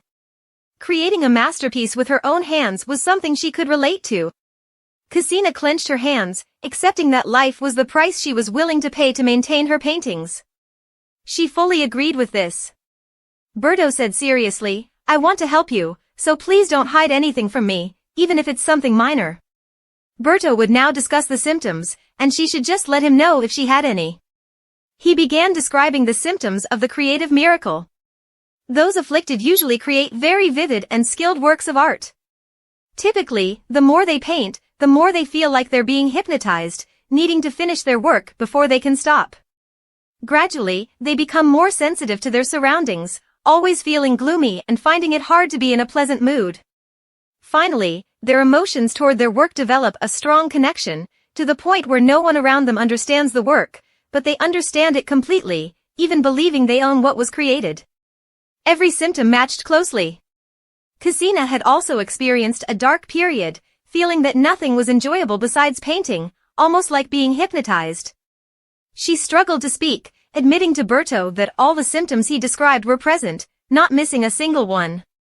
Berto was extremely surprised, not expecting all the symptoms to be present in this young woman. Casina admitted that she always felt captivated by her paintings, never stopping until she was satisfied.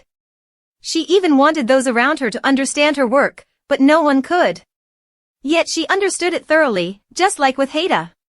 Berto didn't expect this young woman had to endure everything and turned to painting only to relieve her loneliness.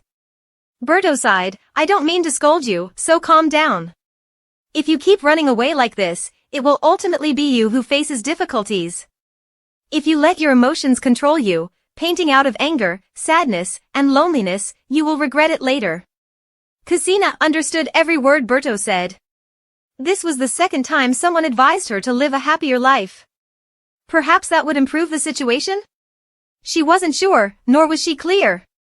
At that moment, Berto asked, "Cassina, is it the final stage?" She no longer avoided the question and directly admitted it. Berto suggested, "Would it be all right if you could set aside the painting from your mind, even just for a moment?" Cassina firmly denied, "It's completely impossible. If I set it aside, I would have nothing left." Seeing Cassina's mood begin to decline, Berto decided to stop and comfort her. "Actually, I used to be like you, someone with artistic talent. I couldn't remove it from myself either." Cassina, astonished, asked, "Even Duke Berto experienced that?" Br's family was a long-established lineage in the arts, known for nurturing and supporting artists. From a young age, Berto had a keen interest in music, specifically the flute. He played it constantly, to the point where his family had to assign someone to supervise him. Laughing heartily to lighten the mood, he confessed to Cassina, "Back then, I even hid from my family just to play the flute at all costs." Eventually, Cassina's mood improved. Berto moved to the next step and boldly asked Cassina, "Could you show me your painting skills?" Cassina thought for a moment. She needed to go to the Count's house to deliver a letter through a painted portal anyway, so she could show him then. This was a prerequisite for merely viewing her painting. Therefore, if she showed him, he could see and evaluate her ability most accurately. Cassina understood Br's intention. "We can start right away." After a brief moment, Cassina changed her clothes and prepared to paint. Berto wondered, "Don't you need to sketch it out first, or can you paint directly?" Cassina assured, "It's perfectly fine. I can paint faster now." She began to lay down strokes of color. Each brushstroke was precise and unwavering. It was the first time Berto had witnessed such a miraculous sight. It was beyond his imagination.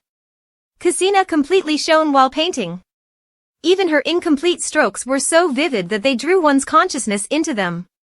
It was more powerful than any ability he had ever seen. It was truly a refined talent. Berto felt as though he was standing still in a charming river setting. Under Cassina's hands, the gentle enjoyment felt as light as a butterfly. Cassina's talent was truly beautiful and astonishing. Berto couldn't figure out how to express this endless feeling to her. On Cassina's side, as painting a space-warping portal was somewhat beyond her strength, she started to feel short of breath. Nevertheless, she had to push through to finish.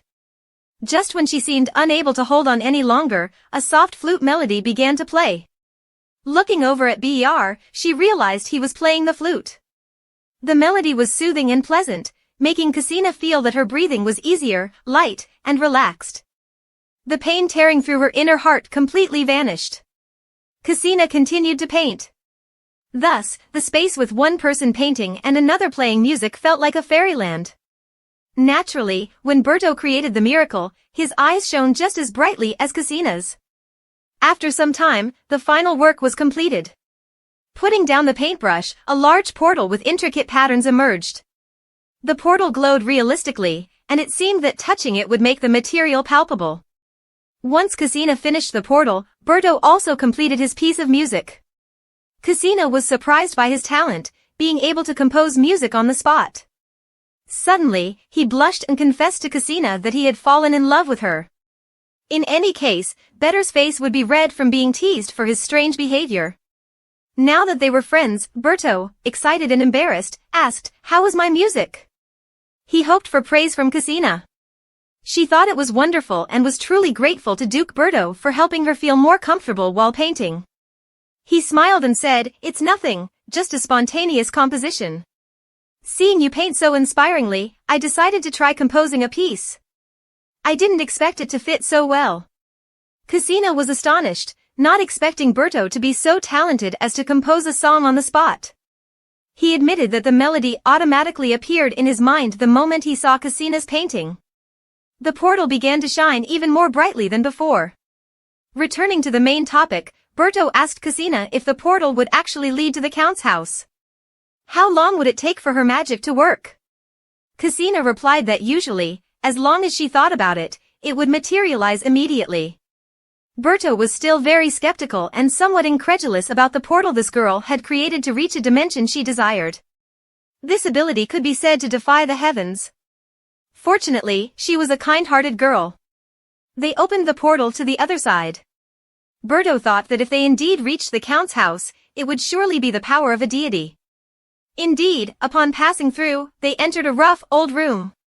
It was somewhat small and dusty, like a storage room. Berto remarked, "It seems this is the Count's abandoned room." Cassina looked around and said, "Nothing has changed at all, from the door hinges to the papers on the desk, it's just as it was." She told Br, "This is my room." He was somewhat surprised and apologized for his thoughtless comment. However, no matter how it was looked at, this place didn't seem like a room fit for a young lady. Cassina overlooked it, as Br's misunderstanding wasn't too unreasonable, and in fact, as Berto said, it was old and dilapidated.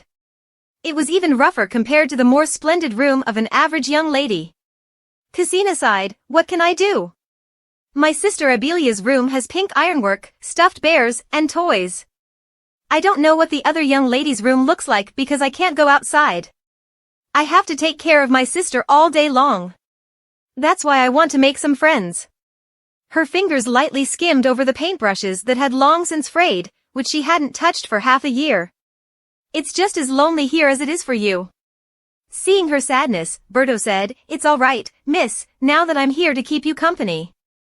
He started chattering away as if he hadn't spoken in 1,000 years, saying that being friends with him would be very beneficial. They had introduced themselves and even gone out together. The corners of Br's eyes were filled with amusement as he began to flirt with Cassina. He extended his hand towards her, agreed, "If we've gotten to know each other this well, then we should be friends. Let's make the most of it." Berto continued, "I have a lot of experience with this art of illness, and I can even use my flute to heal you." Hearing him talk so much, Cassina thought she understood the common frequency between Mion and Berto. They both talked a lot. The protagonist was perplexed by the invitation, "I'm not sure what we would do together." So Berto didn't mind, and he chuckled, "Of course I don't mind. Anything you don't know, you can learn gradually." Cassina smiled happily, "If that's the case, let's be friends. Having a friend like this isn't bad." The two shook hands, determined to be friends from now on. "Please help me, Duke," Cassina smiled.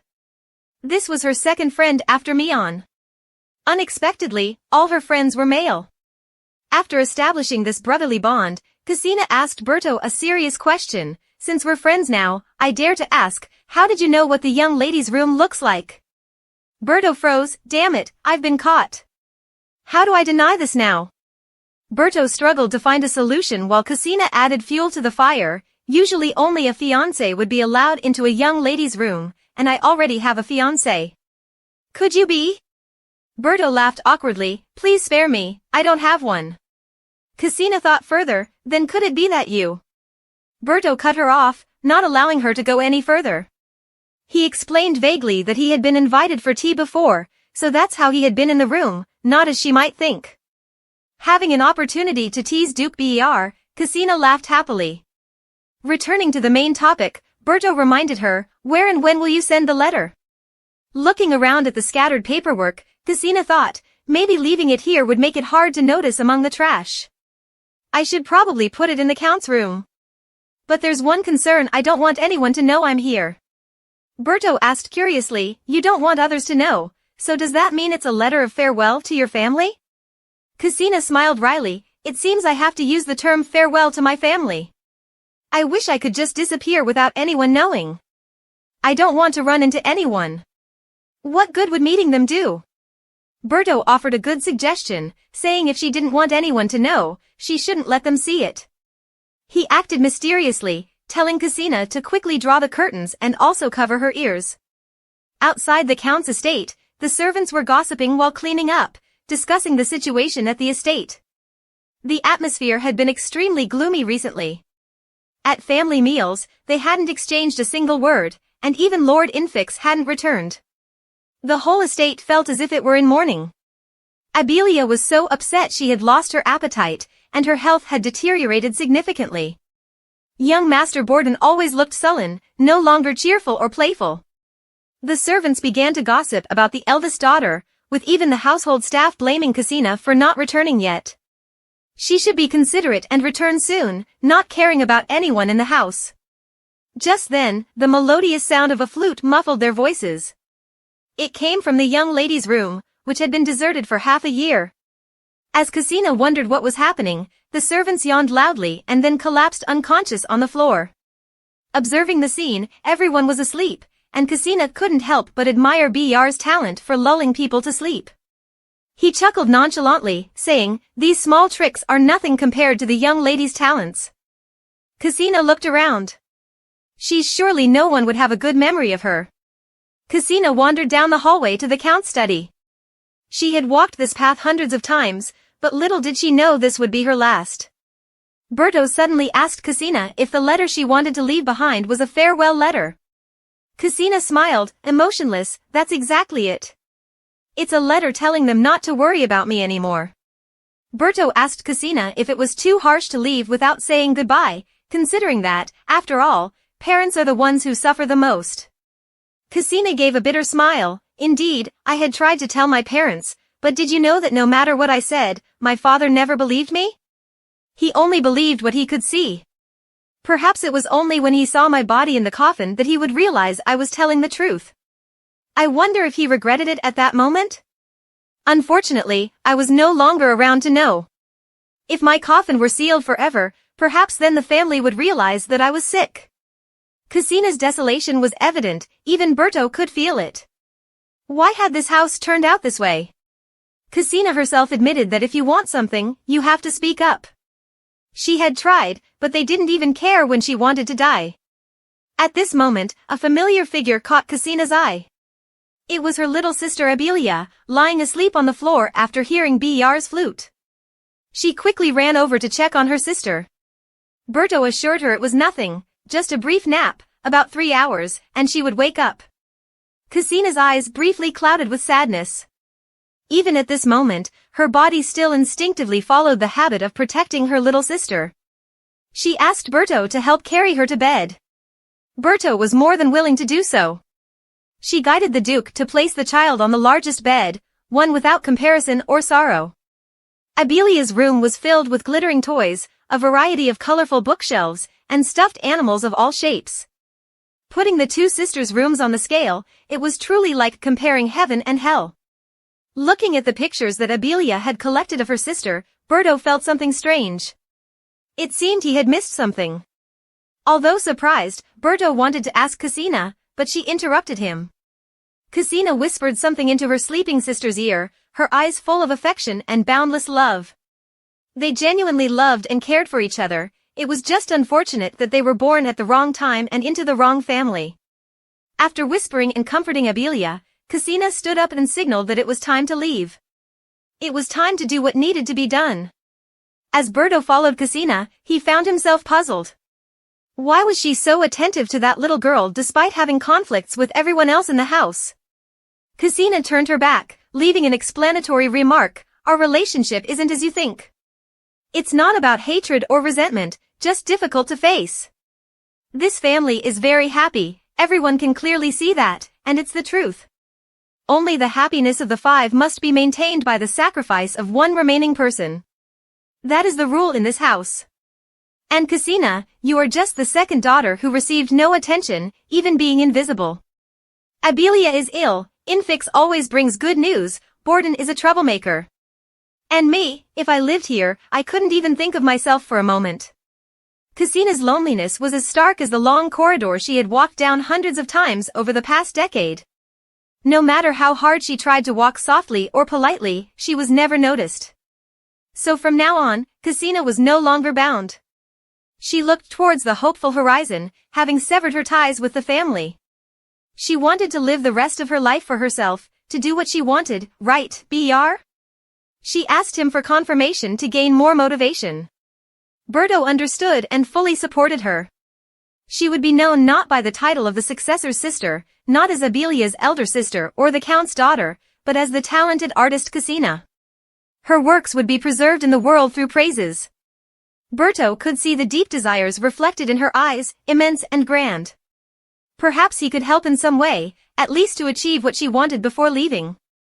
Of course, to do that, forgetting everything about this place was the top priority. That's why the letter had to reach the count today. After Cassina returned, the count had just arrived at the mansion as well. He took off his hot, cumbersome coat after working outside all day and asked the butler if anything was going on in the mansion. As the master of the house, the count immediately felt that something was off from the moment he stepped inside. The butler promptly reported, a strange thing happened earlier. It's unclear why, but everyone in the mansion fell into a deep sleep after hearing a certain melody. Even he himself was put to sleep, and it's been about 3 hours since then. The butler provided a detailed account of the situation. The count, with a stern face, asked if anyone was injured or if anything was missing. The butler replied that there was nothing. Suddenly, the count noticed a letter on his desk. He asked the butler, "Is there a letter for the mansion today?" Both were surprised by the presence of the letter, as the mailbox was empty today. Holding the letter, the count found it strange. If the butler hadn't seen the letter in the mail, how did it end up here? Moreover, the letter had no sender's name, so who could it be from? He opened the letter and saw a familiar seal but couldn't recognize which family it belonged to. It probably wasn't anything special, so he decided to read it. The count began to read each word of the letter. The opening line was, "Dear Count," with a concise, coherent, and formal style that puzzled the count.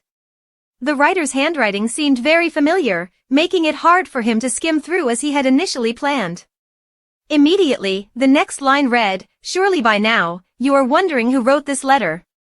The count involuntarily clenched his fist, as the letter's author seemed to understand him extremely well. The following content was, "If I had the chance, I would have many things to say, but now they all seem meaningless. Therefore, from now on, there will be no chance of my returning to this house." At this moment, the count realized that the letter was from Cassina. The first letter that his daughter had sent to the family after long time away was extremely brief, succinct, and entirely cold. Cassina said to consider this as her final farewell letter, marking the end of everything, including her father's anger and her own resentment. "I will become a famous painter known as Cassina. My paintings will be well received and praised by the public. They will be admired and passed around. My fame will spread throughout the north and even here. Each painting will be desired by many, unlike the ones you disdainfully threw into disarray." The count was shocked by what the letter conveyed. He looked very carefully and saw that there were no signs that the girl had been coerced. Could Cassina really be this cold? "You often told me not to tarnish the family's reputation. Perhaps I listened and understood, and now I have always adhered to that. This time, I will say something similar to you. Please do not tarnish the name of the future famous painter, someone whom this family will never be able to reach." The count did not know that writing these words, Cassina had dredged up all the pain she had tried to bury for a decade. Cassina's long wait had ended. She no longer needed to wait for her mother to visit her brother or care for her sister before comforting her. She no longer needed to wait for her father's family gatherings celebrating her brother's success or her sister's recovery to celebrate her own birthday. Cassina revealed a secret to the count. She had now found a new world, where someone made her look forward and that person always watched over her, never leaving her side. In this world, Cassina was the main character, not Abelia Infix or Borden. It wasn't about being the sister or the younger sibling, nor was there the experience of being slapped in the face until bruised or being thrown out of the room, or being scolded when her sister's play caused a bookshelf to collapse. There was no daily confrontation with someone's anger, even if it was just for giving her sister what she wanted. Because there, Cassina was loved, cared for, and attended to with gentle attention. The little girl would no longer have to cry into her hands at night or suffer the loss of her first birthday present in frustration. Because of love, there were no unwarranted scoldings. Because of love, the broken pieces would be mended. Because of love, there was someone who would pat her head and ask if she was okay, and take her temperature whenever she was ill. Upon reading this, the Count, enraged, slammed his hand on the table. The butler, who had just brought in medicine, was startled. At that moment, the Count was still berating Cassina for being ungrateful for the care she had received. Suddenly, the Count noticed the next line in the letter, which responded to his current anger. The letter was short but succinct. Cassina asked the Count one simple question: did I truly say nothing? 10 long years is a decade, and only a mute child would be unable to speak. Father, you knew from when I was young that I was a well-behaved child who never cried, didn't you? Oh, and I wonder if you even noticed. The Count was taken aback. He began to review everything. When did every fragment in his mind become an image of Cassina smiling? She smiled when studying, she smiled when her little sister whined to keep her from playing with friends. Even when he scolded her, she smiled. When did his child become one who never cried? There was no memory of her crying at all. This could only mean one thing: the child had long since lost her emotions. Cassina revealed, it's not that I didn't speak, but in the presence of everyone gathered, Abelia, Infant, Borden, did anyone ever hear me? Each time I was neglected by my parents, my feelings shattered into pieces. 10 years is long enough for a sturdy mirror to shatter, Father. What could I do but endure that pain and give up speaking? You know, wounds from the outside can heal with medicine, but the cracks in the heart will only widen. A once pristine piece of paper will no longer be the same after being trampled on. Father, if you want to see me, come to the north directly. I will not go anywhere, and when the time comes, bury me however you wish. Enraged, the Count crumpled the letter and threw it on the ground. He ordered to contact Duke Mion and demand that Cassina be brought back immediately. The butler, hesitating, said that the north had already begun winter, and the city gates and checkpoints were all closed. The Count slammed the table, insisting on bringing her back by any means, even if she was ill, and spoke of burying me however you wish. Was this how Cassina spoke to her parents after all these years of upbringing? She was not someone to say such strange things. It seemed the Count was truly someone who chose to believe what he wanted. He forgot that everyone in this house, including himself and the Countess, contributed to the birth and upbringing but failed in the education. In other words, they just threw money at her to fend for herself. How could there be a child who never cried for 10 years? It was just that they hadn't noticed. The butler placed the Count's medicine box down and tried to reveal a truth that had long been ignored. Actually, I think Miss Cassina is really ill. The Count froze in place upon hearing this, becoming even more enraged, and scolded the butler. Are you trying to make me more furious?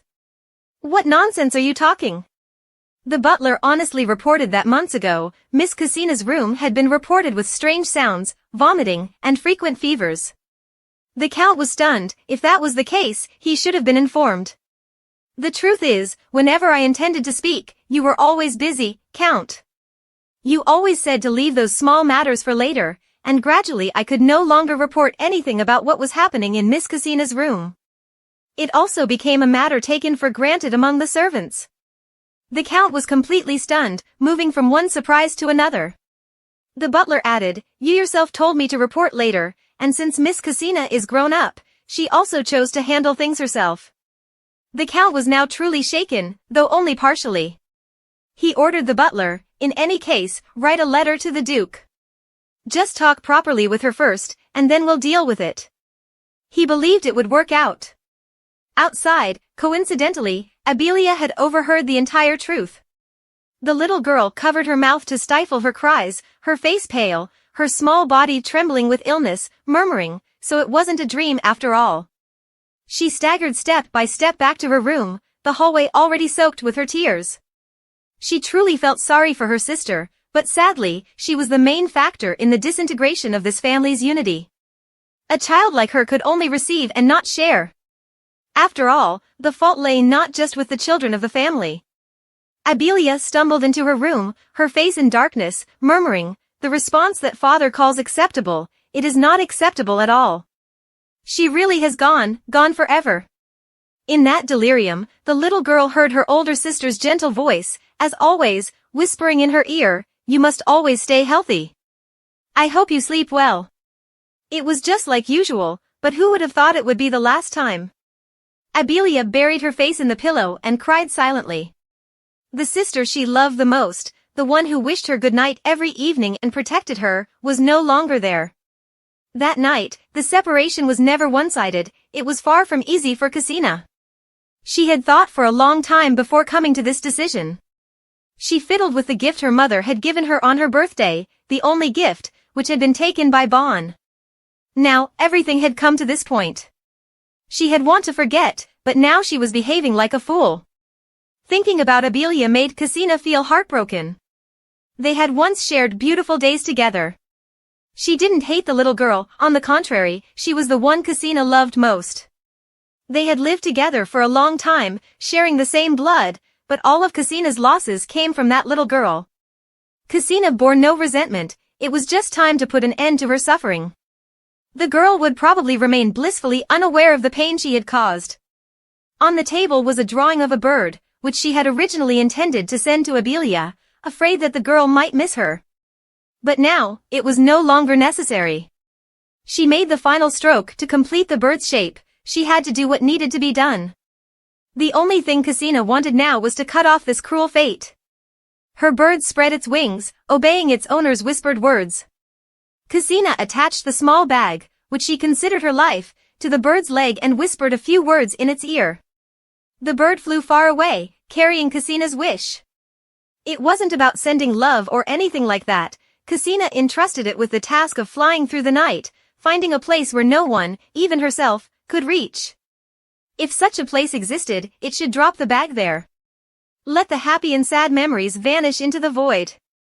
After all, she was about to leave, so she had to let go. Then she would create a new fate. The bag sank into the water, and everything truly ended. Family bonds, sibling love, sisterly affection, father-child relationships, or even more sacred maternal love, all were severed.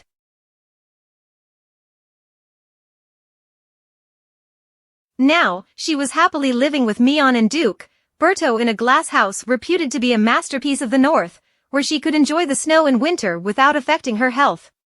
In reality, only Cassina was happy. Mion was extremely uncomfortable with Duke Berto's presence.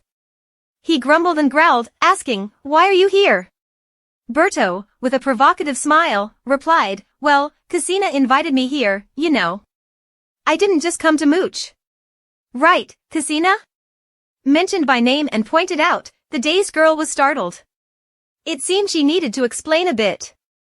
Cassina turned to Mion with a bunny-like look. "I'm sorry for inviting Mr. Berto here without asking. I just thought it would be fun to celebrate the anniversary of our friendship with him." Mion's expression remained stern, making Cassina quite nervous. She dared not explain further and said if Mion didn't like it, he should forgive her. How could the Duke tolerate this? He dismissed the matter and replied casually, "It's fine, just an extra mouth here to complain." Cassina peeked at Mion's expression, somewhat puzzled if she had done something wrong to make him look so unhappy. The cakes and honey tea were all prepared. Cassina's favorite time was a peaceful tea party. Mion asked, "What's the schedule for today?" He was asking Cassina, but someone uninvited interjected. Berto, delighted, answered, "Today I'll be studying with Cassina." "Is that cool?" Mion snapped, "Who asked you about your schedule?" "I'm asking Cassina." Berto retorted, "Well, you didn't specify. Seeing you ask casually, I just answered. Are you bullying me?" Mion, irritated, responded, "I was asking Cassina, not some guy like you." Berto lamented, pretending to be heartbroken. "Hearing my friend say that makes me feel quite hurt." Cassina found the back and forth between the two very amusing and couldn't help but laugh. Both Berto and Mion immediately stopped, turning to Cassina, not understanding why she was laughing so hard. Cassina replied, "It's just that you two seem like such close friends from many lifetimes." Berto was completely captivated, his face slightly reddening. Cassina smiled brightly with happiness, laughing because the two were so close, and they gave her a sense of familiarity. Mion and Berto were not exactly friendly, they were fated adversaries, bickering like crazy. Cassina found life to be much more peaceful now, being able to laugh and talk freely, and converse with others with ease. Mion was still trying to explain, both he and Berto were entangled in a fateful grudge, with the Duke's stubbornness being hard to articulate. Seeing her smile, he scratched his head and asked, "Really, Ksina, do we look funny to you?" Ksina gently expressed, "It's just that you like it this way," enjoying the honest back and forth without reservation. Ksina's heart had opened up more, she no longer tightly bound her soul with as many chains as before. And this change was largely due to Mion, a man who, though rough and coarse, always showed gentle concern for others and prioritized Ksina above all else. There might not be another person like Mion in the world. A world with Mion can only be here. Ksina was sure she had recognized the change within her heart, she liked Mion very much. The Duke was unaware and, seeing Ksina's constant smiling, he became embarrassed, scratching his head and telling her not to laugh anymore, and if your health isn't well, just ignore him and go back to your room. Ksina laughed, "See, he cares for me so much, he's even worried that I might be too happy and tire myself out." To Ksina, the warmest man in the world was like this. Later, Ksina asked about Mion's schedule. He announced that he would soon have to go out, into the beast forest, to search for evidence regarding Hades information. Everything was ready, they just needed to wait for him to start. Hearing this, Ksina felt a surge of emotions. Recently, she had been a bit selfish, so what she wanted to say was to ask him not to go, but she still managed to control her feelings. She smiled gently and told Mion to be careful and promised to behave at home. Mion's emotions were a mess, his face turned red, and he muttered. This was the first time someone was waiting for the Duke to return home. Usually, he would be gone until the next New Year, just enjoying himself with a few men. However, he knew that Ksina felt lonely and must be longing for someone to be with her. Mion patted Ksina's head affectionately to reassure her restless feelings, gently saying he would return as quickly as possible, so she should wait for him. Ksina was surprised by the Duke's sweet promise, he seemed to have read her inner thoughts and offered a comforting promise. She nodded contentedly, agreeing to wait for him no matter what. Mion, feeling guilty and awkward, promised to bring back a better magic stone Hazel than before, just as he had promised, with it, she would feel better. It turned out that his purpose for this trip was also for Ksina. She felt warm inside, though she still hoped her Mion would return safely. Ksina joked that perhaps the Duke had prayed for her, which made the Hazel truly effective. Mion agreed. Berto watched the entire scene, feeling like a mere spectator. Yet, he had the opportunity to see this interesting moment. Clearly, the emotional bond between the two was showing. Although it leaned slightly to one side, there was something on the other side as well. Seeing his friend, who was usually so rough and brutish, able to make Lady Ksina smile so comfortably, it seemed that Berto's friend was indeed charming. However, Berto was troubled by one thing. Wasn't it that they were preparing to cancel the engagement? Ksina sipped her tea, glancing subtly at the Duke. Berto knew she probably didn't want to make her feelings for the Duke too obvious. The atmosphere was cheerful and lively until Ksina suddenly felt a sharp pain in her chest, starting to feel nauseous. However, she couldn't ruin the mood for everyone. She controlled her nausea so much that her hand holding the teacup was shaking uncontrollably. At this rate, she might end up collapsing, so Ksina stood up, calmly and gently saying she was feeling a bit tired and asked to leave early. The Duke immediately inquired about her well-being and offered to help her back, but she refused. If Mion took her back, he would see everything. Ksina smiled, appearing fine, and said she could go back on her own, asking him to stay and continue talking with Duke Berto. After all, there was still time left in the tea party. Mion was annoyed but decided to ignore Berto. He didn't care to continue the conversation. Berto, sitting aside, was also in an awkward position. So, Ksina slipped away to her room before the tea party was over, leaving just the two of them in a tense silence, extremely uncomfortable. Berto began to poke fun, clicking his tongue. Well, look who it is, what's this about Hazen stones? Mion responded irritably, when? Are you going to leave? It was clear that when Ksina was present, he was accommodating, but without her, he was straightforwardly dismissive. Berto sighed, I must have done something good to be friends with you.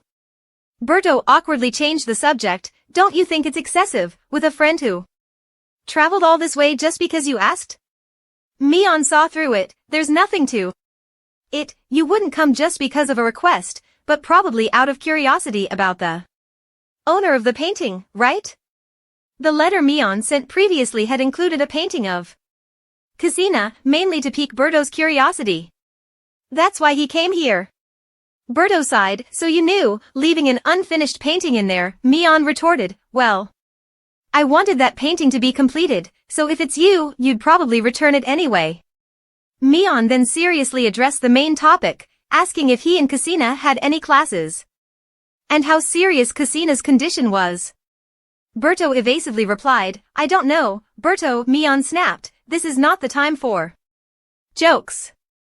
Actually, Casina had previously asked Berto to keep a secret from the Duke after reflecting on the miraculous power she possessed. She requested that Berto keep this matter from the Duke, hoping that he wouldn't know about the remaining time she had. She wanted both of them to be happy until then and part ways peacefully. Simply because Casina didn't want the kind-hearted man to be haunted by her death to the point of pain. She alone would endure the suffering of death, which is why Berto currently kept the secret from Mion and said it was Casina's request, so there was nothing else to do.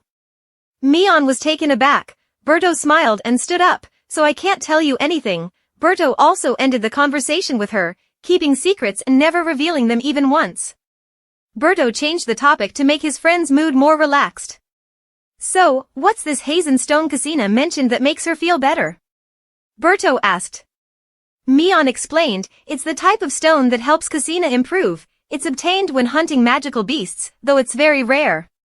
Berto pointed out, rare, yet you didn't tell the lady, and also promised to return early. I heard that according to the belief, just giving a Hazen stone to a sick person can make them improve day by day, right Mion? Berto teased, since when did Duke Mion become so superstitious? The Duke, caught in his own words, was irritated. He pointedly warned Berto, I've heard of such beliefs, if someone points a finger at someone else, that finger will break. Let me demonstrate. Berto wisely fled, knowing he would end up roasted if he stayed. Mion called out, still fuming, hey, what's this class you mentioned? Stop being secretive, I'm getting irritated.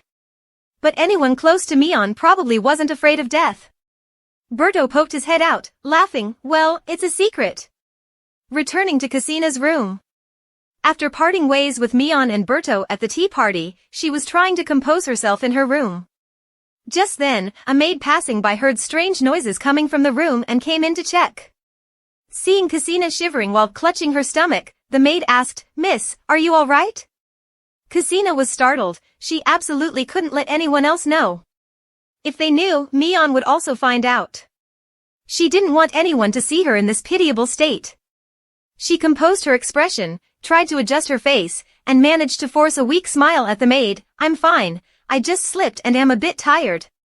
The maid immediately became concerned, quickly helping the young lady up and then saying she would go fetch a physician. Casina struggled to stop her. There's no need to make a fuss, it's just a minor fatigue. She clutched her hands tightly, trying to keep herself upright and reassured herself that everything was completely fine, just uncomfortable. The maid was adamant, the physician must be called as ordered by the master.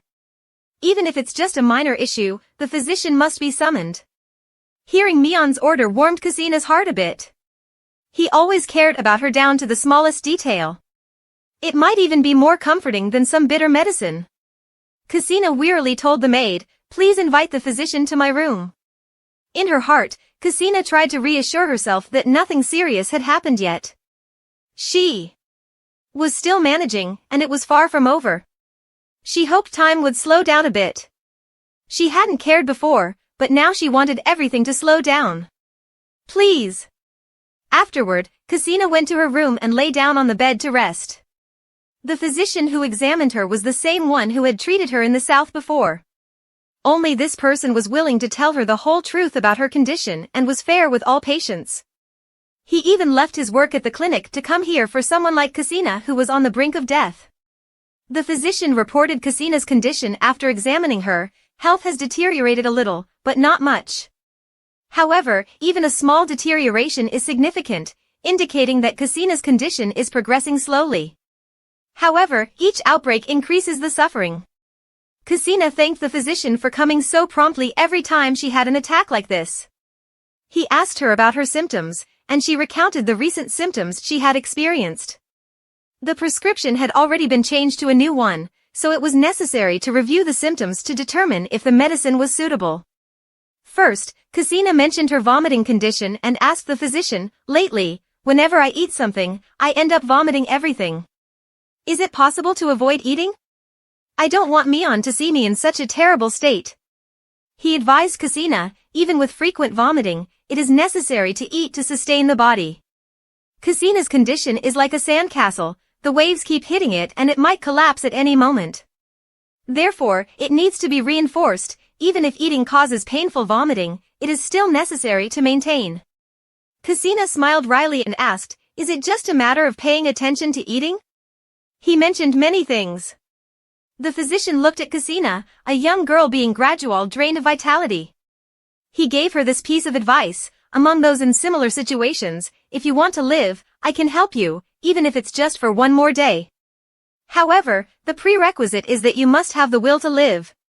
Speaking of the will to live, Casina felt she had found it now.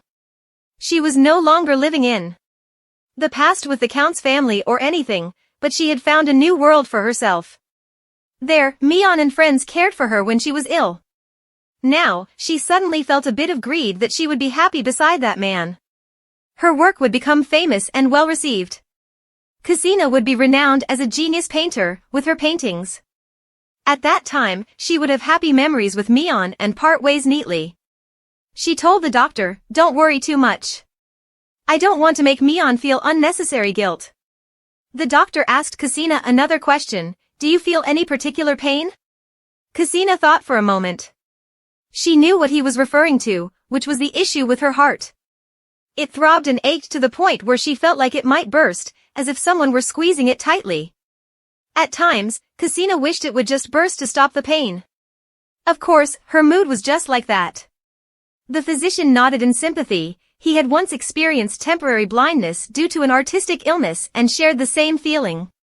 The eyes seemed to be about to burst when one could do nothing, which was how symptoms of artistic illness manifested. The physician sighed, if only every person with artistic illness had common symptoms, then there would be hope in finding a cure. Casina comforted the doctor, "It's all right, it's fortunate to have you here helping." Indeed, he was also a source of motivation for Casina to change herself. Originally, she wouldn't have known Berto and him, but now both were involved in bearing the burden of her life. The doctor immediately corrected himself, saying, "Don't say that. My job is to save lives." If a doctor were to have patients hide their illnesses, they would no longer be a doctor. That statement made Casina pause, as if he were referring to her own condition.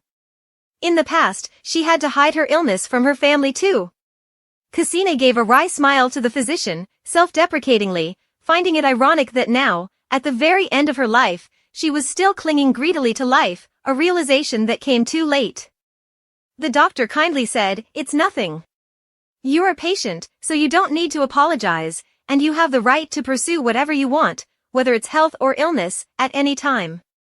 Just then, Berto knocked and entered the room. He still had his usual relaxed demeanor and gave a mild smile to the doctor. "I just wanted to talk to Casina, so I came in here. I didn't mean to interrupt." He was still the calm and polite young man. The doctor waved his hand, "It's fine. You can come in now, I've finished my examination." He bade farewell to Casina and Berto, reminding her to take her medication regularly and to contact him if there were any issues. "By the way, before I leave, I have one more thing to say. Don't give up on life. What I said earlier was true. If you want, I can help you live a little longer, even if just a bit." Casina added another bit of motivation to her hopelessness. Everyone hoped Casina could live to make up for the life she had lived before. Casina's mood improved, she smiled brightly at the doctor, "Thank you. I don't think I want to die early, so don't worry too much." Her eyes flickered with a trace of melancholy, and she gently expressed to the doctor and Berto, "I feel a bit regretful now. If I had realized this world a bit earlier, I wouldn't have locked myself away, painting all day. Instead, I would have opened the door that kept me confined and stepped out into the world to enjoy everything I could. I think now I have enough courage to step out, even though time is running out." The doctor felt somewhat reassured. He couldn't treat patients who had no will to live. But if a patient wanted to live, he would do his best. After finishing, he left, leaving Cassina and Berto alone in the room. With the doctor gone, the room was now just Cassina and Berto. However, the Duke remained silent, which made Cassina a bit worried. She asked, "Did you come here for something? You mentioned needing to say something earlier, and now the atmosphere feels a bit serious." Berto smiled soothingly, "It's nothing, just relax. I came here because of something related to witnessing your miraculous art creation. In fact, after passing through the portal Cassina created to enter the space on the other side as if through a gateway of the divine, Berto had spent hours pondering. It was very strange and he couldn't make sense of it, so he came directly to ask Cassina. What troubled him was the unusually rapid progression of Cassina's art-related illness. Berto's expression became serious. "It's truly a problem." Cassina was also stunned, as she didn't have much knowledge about the illness and thought it was normal. Berto struggled to explain, "In the world, there are many people with art-related illnesses like yours. Although miraculous creations are rare, it is still just an art-related illness. The common factor in this illness is that people do not live long, specifically, 30 years is already quite long. However, even though these people continuously create miracles every day, they are fortunate to live up to 30 years or slightly beyond." Thus, Berto found Cassina's condition progressed unusually fast. It was nearing death at not even 20 years old. Berto looked at Cassina seriously and asked her a question, requesting her to answer truthfully and without concealment if he were to help her. Cassina was somewhat tense due to the gravity of Berto's words. He asked if she knew about the taboos in art creation, things that should absolutely not be done. Berto asked Cassina, "Do you know about the existence of these taboos?" In reality, Cassina had no idea. She was like an amateur painter, progressing and creating art with innate talent. This made Berto feel a bit regretful. As someone who sponsors artists, he felt somewhat uncomfortable, subconsciously clenching his hands. It was indeed a pity. She wasn't born in the right environment. Normally, talented artists like Cassina, if raised under the care of their family, would have had a proper art teacher and wouldn't be in this situation. It was truly regrettable for a wasted talent. Seeing Br's lack of reaction, Cassina spoke up to help him focus better. Duke Berto smiled slightly, "I apologize. Now I'll explain. Before discussing the taboos, we need to understand the theory of art-related illnesses more deeply.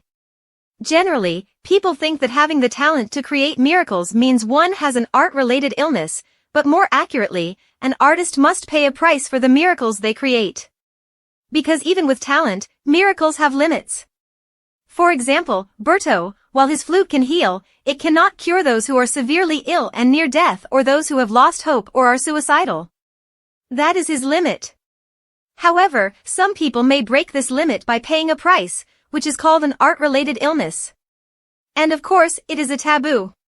Cassina clenched her hands, resolved to calmly ask Berto, "What are those taboos?" There are 3 taboos in creating miracles to avoid paying too high a price. First, do not go against the laws of nature. Simply put, do not resurrect the dead, as it violates the principles. Second, do not reverse time, as it will disrupt the functioning of the world. The second rule is not to create humans. Painting a human will cause disorder in all systems. If an artist replaces the creator and makes humans, it will shatter the laws of nature. Upon hearing the word human, Cassina's heart skipped a beat. She felt a shiver and unease. Berto continued, "Creating living beings such as animals and plants is not a problem, but creating a human is absolutely forbidden. It is the divine power closest to that of God, and humans cannot replace God. Therefore, using such a miraculous power is a violation of divine principles and is strictly prohibited, becoming a very significant taboo. After all, who does not have the desire to create a human according to their own will? The power of God indeed has a great temptation. And finally, the unchangeable rule is not to use miracles to kill people. If Cassina can draw a living heart, she can also draw that person in a state of death. Just like divine judgment, it is taboo. To sum up the principles for Cassina to understand easily, do not use miracles for actions close to that of a deity. Because the deity is omnipotent, and humans cannot replace him. Cassina nervously asked Berto, "What will happen if I try to use miracles and break all 3 taboos?" "The only answer is to pay with your life or lose a part of your body." Cassina was slightly anxious. "If I die, it's not a problem, but losing a part of my body, compared to someone who paints, is no different from being dead." Berto agreed with that. However, he seriously asked Cassina if she had ever created a human. "You need to tell the truth," he emphasized. Cassina thought for a long time. Asking whether I have or have not while being so lonely is not unreasonable. But once there is a sprout, it will gradually grow and become a large, dense tree. On that tree, there will be leaves that want to hide because they are shy of the sunlight outside. Cassina is no exception. Her eyes were evasive, not daring to look directly at Berto, and she answered verbally that she had never done so. In reality, if Mion were here, he would know that Cassina was lying from her behavioral expressions. Berto, however, did not know anything about Cassina. Now he only felt confused because Cassina's illness was very peculiar. If she had never broken any taboos, there would be no reason for the illness to reach stage 3 at such a young age. He told Cassina that there were many people in the world who created miracles and were more frequent than Cassina, yet they still lived to be 30 or older. So, this was indeed a conundrum. Cassina asked Berto a troubling question: "Do I have a chance to survive? In the past, I never had the will to live, so I just waited for death. But now, I do have the will, and a lot more, so I want to try being greedy for once." Hearing Cassina's question, Berto felt a bit helpless. It was like a doctor who cared deeply for their patient but couldn't cure them. The more frustrating part was having a desire to live but being unable to do anything. Seeing Berto in distress, Cassina also realized that everything seemed impossible. She gave a slight self-deprecating smile. "Before, I wanted to die, but now I'm asking such a silly question." Berto comforted her. "Nothing is impossible. Isn't it true that artistic illness is meant to be unsolvable? I will do my best to help you. Moreover, although it might be somewhat convenient, I have thought of a method to reduce your condition to a lower level." Cassina was a bit confused. What kind of treatment requires Berto to use the term somewhat convenient to describe it? It's to intentionally create an unfinished masterpiece. In other words, when Cassina is almost done painting, you should stop at the final brushstroke. Berto explained further, "A painting missing the final stroke is not considered complete, and no miracle will occur. It's different from my musical miracles, where the whole piece must be played. It's hard to stop once you're immersed in music.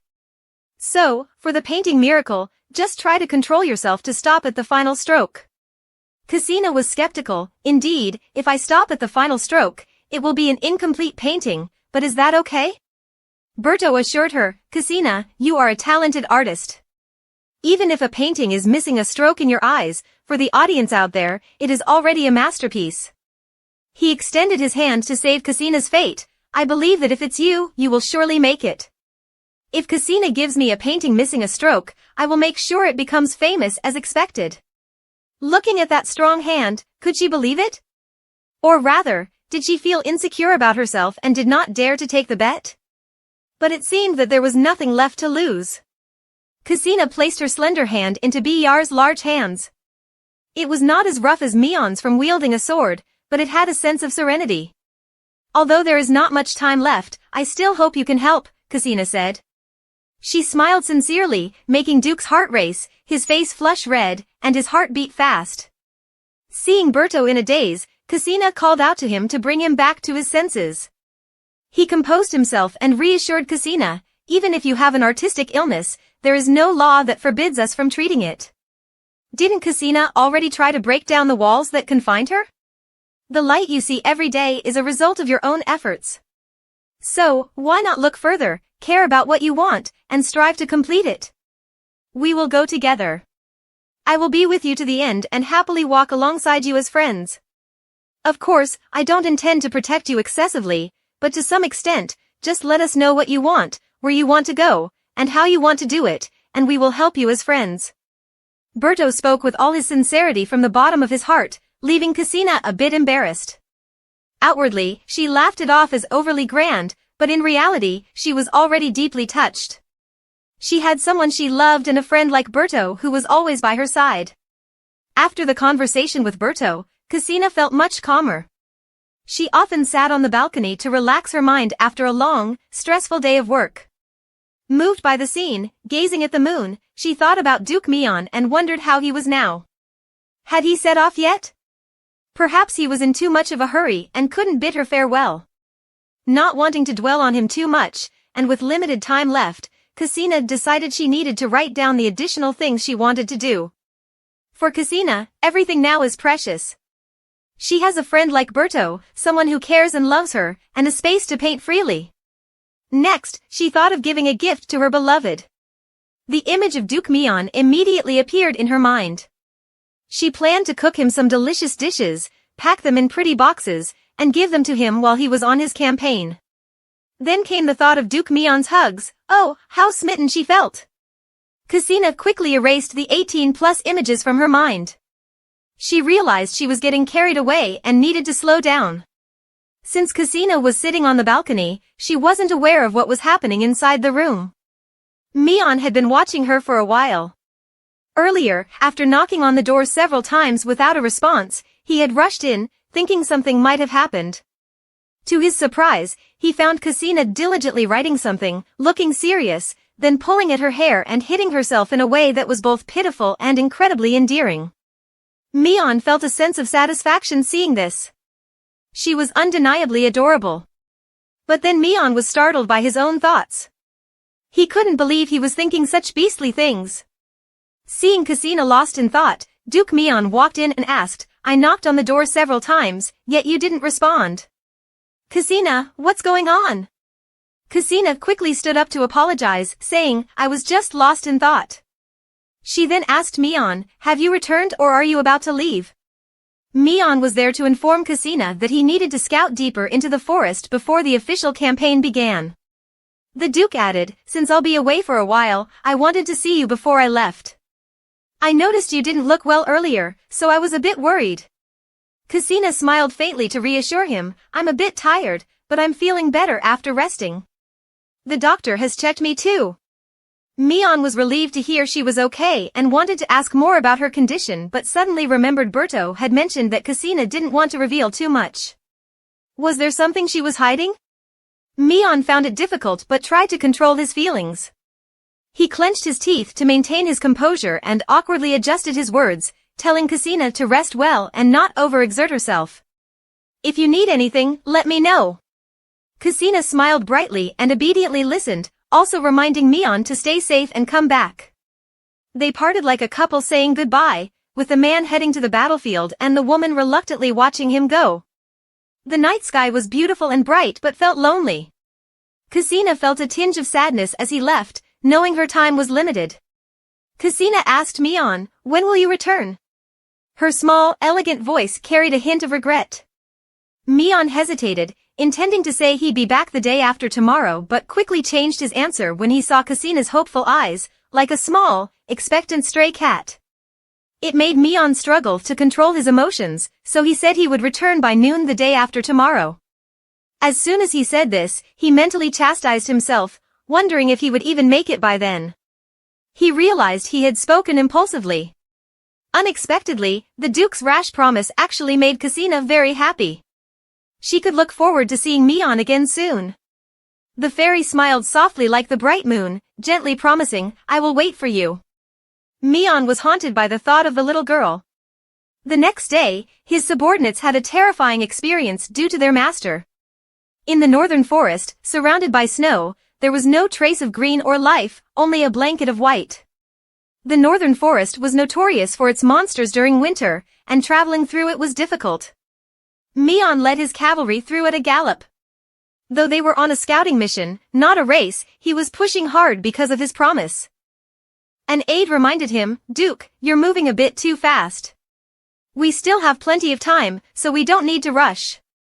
Mion replied sternly, "I have to be back by noon tomorrow, so we must hurry." The aide, hearing this, was incredulous, as normally they would travel until nightfall and still might not make it. The aide quickly shifted sympathy to the exhausted soldiers, who were so worn out they moved like zombies on their horses. But Mion didn't care, recommend. You follow my orders, I'm the commander, and I lead. You need to keep up, Mion said. Unbeknownst to Cassina, her presence had caused the soldiers to complete the scouting trip in a fraction of the usual time. As they reached deeper into the forest, where the snow was falling thicker and the environment darker and more eerie, Mion stopped his horse. Fortunately, Mion still had some compassion and allowed his subordinates to rest. He instructed them to quickly eat some simple food and then regroup to continue. He himself looked toward the darkened area of the forest, where monsters roamed, starved and driven mad by the winter, ready to attack at any moment. Mion's ancestors, heroes who had protected the north and fought monsters like gods, had passed down the tradition and spirit to the current and future generations. Mion was no exception.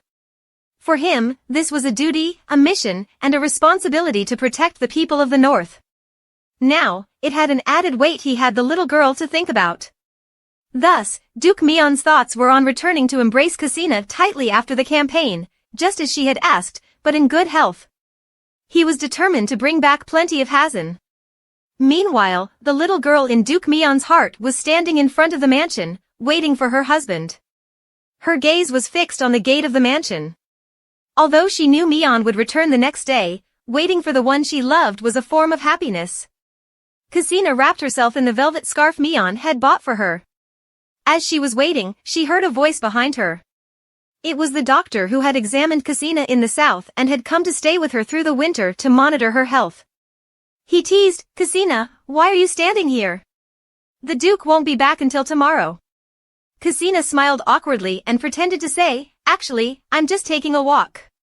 To be honest, even though he's not coming back until tomorrow, Cassina couldn't help but wait for the image of that man to appear before her. However, no matter how Cassina explained it, the doctor and the servants understood completely. It's human love, after all. The doctor observed for a while and remarked, "Cassina, you've changed so much from when you were in the south." She herself felt the same way. She cheerfully told the doctor, "I feel more positive now than before. I've done new things that I've never done before." The doctor, curious, asked, "What are those things?" Cassina began to list them as they stood in the courtyard. Summarizing a few things, the snow had fallen, covering the entire garden and the seating areas. The north was very different from the south, everything was covered in a blanket of white. Cassina's first change was making this trip, and then writing letters. You know, letters informing the Count's family not to worry about me anymore. Although I know it's painful, I actually feel happier now that I've severed ties with them. Cassina then asked the doctor, should I return all the money to them? What Cassina referred to was the cost of their upbringing throughout her life. How many people record the amount their parents spent on raising them from childhood? They say that the debt of raising a child can't be measured, but for Cassina, it could be, even if it was just a chest of gold. Cassina awkwardly clasped her hands, seeking the doctor's opinion. My parents cannot keep drawing up my life according to their wishes, right? Even though I had previously accepted the long pain. The doctor, pitying a girl with a gentle nature, said, parents are guardians of their children, not owners of their lives. From birth to adulthood, parents will care for, nurture, and watch over their children. Then, when the children grow up, they will look back at their parents, take their hands, and show their gratitude. He took Cassina's hand and comforted her. For Cassina, the lack of care or attention from her parents was a reason for her illness. And of course, Cassina had nothing to blame them for. If she had more time or health, perhaps the sacrifice would be voluntary, but now, enduring the physical and emotional pain caused by them was already a sufficient sacrifice. Cassina was very grateful that the doctor understood her. Her unwillingness to look back at the Count's family was also proof of leaving the past behind. She didn't need an apology. Cassina had her new world, why should she continue to live in that pain and die day by day? Before her was a new door leading to a brighter future, a future where Cassina was loved, where she could be told she was ill, could cry, be cared for, and even just share.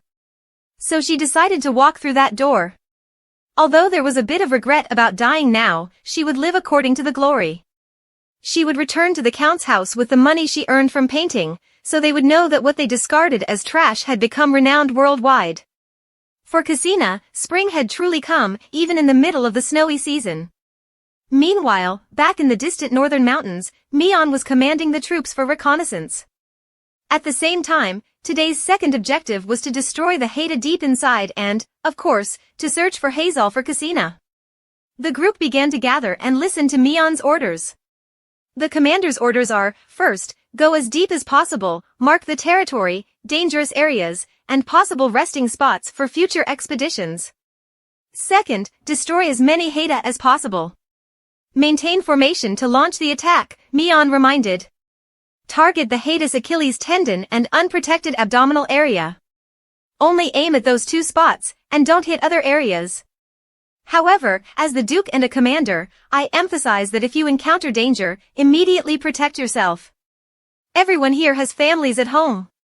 Additionally, they were to both destroy Haida and collect Hazal to hand over to him. The group immediately became agitated because they needed Hazal too. It was a very rare gem that dropped from monster kills. It could be sold as jewelry or even given to someone sick to make them healthier. Mion abused his authority. You all must follow my orders without question. One of them, daring to voice an opinion, had his ear pulled by Mion as a lesson. The surrounding troops laughed, and the young man was corrected by Mion. Who dares to argue with the Duke? At that moment, Mion detected a killing intent. His hand was ready on the sword, prepared to fight at any time.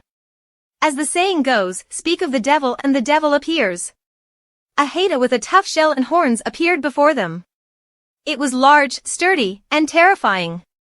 Mion coldly said, "What a coincidence, it's right here." The Duke began to command everyone to spread out and surround it, not to concentrate in one place. The soldiers who had just been laughing now obeyed the Lord's orders like chess pieces. The armor-clad fighters followed, and he smiled with bloodthirsty intent. "Just right, neither too many nor too few," he said, with spirit and determination, ready to fight for the homeland. However, just as he was about to withdraw his sword, an unexpected variable arose. Who would have thought that the Duke's premature crowing would happen? As soon as the Haida appeared, it let out a roar. Mion's assistant was slightly surprised by this action and didn't react in time. It seemed as if it was calling for something.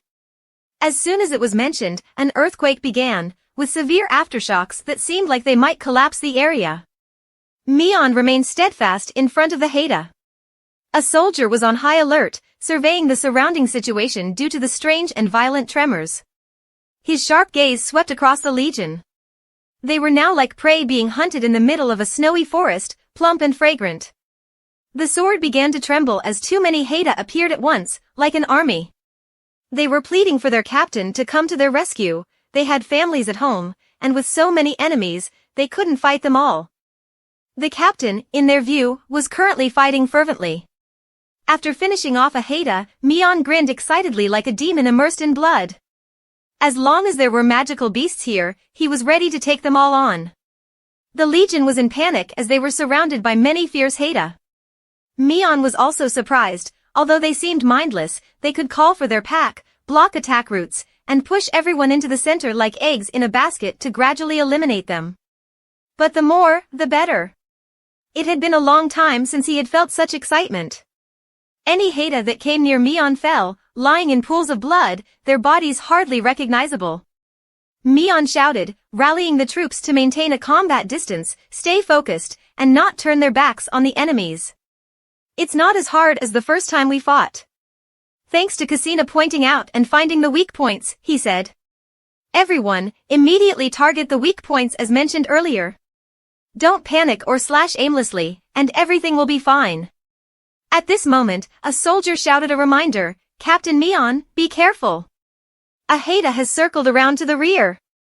Mion prepared for the ambush, hoping he would return safely this time. Meanwhile, Cassina was currently at the first-line fortress. It had been the second day since Mion went out on a reconnaissance mission before the expedition.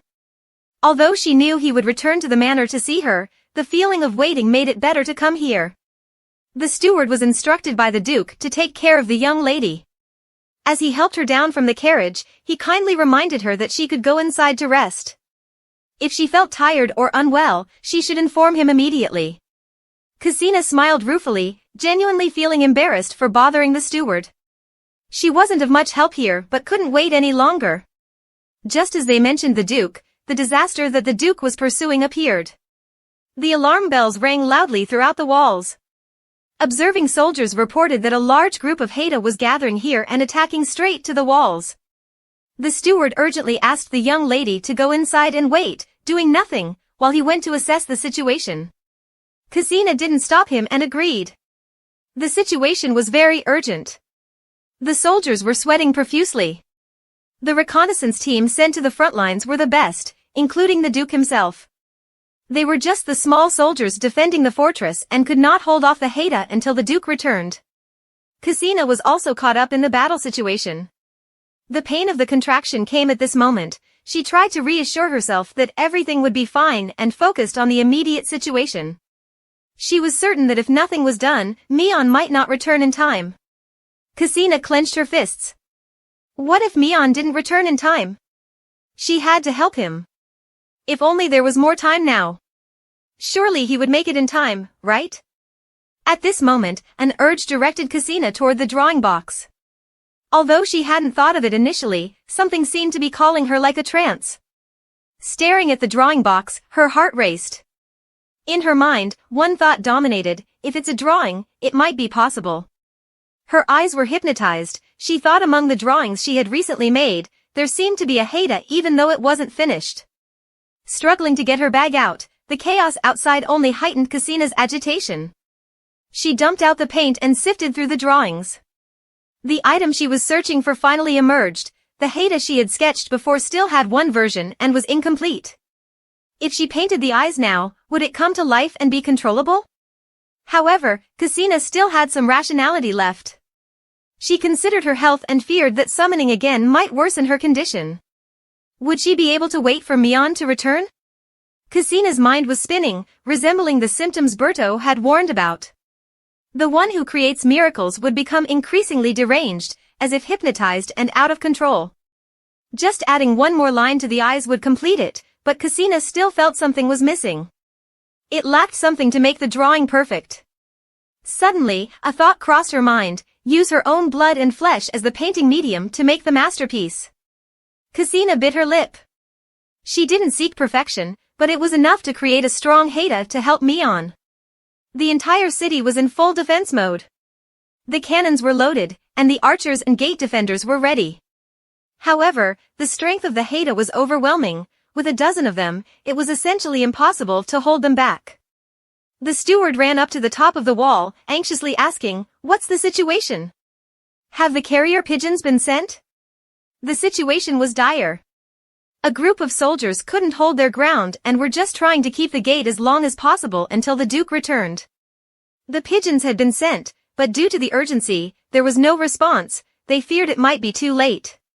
The steward sighed deeply, lamenting how they faced an unexpected disaster just as the Duke was away on a mission to deal with such beasts. The situation was too dangerous. The young lady had to be taken back to the manor. At this moment, no one knew, but among them, someone shouted, "Haida have appeared inside the city, preparing for a breach." The steward was drenched in sweat. Was this a joke? A section of the wall where the steward was standing collapsed, and he hurriedly moved back. The soldiers were determined to protect the steward, but a terrifying Haida appeared like a demon. With nothing left to lose, the soldiers planned to make a last stand, charging in to kill the Haida. But unexpectedly, the monster spoke in Ksina's voice, "Don't attack, this child is mine." But where was she? Just as she was mentioned, Ksina popped her head out, waving a friendly hand despite the not-so-friendly face of this child. The steward lost his ability to speak and stared at the Haida. Ksina understood everything, and although it was hard to explain, she stabilized the situation. She turned to the child gently and said, "Can you hold off these Haida until Mion returns?" The child nodded obediently. Was this Doraemon and not a Haida? Really? Following their master's orders, the Haida went out to fight fiercely.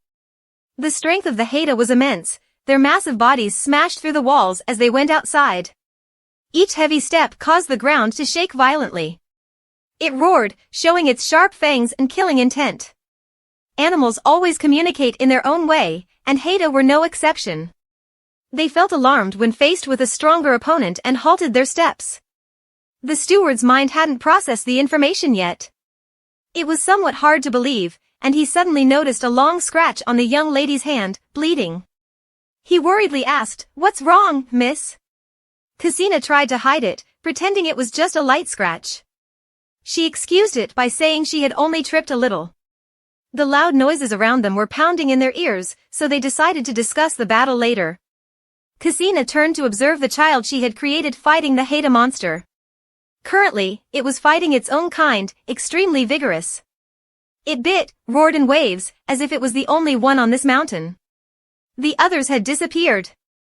Suddenly, a deep, mysterious voice echoed in Cassina's head. "Impressive, isn't it?" It asked her. Cassina turned to the butler and asked, "Did you say something?" The butler, not understanding her, shook his head. The voice in Cassina's head continued, searching for something. It couldn't find it and frantically searched. Cassina panicked. Could it be Hades? It growled that if it didn't find it, it would die and had to keep looking. "This isn't right, I need to eat something else." It continuously devoured one corpse after another, constantly asking, "Where is it?" Cassina had to cover her ears because it was too loud. Her mind was now surrounded by that mysterious voice. It was desperate to find something among the Hades, endlessly searching, devouring one after another, feeling its craving and desire clearly. Finally, it found it, a bright golden hazel stone. It dug it out with its sharp teeth and swallowed it whole. Cassina heard it. It still wasn't enough, it wanted more, but it couldn't. The master didn't allow it. In such a state, the voice began to panic, almost losing its sanity.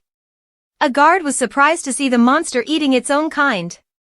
The white snowfield was stained red with Hades blood, looking extremely disgusting and slightly nauseating. The butler was completely shocked by the situation, turning to ask the lady, "What just happened and where did you go?" Today, the lady seemed unusually swift. At this moment, Cassina was rushing down because her Haida was struggling with something. It said that unlike the others, it couldn't run away, it had its own master. Fortunately, Cassina arrived just in time, calling the little Haida back. It was now clear-headed, its blood-stained mouth looking at its master with kitten-like eyes, completely conflicting with each other. The voice was no longer noisy and mysterious as before. Now, there was only Hades' voice calling for its master. The remaining Hades, not understanding, just swayed. Cassina also heard them say, "Just running away is fine." This situation was too strange for the heroine. Cassina hurriedly reassured the boy, "It's okay, Haida, you don't need to do anything anymore, nor do you need to run away. Just stay by the master's side." Cassina probed further, "Haida, were you saying something earlier? And eating something?" The boy, confused, didn't understand what Cassina was talking about. Just then, Cassina heard another sound besides the Hades howls and the falling rocks from the battle. It was the sound of horse hooves. Before she could react, Mion galloped out of the forest. Seeing the Haida near Cassina, he immediately switched to combat mode, grabbing her and pointing his sword at it, ready to save her from the monster. Cassina didn't have time to ask affectionately as she had always imagined, and quickly stopped Mion's sword. Before he could order his troops to kill the Haida, she urgently said, "It's not a Haida, it's the child I created, please, Duke, stop." The boy beside her sniffed and asked, "What, Mion? Let go of my master." Mion was extremely surprised. He incredulously asked Cassina, "What's going on? Is it really your creation?" But Mion was extremely surprised because Cassina's eyes did not change color. That's why when he ran over, he misunderstood that a Haida was about to attack Cassina. The master was equally shocked, unable to believe it. How could that be? To know more, they had to return to the Duke's mansion. Here, it was just dawn. A certain lady, waiting for her lover, couldn't resist and had gone out of the city early, leaving Duke Berto who had just woken up here. The servants quickly reported that Duke Mion had returned and summoned everyone due to an urgent matter. Berto, just waking up, grumbled, "Didn't he say he'd be back by noon? Last night, I worked all night researching Cassina's condition. There was some progress and new discoveries, so I rested a bit." Mion had arranged to meet Berto in the training yard. Berto thought, Why at this hour? How strange. While yawning, Berto greeted Mion. Why are you back so early? You said you'd be back by noon. I was still sleeping, even crying from yawning. But this scene really is grand to greet the new day. The little Haida was showing its shiny teeth. Mion's face was angry like a dog. Casina's face was like she had been caught doing something wrong. Berto felt this moment was really chaotic. Heavens above, I want to go home. This morning's scene was a bombshell. Duke Br's current situation desperately needed someone to save him. So anyone watching, please help Berto stuck between Mion's wrath and Casina's guilty eyes. They didn't speak to anyone, as if in a cold war. Berto smiled to mediate. All right, you two, let me help. I'm ready to summarize some main points so you can understand each other better. First, one of you needs to explain what happened. Casina spoke up first. Actually, I didn't mean to break the promise to stop summoning Haida. It was just that the situation was too urgent at that time. The soldiers couldn't hold on, so I summoned Haida to buy time until Mion returned. She sneaked a glance at Mion to see if he was still angry. Casina also decided to hide the fact that she used blood to draw Haida, thinking it wasn't important. Mion was initially angry, but shortly after, he sighed and admitted that this time it wasn't Casina's fault but his own. Because he returned too late, she had to use her powers. Mion promised that he would be more careful in the future and not let this happen again. The butler said you were injured. Are you all right? Mion asked. Casina avoided his gaze and answered to reassure him, I'm not seriously hurt, sir. Her face had turned slightly red with embarrassment. The two of them were apologizing back and forth to protect each other. Berto, caught in the middle, felt like he was getting a full dose of their affection. He gave them a profound look and commented, they're really good people, very good. No one is at fault, the only one is me sitting here as the third wheel. Getting serious, Mion brought up the main issue. This time during the summoning, Casina's eyes didn't change color at all. Something seems very strange. Berto asked Casina, did you feel anything unusual? And can you make Haida disappear like during the first summoning? Casina smiled bitterly and shook her head. I can't call a boy back anymore. I've tried 4 or 5 times. At that moment, Mion was also very upset, fearing it could be dangerous, but Casina firmly assured that the boy was still under her control. Moreover, he could even speak at that time. Berto had never encountered a situation like this before. Perhaps he needed to think it over since the first time had gone out of control. He asked, Casina, how do you feel about Haida during this summoning? Casina mumbled, thinking about it. Haida seemed strange, like it was looking for something to eat. Before she could finish her sentence, everything went dark in front of her. She had coughed up blood, her face covered in it, looking terrifying. Casina didn't feel any pain when she coughed up blood. Her hearing seemed to weaken, so she couldn't hear what anyone was saying. She could vaguely hear Mion's voice, sounding very worried about her. Her vision also dimmed, and Mion shouted loudly, anyone, call a physician immediately. The servants ran around in panic.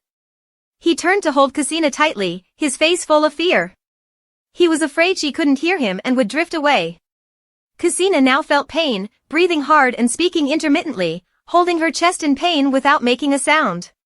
Mion was extremely distressed, holding Casina tightly, begging her, if it hurts, say something, say anything, scream if you need to. Silence leaves me helpless. I want to get medicine, but Casina kept holding on to me. Mion sincerely pleaded with her, please, say something. Casina felt like a hand was gripping her throat, she couldn't breathe, her face turned red, tears streaming down her face from the pain, her heart feeling like it was being torn in two. At this moment, she just wanted to rip it out to stop the pain. She knew Mion was worried, but she couldn't do anything.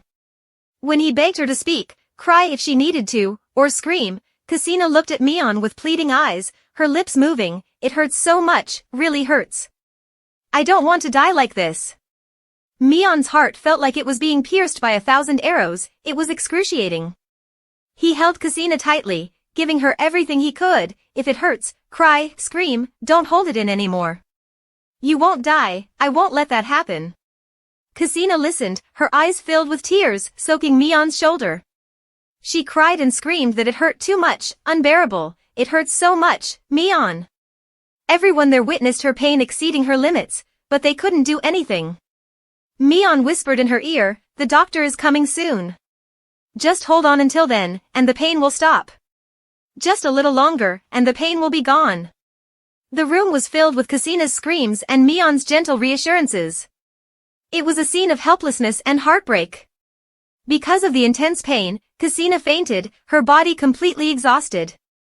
It was a sign of escape, as no one wants to endure such excruciating pain. Mian, seeing Kasina motionless, panicked and called her name continuously. Now, she was barely breathing, her life hanging by a thread. At that moment, Berto rushed in with the doctor. Earlier, when Kasina coughed up blood, Berto had quickly run to get the doctor and the item he had been researching for days. He immediately told Mian to give Kasina the Hazal stone. "Hurry up." Mian hesitated, and Berto shouted, "Just give it to her, she's in critical condition." Mian gritted his teeth and took the stone from Berto.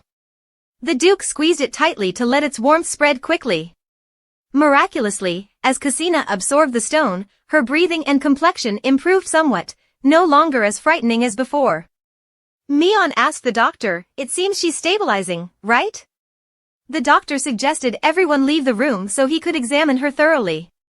Mian agreed, and Berto called Mian outside to talk privately about Kasina. Outside, Mian asked Berto, "Could Kasina's convulsions be related to Haida?" Berto nodded, "Exactly. As you know, miracles come with a heavy price, and summoning Haida is the same." Mian guessed that Haida's vitality is very high, so Kasina had to pay an equivalent price. Mian was furious, "Then we just need to kill it." Berto stopped him, "Calm down.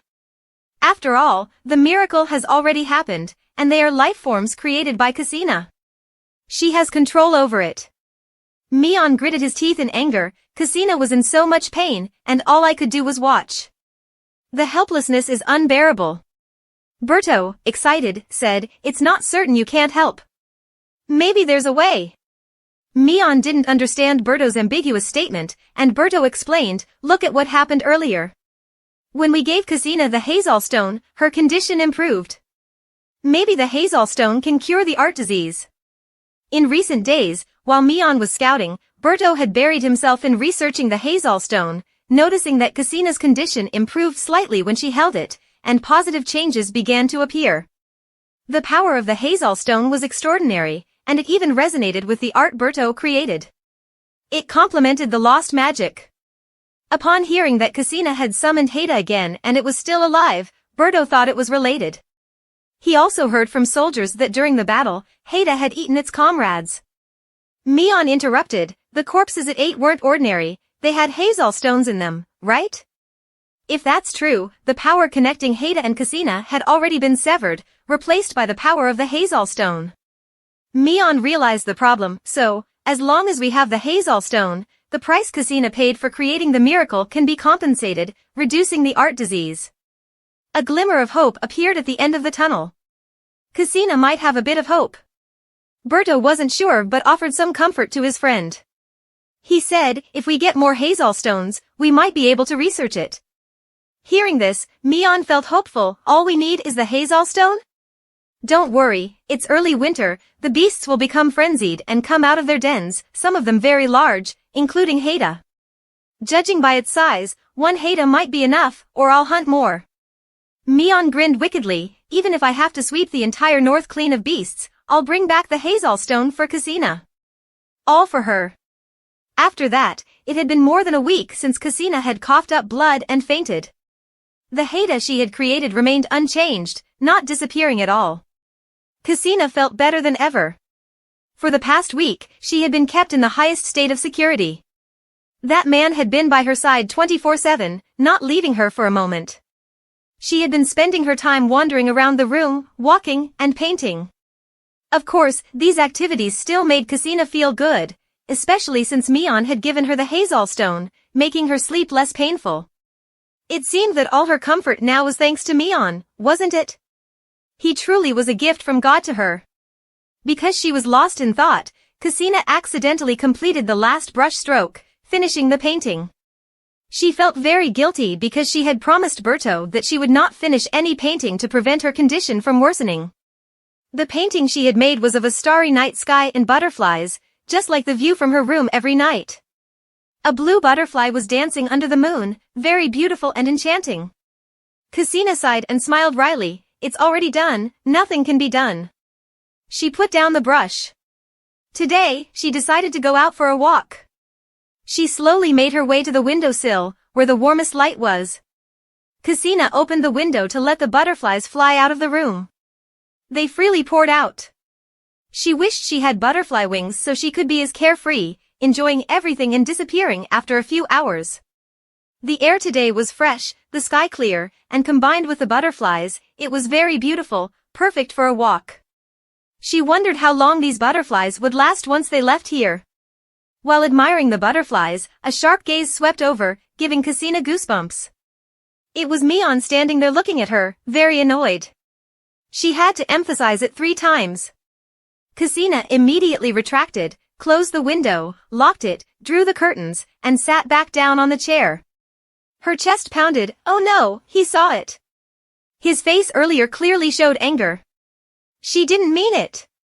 The footsteps were already coming down the hall, he was coming to scold her. Ksenia covered her face, trying to calm herself. It's okay, he won't do anything. Outside, Mion was grumbling, sharpening his words as he walked to Ksenia's room, ready to unleash a torrent. Although he had been around for a long time, Ksenia was still as scared of Mion as a small rabbit is of a tiger, even swallowing was difficult. He knocked on the door, but she didn't answer, so he raised his voice. I know you're in there, open the door. But the Duke's gruffness and scary face made Ksenia not dare to open it. Mion didn't wait, he kicked the door open. Ksenia, terrified, immediately pleaded, I didn't mean to, I was just lost in thought and accidentally finished the brush stroke. I'm sorry, don't be angry. Mion sighed, his anger dissipating. How could he stay mad at this little bunny? He said, it's okay, it's nothing, I was just worried about your condition. Ksenia knew this very well. Who in this world cared for her like the Duke did? Mion walked over seriously and said, if I told you to put down the brush for a day, it would be too desperate, so I can't do that. Just, Ksenia, please moderate yourself a bit. I hope that period comes slower, so don't overdo it. I want to see you here for a long time, understand?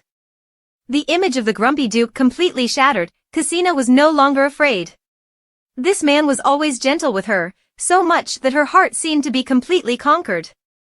Ksenia wondered why this person always shone so brightly like the sun. Since Ksenia's outburst, everyone had been working hard to research. Berto and Mion were as tense as a taut string. On the surface, they appeared fine, but before the expedition, they were very solemn. In Yar's office, as usual, he asked Berto about the objectivity of treating the art sickness. Berto explained, this disease is like the delusions of a creator of miracles. They will feel pain and suffering, and the truth is, no matter how much medicine is used, it won't help. It's all the price to pay for the passion for art. Hearing this made Mion's heart ache, so no matter how much medicine is used, she still has to endure pain, even unable to sleep. Mion gritted his teeth, angry with himself, feeling utterly useless. Even this friend here was just to say that? Mion angrily glared at Berto. He quickly explained, actually, I told you that too. Although there aren't many artists in the north as there are in the south, who knows if the solution lies here? Life is unpredictable, maybe Hazel only appears in the north and is the answer to all problems. We have to try. You saw the lady's reaction. Mion nodded in agreement, I will try to bring back as much Hazel as possible. So, for now, we will cooperate, please take care of each other. Berto teased, so there's a day when you sincerely ask me for help? The room fell silent. Mion had nothing to say. Suddenly, Berto asked Mion, why do you care about the lady so much? Mion stared back, of course, I have to care. Berto exposed, I heard that the two of you didn't get along at the engagement party. You even hated her so much you wanted to cancel the engagement. Mion felt a pang, at first, it was like that. He gritted his teeth, not facing Berto, pridefully saying, I just don't want to see anyone die in front of me. After Berto left, Mion was honest with himself. He looked out of the office window, where he could see the whole scene below, including the Haida that Kasina had created to guard it if there was an issue. Every day she would visit Haida as if taking care of a child. It had returned here. Strange things kept happening. First, Kasina summoned Haida, initially with yellow eyes, and he had determined that when a miracle occurred, the eyes would be like that. But the latest time, her eyes didn't change color, and even the monster didn't disappear. However, she still controlled it, and it even communicated with Kasina. Everything was so strange it was uncomfortable. However, Mion had a bold thought. Was it lucky that she controlled the monster and made it obey? His gaze followed Kasina playing with Haida below, gradually becoming indulgent. Mion started feeling something strange in his heart. He didn't understand why, but every time he looked at her, something stirred within him, urging him to hold Kasina in his arms. Recently, she seemed happier, especially when she heard she might attend a party. Initially, when she came to him, he thought she would be a great burden and even suggested canceling the engagement. When did Mion start paying attention to Kasina, not letting her out of his sight for even a moment? More than that, if he didn't see her, he'd worry, afraid she might fall ill somewhere. When she slept, he feared she was in pain, so he stayed outside. And those lips, once he held her, he wanted to touch them, greedily taking it all. Thinking of this, Mion blushed. The famously cold Duke had succumbed to the demon of love. Immediately, Mion slapped himself to snap out of it. She's sick, and here you are having such beastly thoughts. Get a grip. But in truth, Berto had reminded him of something. Their first meeting had indeed been unpleasant. If they had spoken nicely, would things have been better? Kasina's current condition seemed similar to how things were between Mion and Kasina during the engagement party, difficult to describe and feeling forced. The only difference was that Mion now wanted to take care of Kasina more, wanting to see her healthy and even willing to endure her pain. Noticing Kasina's improved health, Mion suggested a walk outside to enjoy the northern landscape. Kasina was genuinely excited about this outing, like a child on her first trip. Their destination was a large lake deep within the northern mountains, a place Mion often passed during reconnaissance. It was safe and beautifully serene. Kasina was utterly amazed by the huge, crystal-clear lake, sparkling in the sunlight, something she had never seen before. Mion smiled indulgently. Of course it's a real lake, silly. Did you think it was fake? Kasina marveled. I can't believe the water in this lake doesn't freeze even in sub-zero temperatures. Mion took the chance to boast. This is a special lake in the north. No matter how cold it gets, it doesn't freeze. Kasina instinctively wanted to dip her hand in the water. Like a child at heart, dipping her hand in would be a lot of fun. However, just as her hand was about to touch the water, the parent beside her stopped her. Mion took Kasina's hand, comforting her. Even though the lake doesn't freeze, it doesn't mean the water isn't cold. You need to take care of your health. The Duke enveloped Kasina's delicate hands in his, warming them to ensure she didn't get cold and have a seizure. Kasina stared blankly at the Duke's gentle actions, realizing he had completely changed. Such behavior made her heart flutter. They continued their walk, with Kasina too embarrassed and confused to start a conversation while walking alone with Mion, unsure whether to hold his hand. Her heart was restless and indescribable. Seeing this, the Duke spoke first. Mion said seriously, if you feel tired, I'll take you back to your room to paint. I've also bought some more supplies. Kasina pouted and refused, determined to continue the walk with Mion. Today, for the first time, Kasina prioritized Mion over painting. He teased, so, I finally ranked above your paintings, huh? I'm so envious. Kasina blushed with embarrassment. Look at the Duke, he could be quite childish sometimes. Kasina smiled beautifully like a spring flower and asked the Duke, so, do you like being prioritized like that? Kasina's expression stunned the Duke, his cheeks flushed, and his heart pounded, but he restrained himself. He cleared his throat and said, well, it depends. Truly addicted but shy. He then changed the subject. Mion asked her, I guess you're not familiar with the northern legends, are you? Kasina hesitated. That's right, because when I first came here, I was too tired and bored to learn anything about the north. Mion told Kasina a story, or more accurately, a famous northern legend. Everyone knew it well, it was about the end of winter and the tale behind the massive mountain range. At that time, if you cross the wide frozen river full of dangers beneath its icy surface, you'll reach the giant mountains. The air there is different from outside, no one knows how treacherous and difficult it is, but it's certainly dangerous. The place beyond the mountains can instill lifelong fear in people. However, if you manage to cross it, you'll set foot in an unnamed land. No one has discovered it yet, some say it's a paradise with lush forests and open spaces, and they call it heaven. But others believe it's a hell teeming with countless monsters. Maybe it's the paradise of the monsters, who knows? Anyway, no one has ever returned from there. Mion also mentioned some rumors. Some said there were dragons living there, the kind with 2 wings that could breathe fire at any time. However, evidence of dragons was scarce, so it might be just some creatures of the same kind or people making things up for fun. Cassina found it very interesting. If it truly existed, then heaven might be real and very beautiful. Mion advised Cassina not to believe it too much, it was all just legends. Cassina mused, anyway, the so-called end of winter is really fascinating. Many things happen after that, but most of them are magical to Cassina. She asked Mion enthusiastically, does the end of winter mean spring is coming? Leaves will begin to sprout, and the water will warm up. Wouldn't that be heaven? So, for Cassina, the end of winter is a sign of happiness. Winter ends, and spring returns. Mion was momentarily stunned by her perspective and worldview. Cassina's view of the north was truly different. When mentioning the end of winter, it symbolized eternal death, as if everything would return to a blissful realm in the ice and snow. After all, when winter passed, nothing could survive, everything would be wiped clean. But Cassina's concept of the end of winter as the beginning of spring was unique, and Mion found it wonderful to see it that way. He sincerely told Cassina that he truly wanted to see the world through her eyes. She was a bit surprised. Why would Mion want to see the world through her eyes? What was so special about them? To Mion, he was just a rough man who killed and fought, seeing everything in a stark reality. But Cassina saw everything poetically, beautifully, and vividly. His words made Cassina's heart race.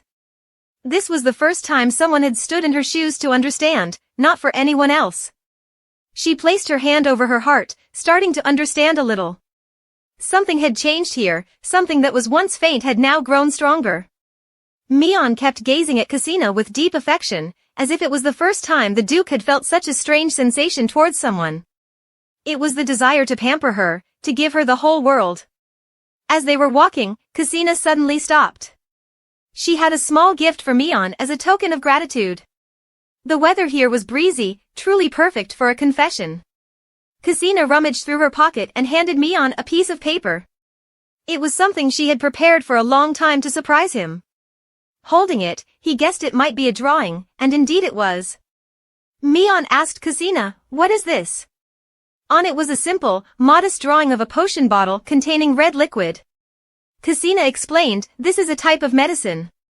Mion was puzzled, "Why are you giving me medicine?" This medicine was something Cassina had just drawn, designed to help Mion in battle, to quickly alleviate wounds and pain, except for severe injuries. Of course, it couldn't revive the dead or anything like that, but it could reduce symptoms. Even though Mion knew Cassina's miraculous abilities, he couldn't believe that she could create medicine just by drawing it. It was almost godlike. However, Mion's face didn't look pleased, in fact, he seemed upset. Cassina, unaware, continued expressing her thoughts, thinking it would be wonderful if such a miraculous medicine existed to help Mion. Naturally, she wouldn't just give him the drawing, she planned to make the actual medicine for him to use later. Holding the drawing, Mion remained silent. The atmosphere became tense. Then the Duke spoke, "I don't need a medicine that weakens your life force to become stronger." Once again, Cassina was surprised by the Duke's sincere reaction. She had expected him to simply accept it and thank her. Mion continued, "I only need you to be healthy. Don't make these things that worsen your condition. You know I don't need you to do anything to make me stronger. I just need you to be well and not sick." Mion's eyes were more earnest than ever. He genuinely wanted this small girl to live longer with him instead of risking her health. He just wanted to see her smile always. Ksina widened her eyes at Mion. Her gaze made him a bit embarrassed. He released his hand from Ksina's cheek and scratched his head, trying to change the subject. Anyway, thank you for your thoughtfulness, but if you become ill, it won't mean anything. The Duke's expression betrayed him. Ksina took a moment to process, then reassured Mion, this doesn't take much effort. Mion was still confused. What is this girl talking about? Ksina explained further, if it's not something lifelike or complicated, it doesn't take much effort. I know you're strong, but I want to prepare for the worst-case scenario. The entire forest felt empty after hearing Ksina's sincere words. She moved closer to Mion, looking pitiful with a soft, puppy-like face, asking the Duke, is it wrong for me to worry about you like this? Ksina looked like a blooming dahlia, beautiful and heart-moving, making it impossible for the Duke to restrain himself. He furrowed his brows, trying to stay calm, but his flushed cheeks gave him away. He tried to stay calm to explain to this innocent girl. What if others found out about Ksina's ability? Would they let her draw peacefully every day or imprison her for their own gain? Every human had greed, and Mion was no exception.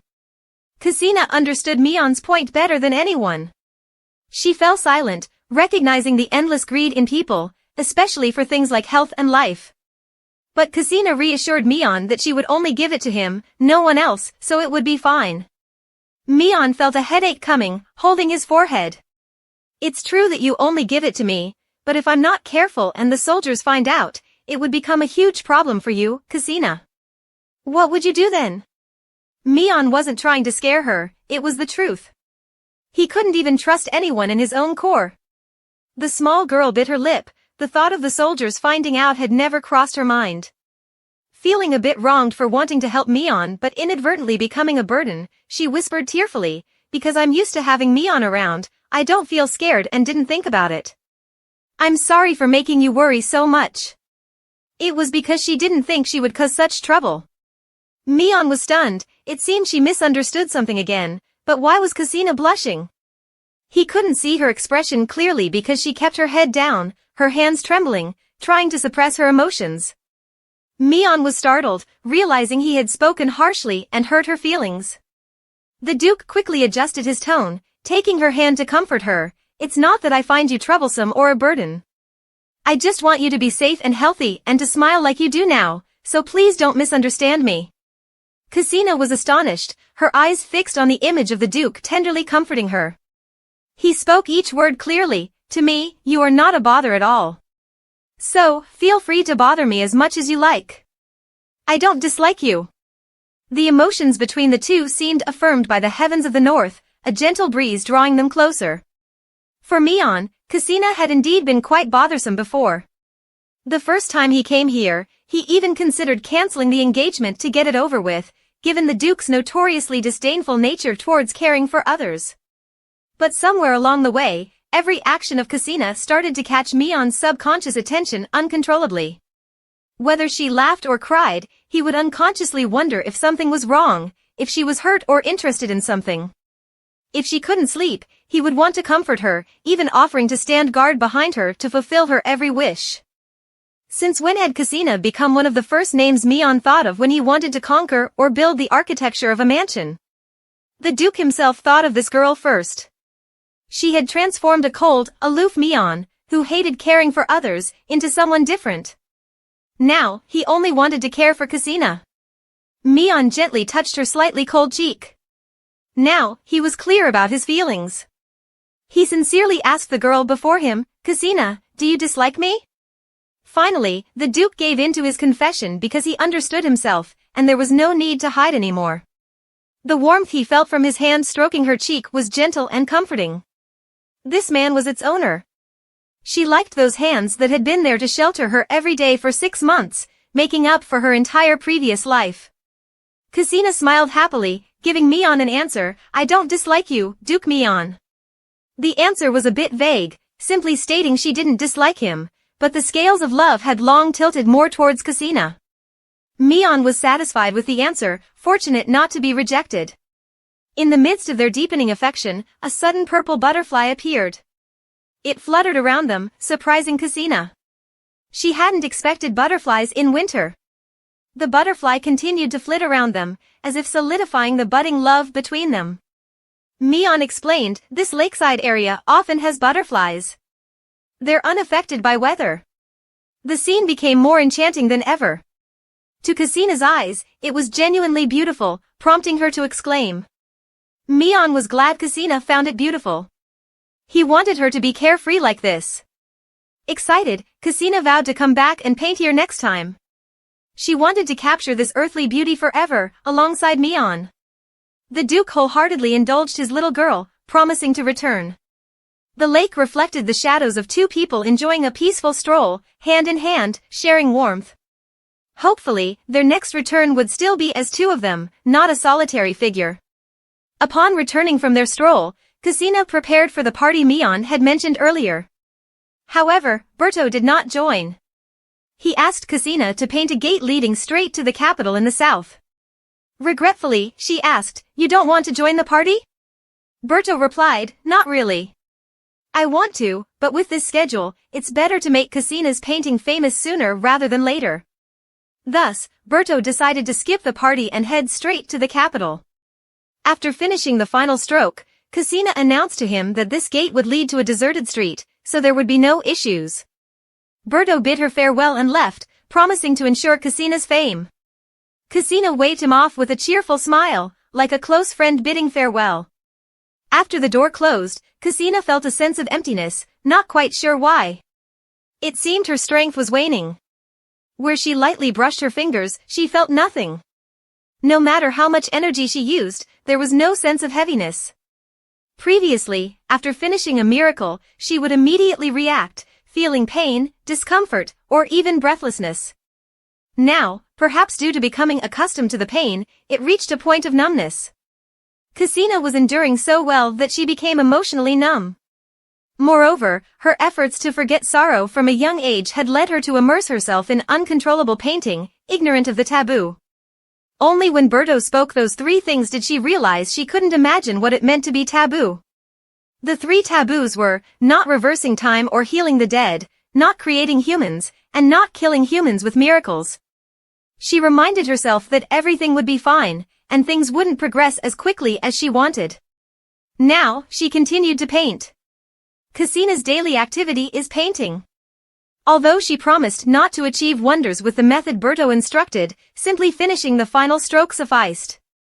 Besides painting, she looked forward to the dinner party Mian had organized for tonight. As she moved her brush, a sudden, intense spasm shot through her fingertip. It was fleeting but powerful. Kasina's body reacted, her hands trembled, pupils contracted, and she felt a buzz around her. The brush fell from her hand involuntarily. Kasina stood frozen, unable to understand the sensation she had just experienced. Looking at her hand, everything seemed fine, nothing out of the ordinary. Kasina's eyes widened with panic, imagining what might happen next. She wanted to dismiss it, self-hypnotized that nothing was wrong. Unable to continue painting, she set the brush down, convinced she should prepare for the party. As the hour approached, her hand felt slightly odd but manageable. Kasina cautiously descended the stairs toward the party. Walking a few steps, the spasm intensified, becoming more real. It was so strong that self-hypnosis couldn't soothe it anymore. Standing on the staircase, everything started to blur and spin, sweat pouring down like rain. Kasina gripped the staircase railing tightly. Surely, it would be okay, there were still months left. But her heart began to ache, the pain escalating as she tried to evade it, gripping her heart frantically. It tightened, making it hard to breathe. The spasms came faster, the duration shortening. A fleeting thought crossed her mind, would painting alleviate this pain? Would creating a miracle lessen the agony, akin to swapping painkillers for a lifeline? Thinking turned into action, Kasina felt compelled to rise and paint to ease the pain. Alone, she was lucky, Kasina didn't want anyone to witness her failure and agony. Her enduring nature preferred to suffer alone rather than affect others. She urged herself to endure just a little longer. The party was about to start, and Mian was waiting. As she thought, Mian appeared hurriedly. He stood beneath the staircase, looking concerned as Kasina seemed to be in great pain. She looked up at him, pale and disheveled from the pain, her chest tightening. Ksina struggled to ask why he was there. Mian inquired if she was having a seizure, moving up the stairs without much talk. His actions spoke louder than words. Ksina attempted to decline the Duke's help, but before she could, Mian said, "No need to answer." Ksina lost her gravity, being tenderly lifted into the Duke's arms, surprised but comforted. He told her, "Just lie still, I'll take you to rest. Don't say anything." Ksina obediently nestled in the strong man's arms, breathing heavily. The difficulty in breathing combined with the pain made her sweat heavily, each spasm feeling like a step closer to the gates of hell. Her room wasn't far, so they quickly entered. Mian laid Ksina down on the bed to regulate her breathing and assess her condition. Mian asked if she was all right. Ksina, with her patient demeanor, apologized to Mian, having tried to endure but finding it too much. Mian reassured her kindly, urging her not to apologize, assuring her it wasn't her fault. He gently stroked her small head, whispering that it pained him to see her hide her pain. His understanding comforted Ksina deeply, breaking down the barriers she had built to endure silently. She cried out loud, sobbing from the pain, her body curling up, cheeks reddening from tears and agony. Mian panicked seeing Ksina cry and tremble. He anxiously suggested calling a doctor. Ksina continued crying uncontrollably, her pain overwhelming her. Mian swiftly lifted her and held her close, their bodies melding into one. Mian wished he could bear all her pain, wishing she wouldn't have to suffer like this. His helplessness rendered him unable to do more than hold and comfort Ksina through her agony. Even though she insisted she was fine now, Mian could sense otherwise. He anxiously reassured her with gentle hands, "I told you, you don't have to endure anything in front of me. It's all right this way." The room echoed with Ksina's heart-wrenching sobs. She cried for a long time, nearly an hour. Held by Mian, she felt both warm and pitiful. Would Mian have feelings like this for her even if she weren't in pain? If they had married under normal circumstances and promises, would things be like this? There were no what-ifs. Ksina's pain had softened somewhat, she murmured to Mian that the pain had subsided.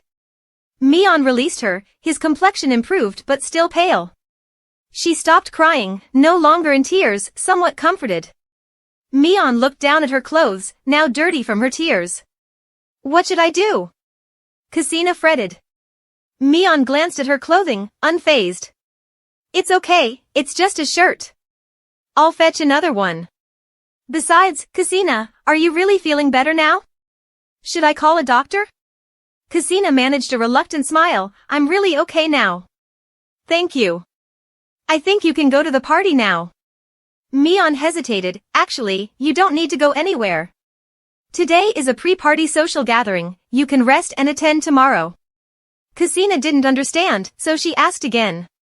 Mian explained further, "In the north, there's a tradition of a social gathering before the main party night. Tomorrow is the official event." He was making it up, but Ksina felt warm, he explained everything carefully, afraid she wouldn't understand.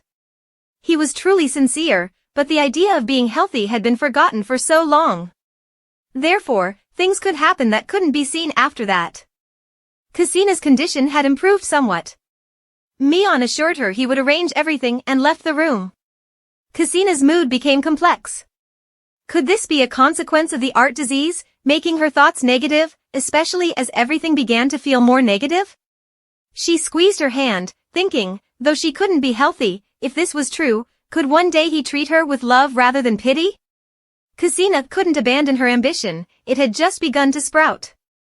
Maybe she couldn't solve all the regrets. Ksina lay exhausted on the ground.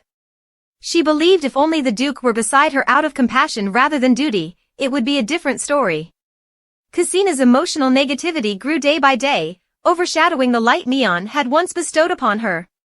She reminded herself sternly not to be misled into thinking his kindness was due solely to her illness. At the banquet hall entrance, the steward stood waiting to introduce Miss Ksina to the noble lords gathered there. Upon returning, instead of finding Miss Ksina standing, the disgruntled Duke emerged, announcing Ksina's illness prevented her attendance. Before anyone could react, the Duke continued, "Tonight, proceed with the festivities first. The banquet will be postponed until tomorrow, the shocked steward queried, "What other evening event is there? Such things are unheard of in the north."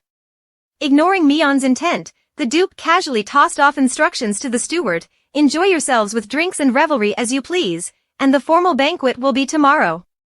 With that, Mion strode off, leaving the steward in existential doubt. What was the Duke talking about? The door slammed shut, leaving the steward as bewildered as he had ever been. Before his brain could catch up, his body froze. The steward couldn't believe he had to handle this mess. They had gathered all the noble lords here, and the Duke casually decided to postpone the banquet. He felt a headache coming on and questioned his position. Could he just retire? Someone save him. In the mansion's waiting hall, where the high-ranking nobles familiar with Mion were seated, the steward took a deep breath and announced that due to the Duke's sudden business, there would be a pre-banquet evening event, and the Duke wouldn't be attending. "Feel free to enjoy your drinks," he added, "the Duke will take care of everything." A scarred, purple-haired man from the battlefield grimaced and asked the steward, "What did you say?" Recognizable as no one other than Jamer, who had a boisterous personality and a fondness for bloodshed. The steward had no better explanation, "That's exactly it. The Duke has urgent matters and will postpone the banquet to tomorrow." Jamer slammed the table in frustration, "Everyone is here, and now this sudden announcement?" Beside him, Ariel shrugged, "Who knows? Mion probably had urgent matters, so he moved us aside for now. Maybe it's a trick to end the banquet early. He's always like that." Jamer agreed vehemently, "That slimy guy always reschedules these events on his own.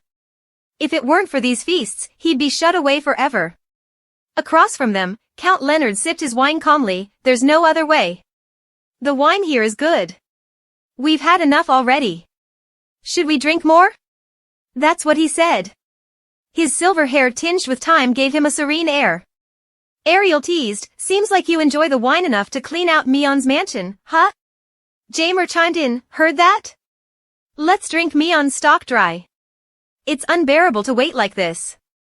He always finds a way to be busy." Publicly criticizing Duke Mion was beyond the steward's ability to handle. Trying to stop these nobles was akin to stopping a runaway carriage. It seemed all the northern nobles were like this. The steward's life expectancy was definitely taking a hit. After informing the steward, Mion returned to check on Cassina's condition. Upon entering the room, he found Cassina seated there. "Are you all right?" he asked, concerned. Cassina smiled to reassure him she was fine. The sky began to darken, the sunset casting golden light into the otherwise dim room. Mion felt relieved that Cassina was better now, speaking to her normally. Just moments ago, he had been worried sick. Mion asked permission to sit beside her. "May I?" The Duke was exceedingly polite, unlike the noble lords earlier. The girl on the bed nodded, allowing him to sit beside her without reservation. Cassina blushed, thinking he might sit on a chair, but Mion sat right next to her. His warmth felt unexpectedly genuine. Mion spoke first, "During this expedition, I will bring back plenty of Hazal stones for your recovery." The Duke smiled warmly, "I had intended to inform the lords about gathering Hazal stones today. So, please bear with it a bit longer." Mion's emotions were vividly clear, everything he felt showed plainly on his face. Just mentioning Cassina made his mood instantly plummet. Cassina couldn't understand why he treated her so kindly. Was there something hidden behind it all? Cassina lowered her head and asked Mion the reason, her cheeks flushed with embarrassment, unconsciously fiddling with her hands to ease her own awkwardness. Mion looked out at the sunlight outside, confidently replied, "It's simple really, I just don't want to see you in pain anymore. I want to see you smile and be happy. Of course, I don't do this for free." The warmth of the sunlight outside paled in comparison to the Duke's words now. He offered Cassina a price that encompassed both this year and the years to come. "I want to see you paint without any worries." Each word was as sweet as sugar, yet like an invisible thread tightening around Cassina's heart. The future was unpredictable. Just hearing that was enough to hurt Cassina deeply. He hoped for many years to come, but did he know that Cassina couldn't possibly keep that promise, as leaves inevitably detach from branches? Cassina speculated about herself, surely it couldn't be like that. He was human too, with a warm heart, which was why he cared for her as he did, not out of any illusion. Kasina softly opened up, asking Mion for a favor. Mion was a bit surprised because this was the first time Kasina had taken the initiative. Determination and resolve flickered in her eyes. What she wanted was to accompany Mion in this battle. "May I join you, Duke?" she asked. The Duke was utterly shocked by Kasina's request. She didn't want to stay behind alone. She only had a few months left to live. 4 months might seem long, but it was incredibly short. If Mion went to battle, the quickest it could be was 2 months. What if it took longer? Kasina didn't want to be apart from Mion, even for a moment. This was the only time she could be with the one she liked. She wanted to be of some use. Kasina was determined and assured Mion she wouldn't cause any trouble. She promised to sit quietly behind and behave. "Please, allow me," she pleaded. The Duke adamantly refused. It was far too dangerous for a girl to go to a battlefield full of swords and violence, especially since she was sick. Mion couldn't risk Kasina's life just because she wished it. He suggested she wait until after the campaign if she wanted to go out. Kasina's face fell. Her desire, blown up by her sensitivity due to her illness, was crushed. She softly admitted, "Actually, I just want to be by your side a bit longer." This was the killing blow for the cold-hearted Duke. Mion blushed furiously, staring at Kasina in disbelief at what she had just said. His heart started racing, and his mind began to drift. As the shadows of the two people confessing to each other became clearer with the approaching night, Mion asked, "Are you being serious?" Kasina's face turned red. The words she had just said were almost like a confession. What on earth was she talking about? Feeling embarrassed, she quickly tried to explain to Mion to save face, "I meant that being at home all day makes me feel suffocated." She didn't want to be alone, that was it. The more she spoke, the redder Mion's face became, as if he were a drunkard turning red with embarrassment. Kasina sneaked a glance at Mion with a pitiful expression, thinking that getting out would improve her mood, so she asked for that day off. Mion couldn't stand it anymore. Clearing his throat, he said, "I'll think about it. In the meantime, focus on getting better. If I see you're okay, I'll consider it." Kasina smiled brightly like a child receiving candy. To her, this man was like the sun shining on her dark life. Every tender gesture, every protective hug, every gentle head pat, or each embrace during her bouts of pain stirred her emotions deeply. Mion felt he was losing control, his body obeying his heart instead of his mind. He reached out, wanting to touch Kasina more, craving to possess her. But fortunately, being a swordsman had trained his mind. He stopped himself just in time, covering his awkwardness and quickly telling Kasina to rest. He stood up and, using the last bit of his rationality, said, "To get well, you need to rest a lot. I'll be going now." But as soon as he stood up, Kasina quickly grabbed his large, calloused hand and said, "Leaving like this? That's such a pity." Unexpectedly, Kasina was so bold today. By the time she realized it, it was too late. Mion pulled his hand away from Kasina, gritting out each word, "That's because you invited me." Mion turned around and embraced Kasina passionately. He had long desired those lips, and at the moment, he cast aside all reason to claim and seize them. The Duke devoured her soft, sweet lips as if they were a soothing yet addictive drug. Midway through, Mion released Kasina to let her catch her breath. After all, it was her first kiss, and just as she thought he had stopped, Kasina said, "Wait," but Mion had already lost control. He swallowed her lips again, completely silencing the enchanting girl. Kasina, surprised, wanted to resist, but Mion held her hands. Their hands intertwined as they began to sink into a blissful ecstasy, the eruption of desire overwhelming all reason. The flames of love gradually consumed the two. Mion moved his hands to Kasina's waist, and their kiss grew more intense. Kasina began to respond, enjoying Mion's passionate kiss. She had longed for this, craved it deeply. She clung to the Duke's neck as if letting go would make the sweetness evaporate. Mion supported her neck so she wouldn't tire, allowing her to get closer to him. They exchanged sweet, alluring breaths and kissed so deeply that Kasina, inexperienced in kissing, could hardly breathe. Her cheeks flushed, and her eyes grew a bit hazy with tears. After the lingering kiss, Mion finally released Kasina, but the aftertaste remained. But no one regrets having kissed the other person, a new development in the fleeting romance between the male lead and the female lead. Kasina feels very embarrassed, but so what? She was kissed by Mion. After a time roughly equivalent to a cup of tea, the two returned to normal, even a bit embarrassed, trying to calm down and reconsider the matter. At that moment, they were too impulsive and rushed into each other without thinking. Now, they had become two statues. Kasina's emotions, which were so bright just now, had turned negative. She thought Mion's kiss might have been out of pity. She started questioning herself, wondering if he had feelings for her or if it was just sympathy. She liked the feeling of Mion holding her hand, it gave her a sense of security. She liked the feeling when he stroked her hair, tender and respectful. Kasina's heart beat faster. She thought she was being too casual with Mion. He was someone with a warm heart, so it was understandable that he would comfort her like this. She told herself not to misunderstand, but her heart ached a bit. Forcing a smile, she said to the Duke that Mion was truly a compassionate person. Mion was a bit surprised by Kasina's confusing reaction. What was she talking about? Compassionate? That was true. Kasina wasn't lying. His emotions were so deep that she couldn't escape, but so what? Kasina's face turned gloomy. Did he not have any special feelings for her at all? Having feelings for someone destined to die is truly tragic. Mion still couldn't believe it. He asked Kasina, "What are you suddenly talking about?" Kasina began to respond to herself, thanking Mion for comforting her in that way. She told herself she never expected to be comforted by the Duke one day. Kasina started avoiding eye contact, hiding the fact that she was lying. That's why she had this expression. Mion was shocked. He couldn't believe the cold words Kasina had just said. How could there be such comfort? To Mion, it might have been an impulsive moment. But since when had he felt instantly attracted to someone like this?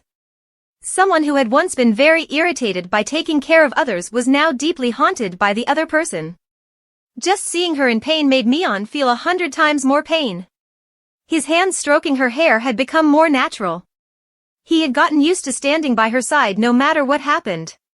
Initially, he didn't have enough affection and thoughtfulness to kiss as a form of comfort, so Mion thought Kasina had understood. But now, Kasina was denying reality. Mion sighed, thinking it was just part of Kasina's personality. He gently said, "If you believe it to be that way, then let it be. If it makes you comfortable." Kasina looked up at the Duke, her emotions in turmoil. She couldn't say a word. Mion understood her more than anyone else, even after living together for just over half a year. The Duke gently smiled and said, "It's a good thing you don't have acting skills because your expression right now looks like a puppy that's been abandoned." Even if Kasina wants to deny it, no matter how much, her face has already sold out. Mion understands she's even more than the original self, so just lie a little and Kasina is already confused.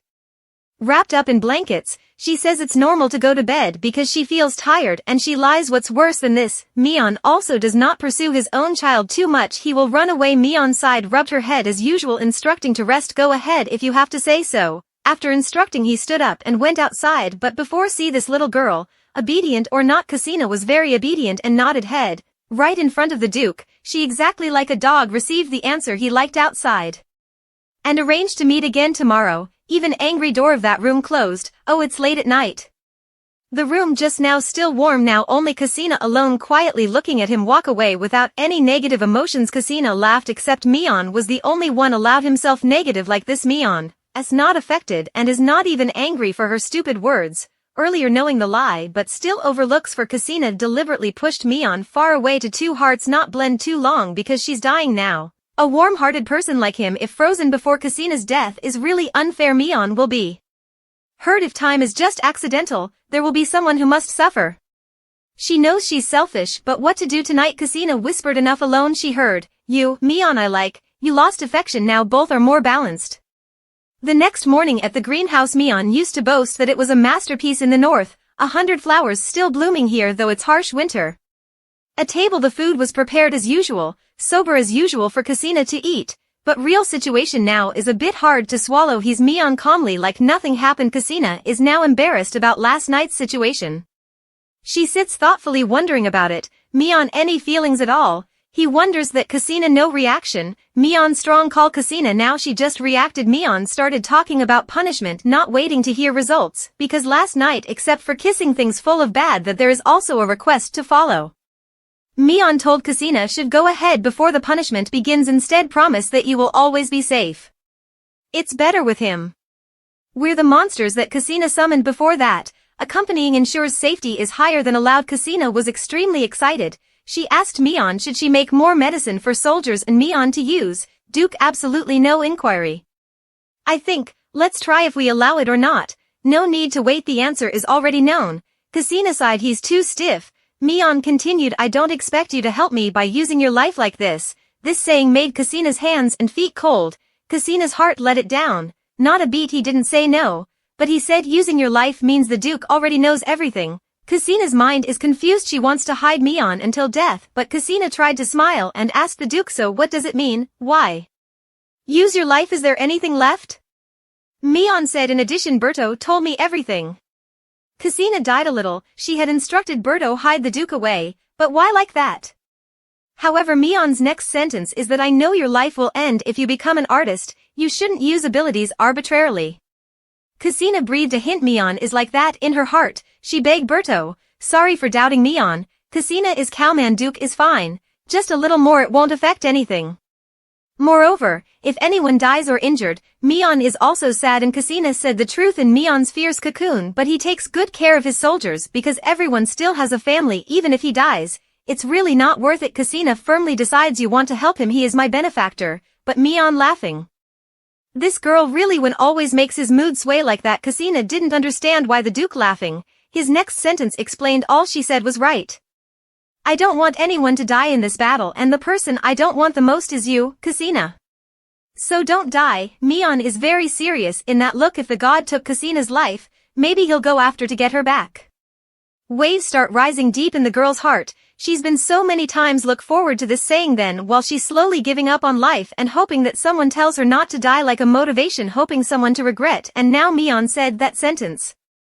But Kasina's heart feels strange. She hopes, but not in the current situation. Both hands squeezed tightly under the desk to maintain emotions because she will have to lie to him until death. Mion still didn't know anything. He's still comfortably expressing that wants Kasina to live a long life, can enjoy spring after the punitive campaign again because Kasina, lips that day, is said spring, oh, the most beautiful time to go to 100 flowers to show off her beauty is when she ends this life. Mion show off to Kasina. From this winter to spring next year, including autumn and summer in the north, there is a very beautiful place, and spring is the point of water. We are sure it is beautiful enough to make her want to repaint. Kasina reminded herself to pretend to be happy, tell Mion her anticipation because she never saw waterfall.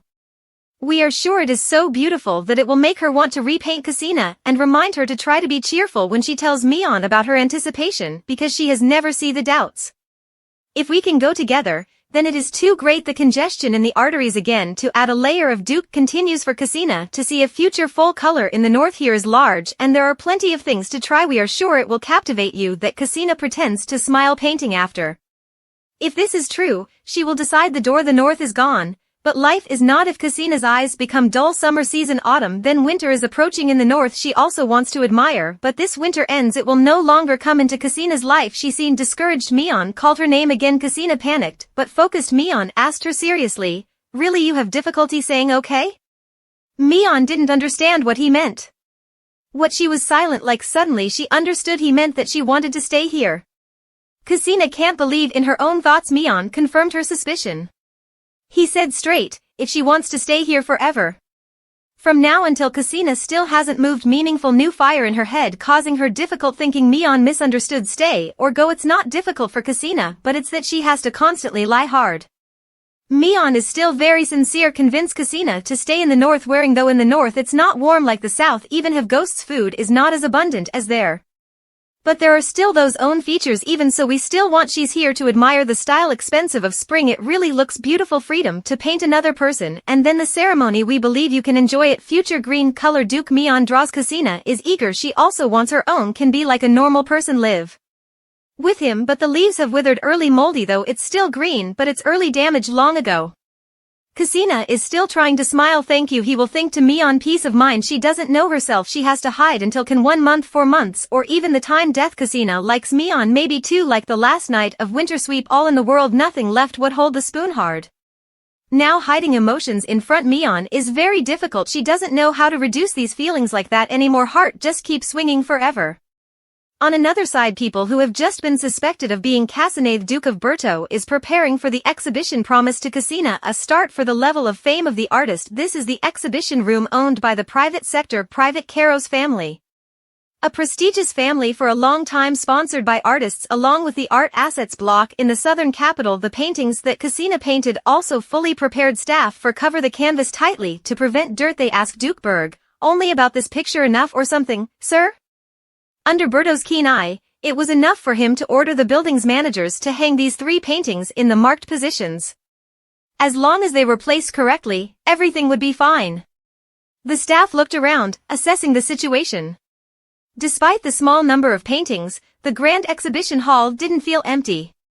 One of the staff members was slightly worried whether it would be all right to have only 3 paintings in this vast, luxurious space.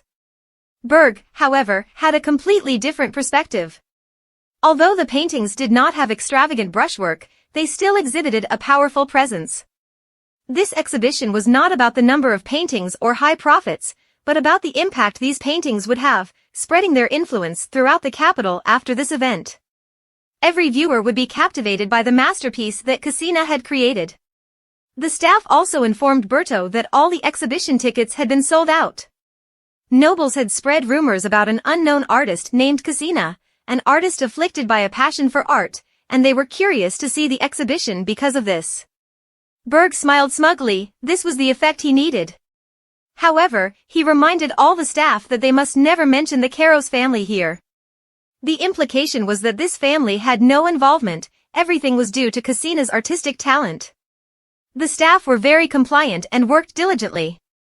Berto handed them the plan he had prepared to operate the exhibition. It was time to make the name Kasina famous throughout the capital. People would flock to see Kasina's true masterpiece. That painting would become a sensation, and Kasina's name would be promoted more vigorously than ever before. Berg himself would turn her into a renowned, admired artist, more than anyone else. On the day of the exhibition, the whole area was as crowded as a festival. All the nobles and royals were curious about what kind of artwork an artist with a passion for art could create, and how talented this unknown artist was. Among those gathered were some without tickets, unaware of what was happening, observing from the outside. One such person was Frix, Kasina's long-lost brother, a member of the Count's family. He asked the butler what was going on that drew such a large crowd. The butler sarcastically replied, "You really are slow to catch up on information. There's an exhibition here that even the emperor is interested in. It's an event organized by the Caros family, showcasing works by artists passionate about art." Unbelievable. An exhibition that even the emperor cared about? The emperor was not known for being interested in such things. Whoever managed to capture his interest must have great potential.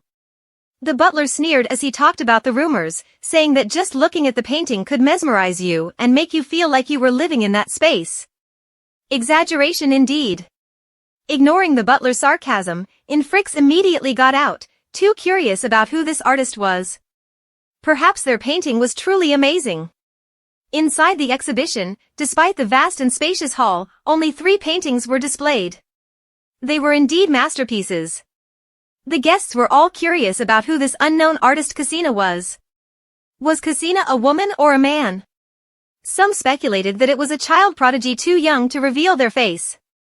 Others whispered that it was a great figure wanting to change their mood and thus used a second pseudonym. However, the exhibition hosts, the Caros family, refused to give any answers. Instead, they announced that these 3 paintings were just the beginning of a series of works. There were 6 more paintings, which would be viewed in a private auction at another building also organized by the Caros family. The auction was strictly selective, and not everyone could participate, including members of the royal family. The nobles were extremely excited about the possibility of purchasing a painting by this artist passionate about art. The value lies not only in the painting but also in the creator who continually auctions one piece after another, each worth at least 1,000,000 gold coins. The unpublished works of Cassina are extremely attractive due to the secrecy and leverage effect that Kairos has built. Even without any information, people are sure that the Kairos family is enjoying the golden age of this anonymous artist. Berto stood behind the scenes, observing the perfect performance he had planned. Watching the audience fervently bid on the incomplete paintings from Cassina's series, Berto believed he had a sound strategy. First, he made them curious about her paintings with 3 unfinished masterpieces. Although Cassina had struggled to make the final touches to turn a painting into an incomplete piece, it still had to be beautiful. She complained to Berto that it was really difficult, but the Duke cleverly said, "Do you want to be famous now or not? Incomplete paintings can't achieve that." Thus, they had 9 perfect paintings. Berto then invited all those who desired to own and see more of Cassina's work to the auction. The allure of her auctions was tremendous. Of course, anyone who wanted to bid had to be selected by Kairos, with only 100 people allowed to participate. This exclusivity would be passed around, even reaching the media. The works deserving of such a high-profile auction in a private event attended by royalty indicated their immense prestige. Berto smiled wickedly, knowing that such news would inevitably reach the mansion of the Count's family, whom he wanted to strike the most. Infrix entered his father's study to report an important event. His father, still engrossed in paperwork, a true workaholic, looked irritated and asked Infrix, "What are you here for?" Infrix hinted, "Have you watched the news recently, father?" Looking pale, Infrix continued, "The news has even reached the official press, father." His father, annoyed, retorted that he had no time for trivial news since his wife was constantly sick. The Countess was bedridden after hearing the news that Cassina, her younger sister, wanted to cut ties with the family. Infrix, with a troubled expression, suggested, "If you're concerned about mother, you should see this news." The Count, now grumpy, asked Infrix to spit it out. Frustrated, Infrix placed a crumpled newspaper on his father's desk and, controlling his emotions, said, "Recently, there's been news about a famous painter admired even by the emperor." The Count, losing patience, warned him to get to the point. Infrix, with a sardonic smile, replied, "The painter is managed by the Kairos family, and you know what the painter's name is? Coincidentally, it's Cassina." Unmoved, the Count assumed it was just a coincidence. Infrix crumpled the newspaper. "Yes, it could be a coincidence, but the painter has become famous under the name Cassina, exactly as she wrote in her letters. Famous as the artist Cassina, not the Countess's daughter Cassina." The Count waved it off, suggesting it was just media hype and not worth their attention. Infrix, now visibly agitated, reminded his father how he also dismissed the Duke Berto's claim that Cassina was ill. Frustrated, Infrix, holding back his emotions, reiterated, "If you continue like this, you'll never see her again, father." Only then did the Count realize the gravity of the situation. It had to be something straightforward to wake him up. Infrix reminded him, "Didn't she write in her letter that she would become famous as the artist Cassina, not Cassina Leon Boss?" He painfully smiled, realizing she meant her paintings would make everyone remember her father. The Count fell silent, unable to find a reasonable explanation as he used to. He finally accepted the truth that the Kairos family had indeed supported his daughter. Infrix clarified, "This family remains silent and says nothing at all." The Count Leopard was also stuck. "The girl had said before that my name would resound to the far northern regions where you reside." He looked at the crumpled newspaper on the table, recalling some words from Cassina's letter. It seemed he understood now that the girl's fame was further proof that the letters were becoming more and more realistic. Infrix awakened the father, immersed in the family's affairs. Was he really planning to abandon Cassina so easily? The son's question left him stunned. The Count now had only one remaining doubt. If that artist was indeed Cassina, what should he do? Forget about the exhibition because the news had not yet reached the north. Cassina was preparing to attend a gathering among the lords. Mion had informed earlier that this expedition was significant and required the gathering of lords.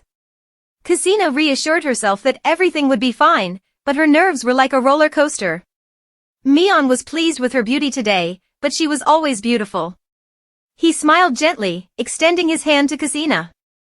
She stammered, "Thank you, Mion," her nervousness causing her to stutter. The Duke, confident, walked beside Cassina into the hall, making them the most prominent and attractive couple in the north.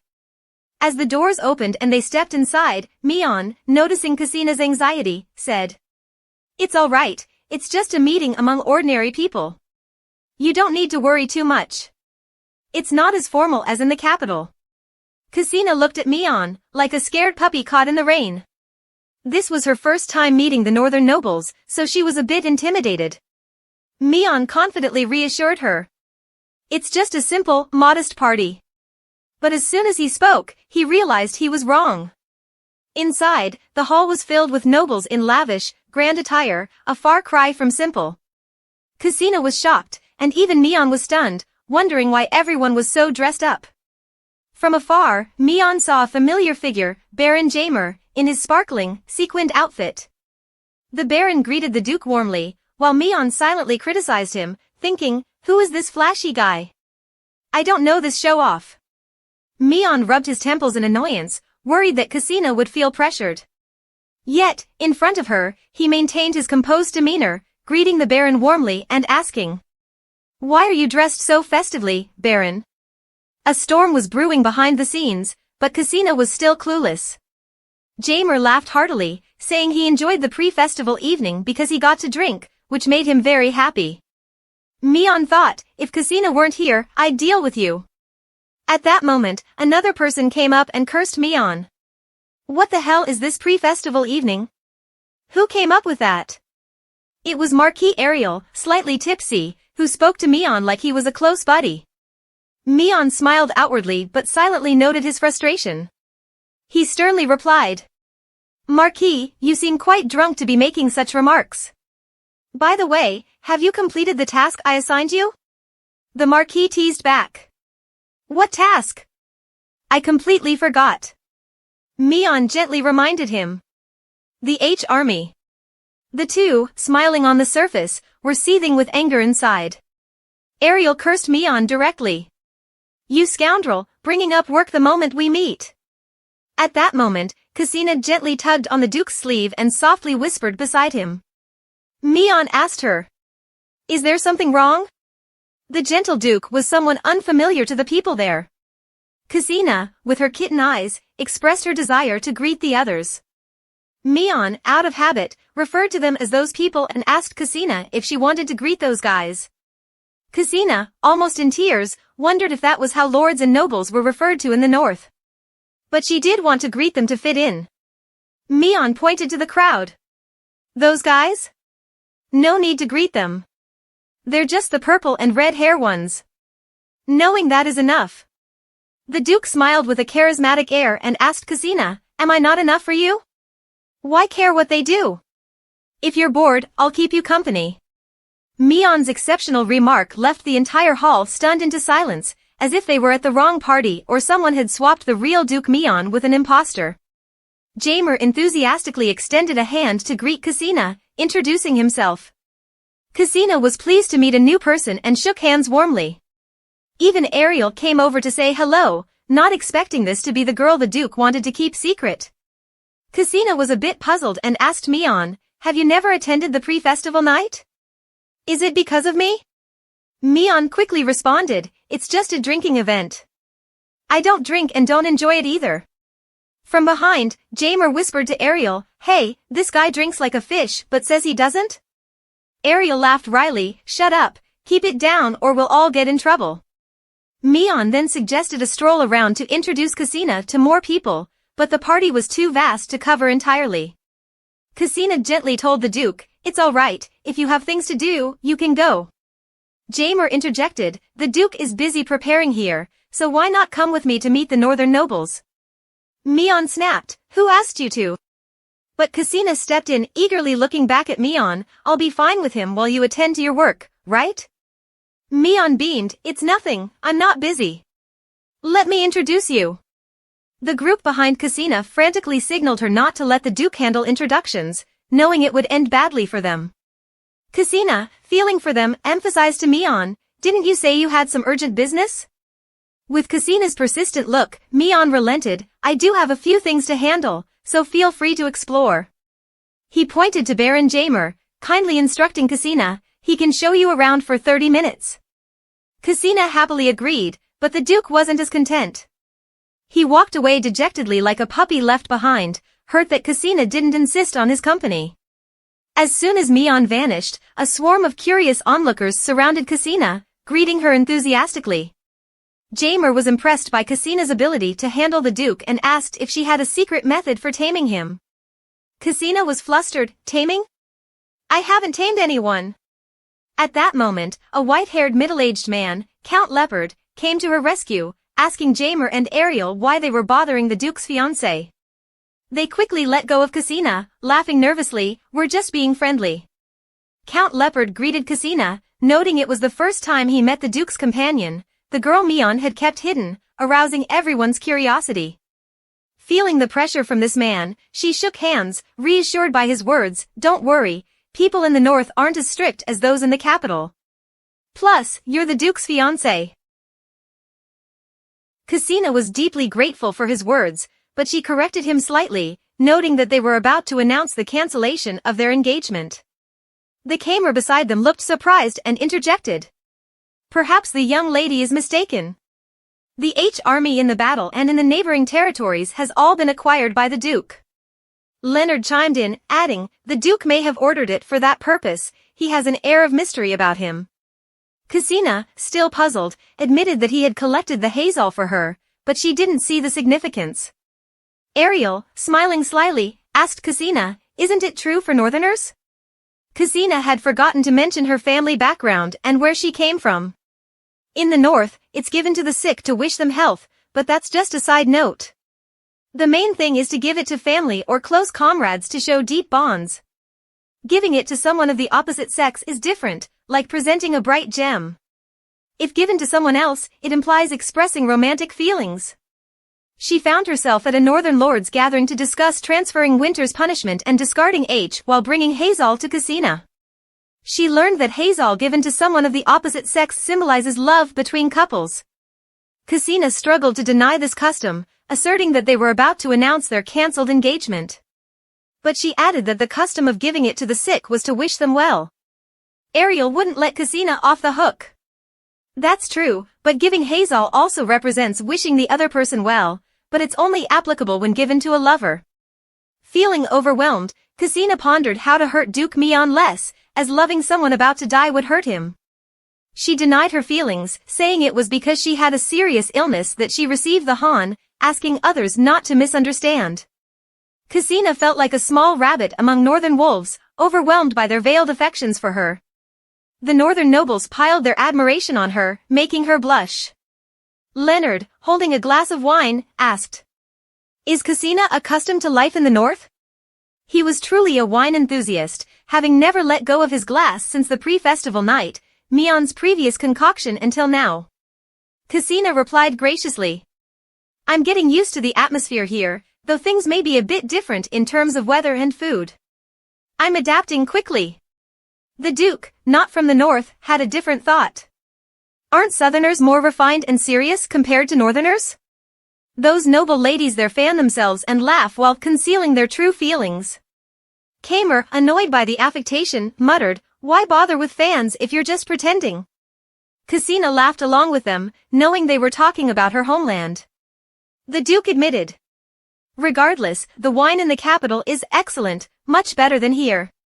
Ariel mocked, only interested in wine these days, huh? Nothing else? Leonard believed wine was everything to a noble. Cassina, feeling incredibly comfortable among them, had never been so happy in the south. Leonard observed her closely, despite being a wine enthusiast, noting her expressions. He called Cassina over to discuss something, noticing her joy with Ariel. He startled her, and seeing his discomfort, he quickly apologized for the indelicacy. Though Leonard had known Cassina for a long time, he had never seen her express such happiness. Didn't she and Duke Mion plan to end their engagement soon? Cassina struggled to control her emotions. Despite being from the north, some recognized her and knew how deeply despondent she usually was, never showing affection or preference for anything. Like an lifeless doll. Leonard clearly understood Cassina's feelings towards the Duke and noted her silence. The Duke truly cares for you, Mississippi. Cassina understood his implication. What young man would treat a girl he didn't like so tenderly, even more so than his own family? Cassina sadly smiled, thinking she would accept the Duke's affection if she weren't so ill. But such a relationship could never exist. Cassina was destined to suffer, and the only outcome between them would be Duke Meon's pain and Cassina's retreat from the world. The divine will wasn't generous with Cassina, yet granted her a brief period of happiness, causing her to desire Meon and forget her dark past, allowing her to laugh in her final days. At that moment, Leonard's group marveled and praised the Duke of Meon. Despite his eccentricities, they acknowledged his punctuality, never being a minute late. Cassina, having just regained her composure after 30 minutes, was still unsure of what they were talking about. Why were they mentioning Meon? There was a sound behind her. Cassina turned around and saw a familiar figure. The Duke of Meon, who she had just been thinking about, appeared before her. With a gentle and worried expression, he asked, "Cassina, are you all right?" Her face was slightly pale from thinking about their relationship, causing her cheeks to blush, making her look somewhat feverish. She fanned herself and told Meon, "It's nothing, just a bit stifling from the wine. I wanted to get some fresh air." Meon, in his doting mode, gently scolded her. "You shouldn't have drunk even a little bit. It's bad for your health." Cassina apologized profusely, explaining that she felt overwhelmed. The Duke then extended his hand to her with an invitation. "Shall we take a walk outside?" Cassina agreed and took his rough yet warm hand. Meon radiated with joy from her consent. The group around them commented on how different the Duke seemed when his wife was around, contrasting with his usual gruff demeanor. Meon teased them. "Everyone, have fun. I'll be outside with Cassina." He emphasized this to ensure they noticed how much he cared for her. Outside, they enjoyed the cool breeze and the enchanting moonlight. The balcony, decorated with white and blue roses, created a soothing atmosphere for Cassina and warmed the hearts of both the main characters. Meon inquired, "Are you feeling better now? I was worried when I saw your face turning red." Cassina reassured him that she was fine, mentioning that she had enjoyed the company of the lords earlier. Meon felt more at peace knowing she was comfortable with his friends. He sensed that the distance between them was closing. Cassina explained why her face had been red earlier, comparing herself to the beautiful but thorny roses below. She said to Meon, "It was because of you that I was blushing." The Duke didn't understand what she meant. Why did her earlier expression relate to him? Cassina's face showed a hint of sadness as she softly said, "I really feel like a coward, Duke Meon." He was confused by her sudden change in tone. Cassina looked down and whispered, "The lords misunderstood our relationship, which made me feel embarrassed." She clenched her hands tightly, not from physical pain, but from the emotional pain of having to distance herself from the one she liked. The Duke still didn't grasp what she was implying or the nature of the misunderstanding. However, it made Meon uneasy, as everyone had recognized his feelings through his actions. Cassina suddenly expressed her guilt towards Meon, leaving him even more puzzled. The gentle night breeze played with Cassina's hair. She, a rare and precious presence in his life, now had to cause herself emotional pain. Cassina said, "Although the party was enjoyable, I've caused a misunderstanding because I'm the one who will be leaving." Meon, laughing at himself, tried to comfort her. "Now you're saying it's a misunderstanding?" Before Meon could finish his sentence, Cassina interrupted, whispering, "Please, Duke Meon, don't like me. That's my only wish right now." They both stood on the balcony, sharing the same air, but Meon felt much more suffocated. He had so many questions. Why did she say that? Cassina, with a heavy heart, leaning on the balcony, said, "You still have plenty of time, Meon. Eventually, you'll find someone you truly like. I'm just a breeze passing through your life. It may feel refreshing, but you know I must leave. I can't stay by your side." Meon sincerely asked, "Can't you stay here and enjoy the breeze with me? You don't have to be that breeze." Cassina, trying to hold herself together, felt tears welling up inside. She looked straight at Mion to show she was serious. Ksina didn't answer his question. The moonlight was cold despite its brightness. Even with Mion, Ksina didn't feel any warmth. They belonged to two entirely different worlds. Initially, she had sought refuge in the distant north to find peace in her final moments. But things had changed. She met Mion, discovered love, and felt loved in return. Yet, it was just a part of her journey.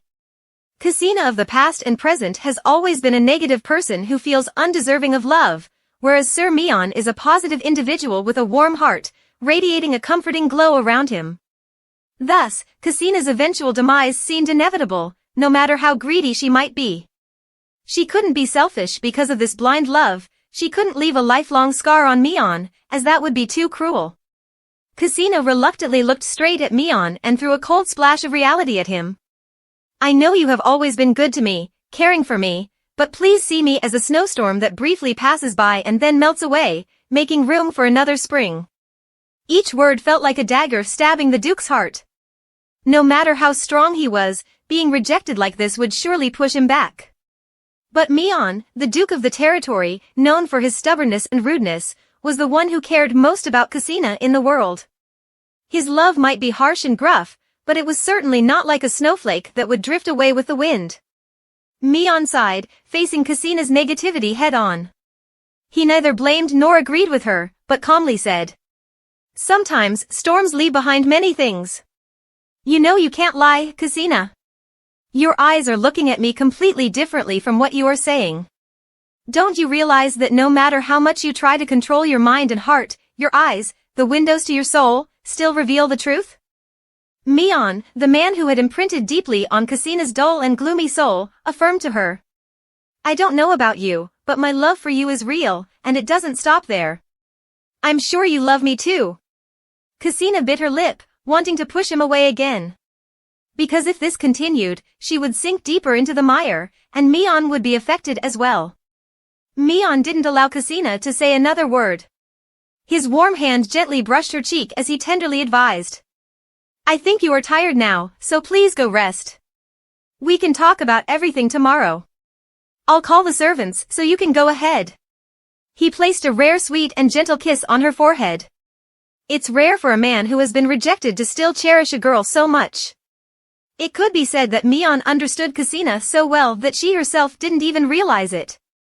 Without waiting for her reply, Mion ordered the servants to escort the lady to her room to rest, while he returned to the banquet hall.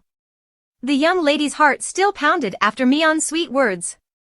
On his way, Mion kept thinking about what had happened earlier. What was that about a passing snowstorm? She really couldn't lie, always pushing him away. Mion thought about the lonely girl from the moment she arrived until now. Ksina, he wasn't going to let her become just a temporary guest. His feelings had become clearer, and he wouldn't easily give up now. When Mion entered the banquet hall alone, everyone was surprised. Kamer asked, "Where's Ksina gone?" With a jealous tone, he seemed to have forgotten that without Ksina around, Mion would go mad. Mion angrily replied, "Ksina is tired, so she left. And one more thing, what did you all talk to her about?" Kamer pouted and shrugged. "Nothing much, just a conversation about how spring has come for the Duke." "You insolent fool," Mion said, grabbing Kamer's collar and tightening his grip.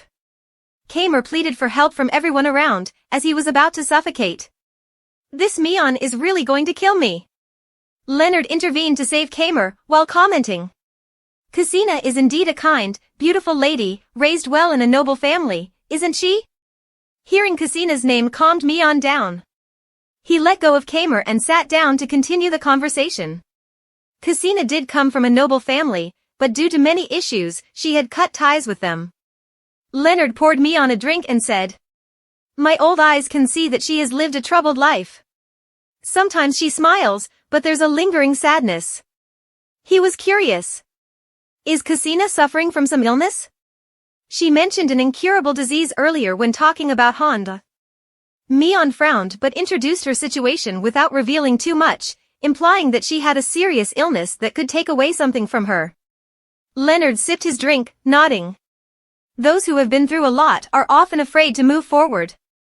Taking it slow is a good approach. You seem to value her a lot. Mion's pupils briefly froze, and he became more irritable as Leonard had hit the nail on the head. Mion put down his glass and asked respectfully. Since when did you start caring about other people's affairs? Knowing the Duke was annoyed, Leonard stopped teasing and smiled wryly. Mion sighed again. If Cassina could open up, things would be easier. But since we don't know for sure, I plan to get Han to treat her, to ease her worries. Looking at the empty glass, he continued.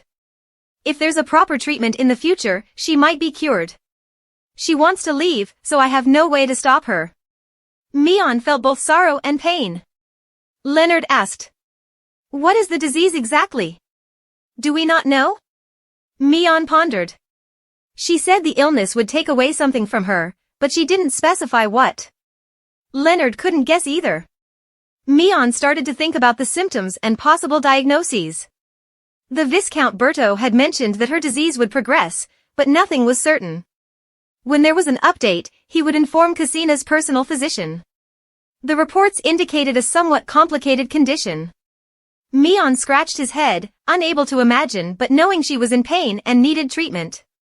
He recalled that both of them had mentioned that her condition didn't match common symptoms. Each patient was different, with some losing parts or abilities, but Cassina didn't show such signs.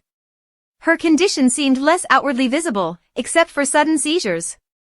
Mion suddenly remembered the physician's words about the price of life being paid to the gods, which was very rare, affecting only a small percentage. He dismissed the thought that being alone wouldn't be a problem, reasoning that it's very rare and Cassina couldn't possibly have it. Ariel, who was beside him, curiously asked. Just asking, if it's a terminal illness, is there any place to get more information? Camber coughed and guessed. If you don't know the symptoms, why not look for people who had the disease before? One or two people would surely give you an answer, right? Mion muttered that this idea seemed logical. If they could find a few people with the same illness as Cassina, they could get a general understanding of the situation. Rummaging through his thoughts to see if anyone like that existed, he fortunately remembered one case of someone with the same illness as Cassina. Mion immediately slammed the table and stood up, saying he would go there right away, telling the others to continue the party. The Viscount couldn't believe it and asked again. Are you kidding? You're going now? Mion left without looking back, and Ariel shouted. How can this be? What kind of strange party is this? And what about the meeting? Duke Mion, who was known for being rude, didn't listen to anyone at this moment. He left in a hurry, and Camber laughed gleefully. This is how they organize meetings here. The chairperson leaves immediately without caring about anything. Mion quickly got on a carriage, heading to his destination. Besides the doctor and Berto, who had the artistic illness but wouldn't tell him the situation, there was another person he could ask to find out the root cause of this issue. He had to get there right away, no delay. At the party, Leonard smiled profoundly, sipping a glass of wine that was both bitter and sweet with a hint of sweetness. Finally, there was someone of his age. When Mion arrived, it was already midnight. He banged on the door of the person's house to wake them up. It was the art shop where Cassina and Mion had bought flowers before. The old shop owner, still sleepy, opened the door and informed him that it was past business hours and to come back tomorrow. Mion immediately blocked the door, panting heavily, showing he had run there despite everything. The Duke apologized for disturbing him at this hour and introduced himself as the one who had requested to decorate the painting room before. Recognizing the Duke of this territory, the shop owner asked why he was there at such a late hour. Mion urgently wanted to ask him about the disease that made him lose an arm. The shop owner sighed, acknowledging that he knew someone would come to ask about it. He invited the Duke inside, even though the interior was a bit shabby. The shop owner made Mion a cup of hot tea to calm him down before he asked about something that could be quite shocking. The Duke went straight to the main issue, wanting to know why and how the shop owner lost his arm, as he was also an artist who had suffered from the same artistic illness as Cassina. Mion was sure he could find out something. The shop owner sighed, confirming that his arm was lost due to the artistic illness. It was the price he had to pay. He used to be a talented artist like Cassina, with each masterpiece being very satisfying. However, due to lack of conditions in the past, he became famous quite late. Just as he started gaining fame, the illness began to manifest, causing his painting arm to gradually become numb. Even a little painting made him unable to hold the brush. He didn't know what it was at the time, so he went for a checkup, and the doctor diagnosed him with the artistic illness. There was no cure, and the numbness and pain would eventually spread throughout his arm. They advised him to give up his art if he wanted to treat the illness, but he, like all artists suffering from the artistic illness, including Cassina, didn't want to abandon something that was like their lifeblood. They saw it as their heart and treasure. Therefore, he became increasingly obsessed and out of control until he completed his final masterpiece, at which point his entire right arm was completely disabled. To stop the pain from tormenting him further, he cut off his arm and abandoned the art he cherished as his life. Mian grasped the key point, understanding that the price would be at the part of the body experiencing pain. The shop owner nodded in agreement. Mian urgently asked, "Is there a case where the pain spreads to the heart or throughout the body?" Mian anxiously waited for an answer. The shop owner took a sip of tea, trying to recall if he had heard about pain in the heart or body. He remembered hearing something but wasn't sure. He asked Mian if he was talking about the girl who had come with him to the shop before. If it was her, he wanted to know what miracle she created. For clear words came from Mian's mouth. A creative miracle. It can make the painting come to life. Even create life. The shop owner was shocked. What the Duke mentioned was a creative miracle with powers comparable to creation. Seeing his reaction, Mian urgently asked, "Do you know about it? Tell me quickly." The shop owner struggled to tell Mian that if a living being was truly created, the price would be very high. The artist would have to exchange their life. Mian was horrified, unable to believe it. The strong Duke now completely collapsed, realizing that Cassina would have to exchange her life for each painting, for each miracle. What she meant by leaving was death, not going anywhere. The price for the miracle was more like a curse. The next day, when everything was gradually revealed, Berto had just returned to the Duke's mansion. Berto had completed everything Cassina had asked him to, so he came to give her the good news. The only one welcoming Berto was the butler, so he asked curiously, "Where's the Duke?" The main reason he came here was to meet an old friend in addition to delivering a message for Cassina, but the butler informed him. "The Duke left the territory early for some business and will return later, so please wait in the meantime, sir." Berto immediately asked, "Where is Cassina?" "You are familiar with the place, so it would save me the trouble of searching." The butler smiled warmly. "Miss Cassina is currently in the gallery. The servants told me that she has already had breakfast and gone for a walk, sir. Would you like me to call her down?" Berto waved his hand. "That's fine.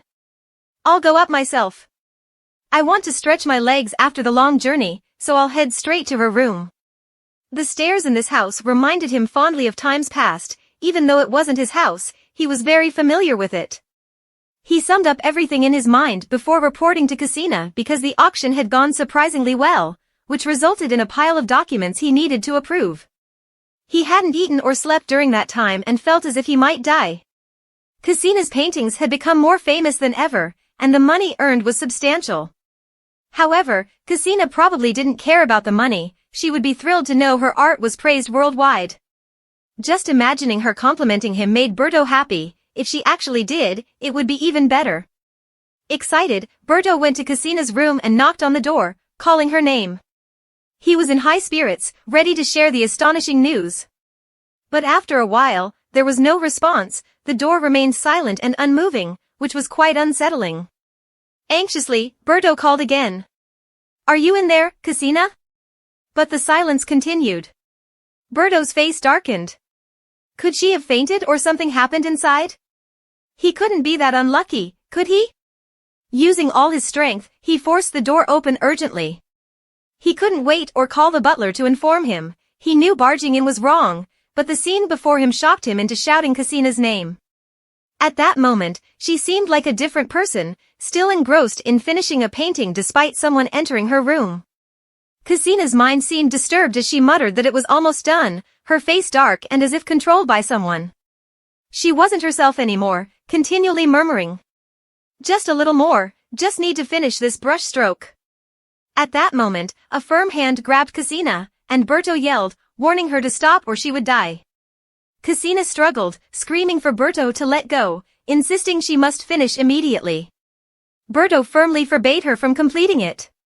Cassina, her face twisted, asked, "Why can't I finish it?" Berto forcefully explained, "This is forbidden." But at this moment, Cassina wasn't listening.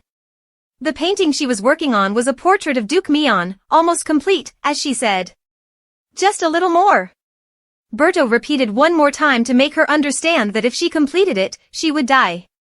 Cassina, no longer resisting, began muttering about death like a mad person. Hearing that word, a sinister smile appeared on her lips as if it was something sweet and delightful. Cassina mumbled, "If I can exchange my life to have Duke Mion, then so be it. So, move aside." Berto, horrified, snapped at Cassina. "What's wrong with you? Are you going insane?" Though normally weak, she was surprisingly strong at the moment. She screamed at Berto to move out of the way with a crazed determination. Berto splashed cold water on her and bluntly asked, "Cassina, do you really want a fake Mion that badly?" This succeeded in making Cassina pause. He held her hand tightly, advising her that a fake could never replace the real Mion, that wasn't the true Mion. Though not fully lucid, her madness subsided, and she released the brush. Cassina's mind was gradually clearing, but not entirely. To be sure, Berto still restrained her hand. Cassina collapsed in exhaustion, realizing what she had almost done. Was she really trying to create a living Mion? How could that be? The thought that she could create something real from a painting was overwhelming. Staring at the work before her, she felt sheer terror. She had almost made a living, breathing Mion. Cassina bit her lip, trying to suppress her trembling. What was she about to do? All because she wanted a Mion who would look only at her, just like the one she created. She had gone mad. Cassina trembled uncontrollably, taking deep breaths to regain her composure. She looked up and apologized to Berto for her earlier outburst. Berto sighed and asked, "Have you calmed down? It was a close call. It's like ancient script or even more intense. Artists create with an uncontrollable frenzy, they are passionate and immersed in their work. In severe cases, they don't hesitate to harm themselves to achieve perfection." Remembering Cassina's earlier madness, Berto felt relieved. Thankfully, she stopped in time. Just mentioning Mion's name and the idea of creating a fake Mion had already disturbed her mind so much. Who knows what might have happened if he had come in a bit later. Cassina's face was dark and extremely pained. She seemed unaware of what she had been doing. Berto asked seriously if she really wanted to create Mion that badly. Cassina explained that it wasn't intentional. It's just that while painting, she suddenly remembered a conversation with him, and so she painted. Cassina recounted how a few days ago, while she was painting, the Duke asked her why she didn't paint people. He was very curious why, in all her paintings, there were always animals and vibrant sceneries but never people. At that time, she hadn't yet told him, nor explained, that she couldn't paint people. Mion had casually smiled, suggesting she paint a self-portrait. That made her want to paint a portrait of Mion instead because she liked the idea. The Duke was quite surprised by Cassina's special thought of gifting him a portrait, revealing his significant place in her heart. Cassina confirmed this with a nod, making Mion even happier, smiling a bit bashfully at the anticipation of the portrait. So, Cassina painted his portrait. At first, I told myself it would be okay if I didn't finish it, but as I painted, I gradually lost control because the painting was meant for him. So, if I complete it, it will disappear, right? Berto was puzzled. Didn't you decide to finish it with such determination? Cassina described her earlier feelings to Berto so he could understand her situation. She felt as if with each brushstroke, someone whispered in her ear to finish the painting because if she did, he would belong to her alone. It would be wonderful if he only looked at her. The voice kept echoing in her head. She didn't know what she was doing, only that creating Mion would mean he would look only at her, just like H only focused on Cassina. Berto, almost losing his composure, asked her, So, do you still want to finish the painting? Cassina clenched her hands, biting her lip, and vaguely said, I'm not sure. Her heart still longed to paint, even knowing it might mean death. I really want to stop, but I can't. I keep finding another reason. Berto felt this was a tough case. If no one stopped her, she would become mad, unaware of how deep her desire ran. Such a desire could take her life. Cassina suddenly remembered she had felt this way as a child. Berto, not understanding, asked again. Cassina admitted she had felt this urge before and couldn't overcome it. Berto turned pale, asking, When was that? Cassina replied, When I was a child. Berto was stunned. Did you create a human? Facing Berto's question, Cassina was torn between telling the truth and hiding it. She remained silent, the quiet becoming eerie. It would have been better if she had lied, but Berto lost patience, demanding she face him to avoid lying. He shouted, You used magic to create a human, didn't you? Cassina whispered, It was out of loneliness that I unknowingly did it. Berto collapsed, realizing the cause of Cassina's severe and rapid decline. The number of paintings she had done was due to breaking the taboo of creating a human. His eyes filled with anger. Berto, usually refined, felt like cursing. The act of a painter creating a human violated divine powers, altering the natural order, and breaking the laws of causality. It was a challenge to God, costing a life. Everything seemed chaotic. A talented girl had to pay dearly for her ignorance.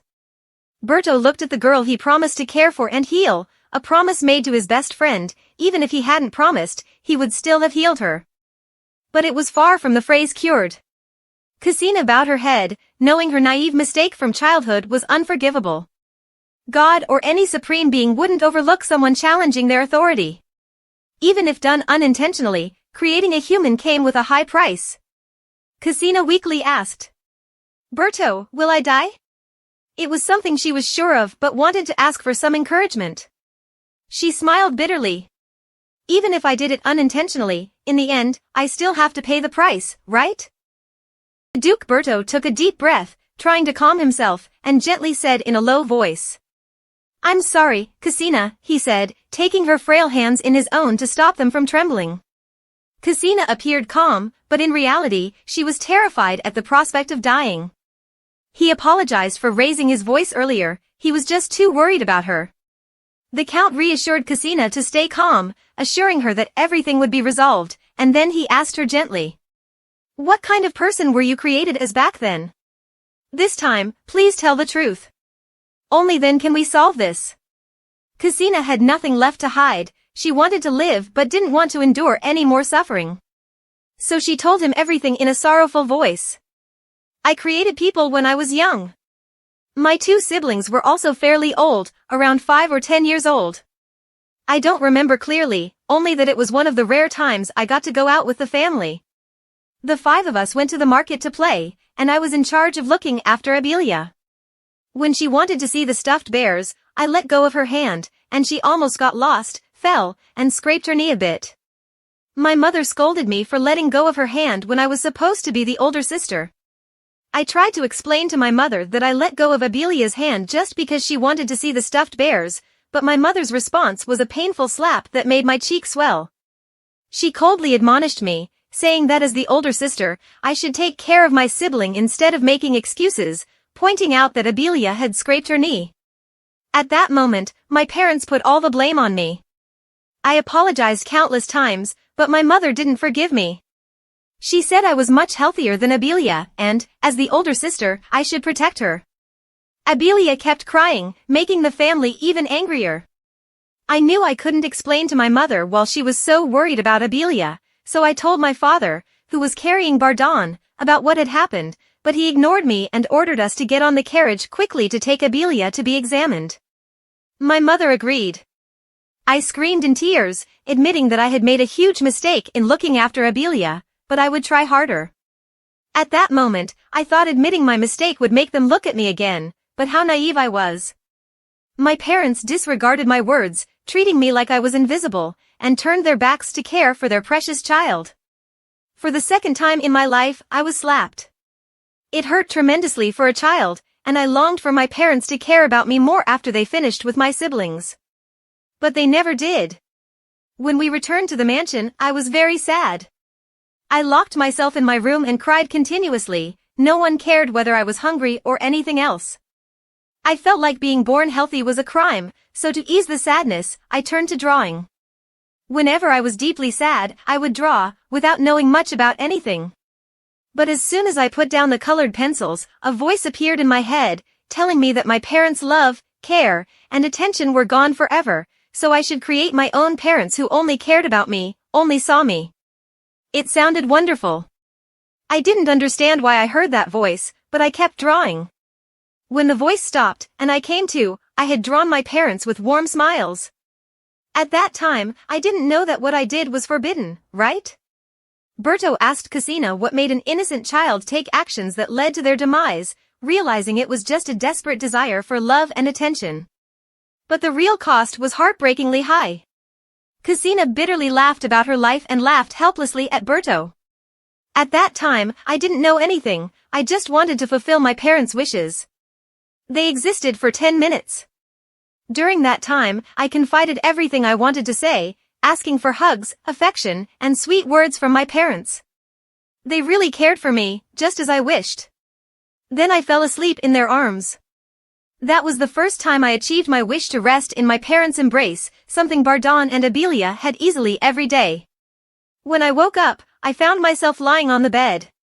Seeing Berto a bit surprised, she guessed. It was those artificial parents who put you to bed before leaving. They took care of me so gently that sometimes I wished it was real and not a miracle created in 10 minutes. Cassina no longer cried, but there were a few things she wanted to ask Berto. I was so ignorant back then, wasn't I? Trading 10 minutes for a whole life. Berto held her hand, comforting her. Don't blame yourself. No one taught you, and it wasn't your fault. Cassina smiled softly. Indeed, I no longer blame my past self, so rest assured. Outwardly, Cassina seemed calm, but deep down, she thought that if she hadn't made that mistake back then, she wouldn't exist now. The experience was truly remarkable. Berto sighed. No matter what, I promise you, Cassina, I will do everything to save you. Just promise me one thing. Berto wanted to save her, but only if she had the will to live. Now was no exception. He looked at Cassina with determined silver eyes and said, if you want to live, you must say that you want to live. You must passionately want to live, not be negative. Cassina gave Berto a look full of determination. Now, I want to live at any cost, because there's someone in the future waiting for me, someone who wants to experience next spring with me. Berto sighed in relief. All right then, I promise to help you, Cassina. Half kneeling, he gave her his promise, even though everything seemed hopeless. They both understood that they were powerless, but still had to have the will. It was a kind of situation not everyone could handle. Just then, Mion knocked on Cassina's door. He wanted to talk to her, but earlier Berto had been in such a hurry that he forgot to close the door. Without hesitation, Mion entered and saw Berto half kneeling, holding Cassina's hand intimately, while Cassina looked troubled. Mion frowned, his face filled with anger, and asked sternly, what are you two doing? Berto was on the verge of tears, thinking this was the end. This friend of his would definitely be upset seeing this scene. Berto understood Mion well, this situation was easily misunderstood. Berto, half kneeling and holding Cassina's hand so intimately, made Mion lose his temper. Trying to stay calm, he asked again. What are you two doing? In truth, Mion's eyes gave away his anger. Cassina stopped short, intending to explain the situation, but then realized that she and Berto were holding hands too intimately. In a closed room, anyone would misunderstand. Cassina quickly withdrew her hand and explained. We were just catching up after a long time, that's all. Mion sneered, what kind of conversation requires holding hands? Berto didn't know how to explain, but Cassina quickly added. We were just so happy to see each other again after a long time. Berto laughed heartily, exactly, we were just so happy to see each other again. But the look on Mion's face showed he didn't believe it. Mion, like a wolf, glared at Berto, who was still holding Cassina's hand. Mion was upset but couldn't scold Berto in front of Cassina, so he decided to take action. He rushed over, pushed Berto's hand away, and claimed his place. Mion pulled Cassina into his arms, surprising her a bit. He whispered, "I missed you too, Cassina." Berto sighed, feeling a bit helpless. Mion shot a look at Berto, silently telling him to back off. Cassina enjoyed Mion's warm embrace but was curious. "We just saw each other this morning. How can you say you missed me so much already?" Mion didn't say anything, just continued to hold Cassina, while glaring at Berto like a wolf watching its prey. Berto, feeling guilty, wished he could disappear. He was about to speak, but something else caught Mion's attention. He was mesmerized by Cassina's artwork on the easel, a portrait of him, looking proud and cold. Mion didn't expect himself to look so good in Cassina's eyes. Cassina felt a bit embarrassed to have Mion see her work in this situation but decided to be brave. Cassina proudly introduced the painting. "This is a portrait I promised to give you." Cassina watched Mion's reaction closely. Mion said, "This is the first time." Cassina was surprised. The first time for what? It was the first time Mion had received a portrait, especially one painted by Cassina. He was very happy. The cold Mion of the past was gone, melted by Cassina's influence. Cassina felt good seeing Mion cherish her painting. She was lucky to have finished it, otherwise, Mion would have disappeared from the painting and she would be dead, unable to see him again. Leaving Mion a mark was more joyous, wasn't it? Berto, seeing Cassina happy with Mion's praise, felt relieved. However, the two were embracing again. Berto sighed, feeling somewhat invisible in this house. He decided to give the young couple some space and said to them, "It's over, so I'll excuse myself first." Unexpectedly, before he could step out the door, Mion called out his full name in a solemn manner. Berto felt sure that he hadn't checked the calendar for a good day before setting out this morning. Seeing Mion's serious expression, it was clear there was something to discuss. Mion frowned and requested, "A meeting, there's something I need to discuss." Berto cried inwardly, "Do I have a choice, Your Grace? How can this morning be so unlucky?" He screamed internally but outwardly agreed to meet with the Duke. They met in Mion's office at the mansion. A loud bang echoed through the office, though Cassina couldn't hear it. Berto's left cheek was already frighteningly red as he asked, "Mion, what on earth is this about?" Mion shook his hand and challenged, "Guess what I'm doing?" The implication was clear, guess wrong and you'll get another punch. Berto didn't understand a thing but ground his teeth and cursed at Mion. "If you have something to say, just spit it out." "What do you want?" Mion enunciated each word clearly. "Why did you hide the truth about Cassina's artistic illness from me?" Berto frowned in annoyance. What sudden madness is this?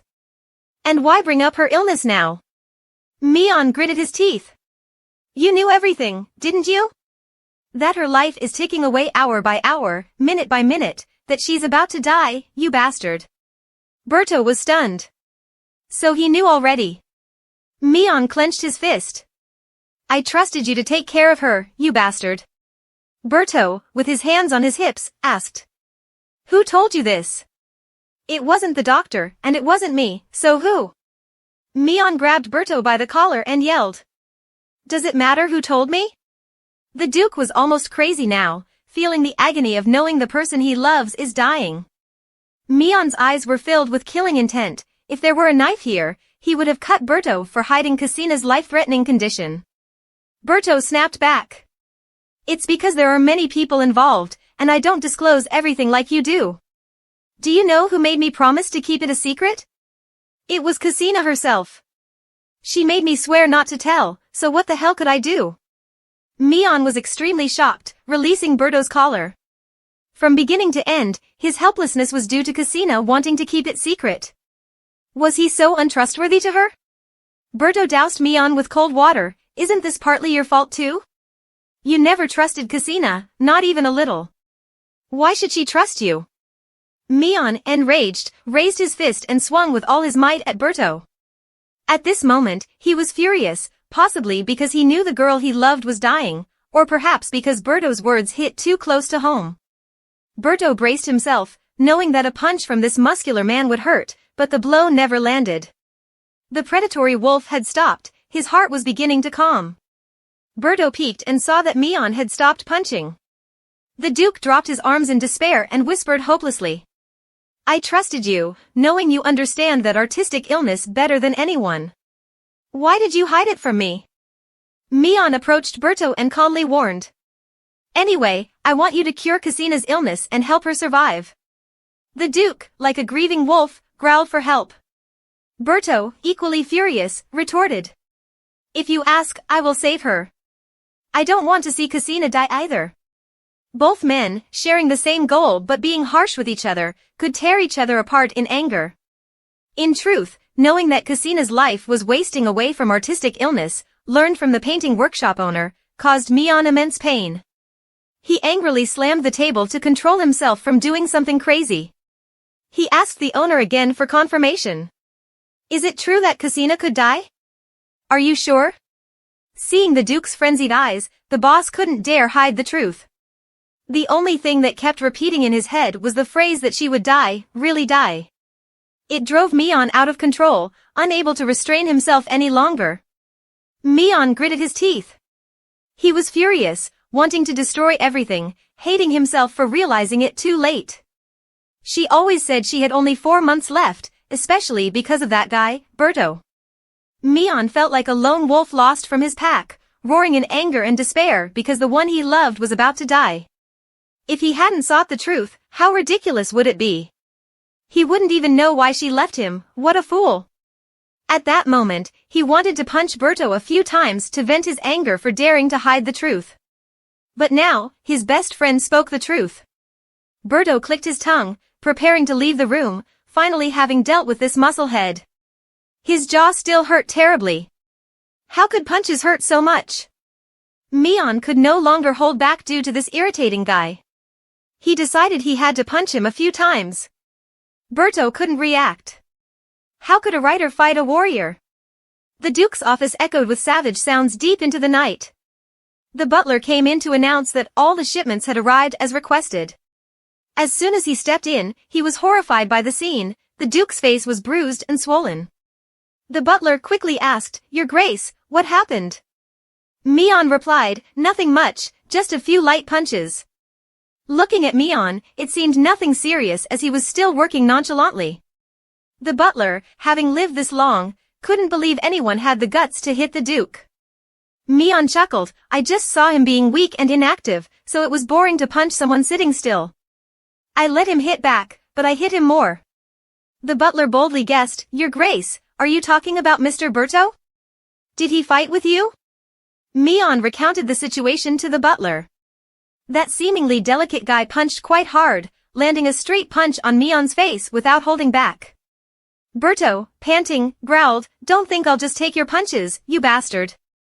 Mion, excited, taunted back, Come on then, you bastard.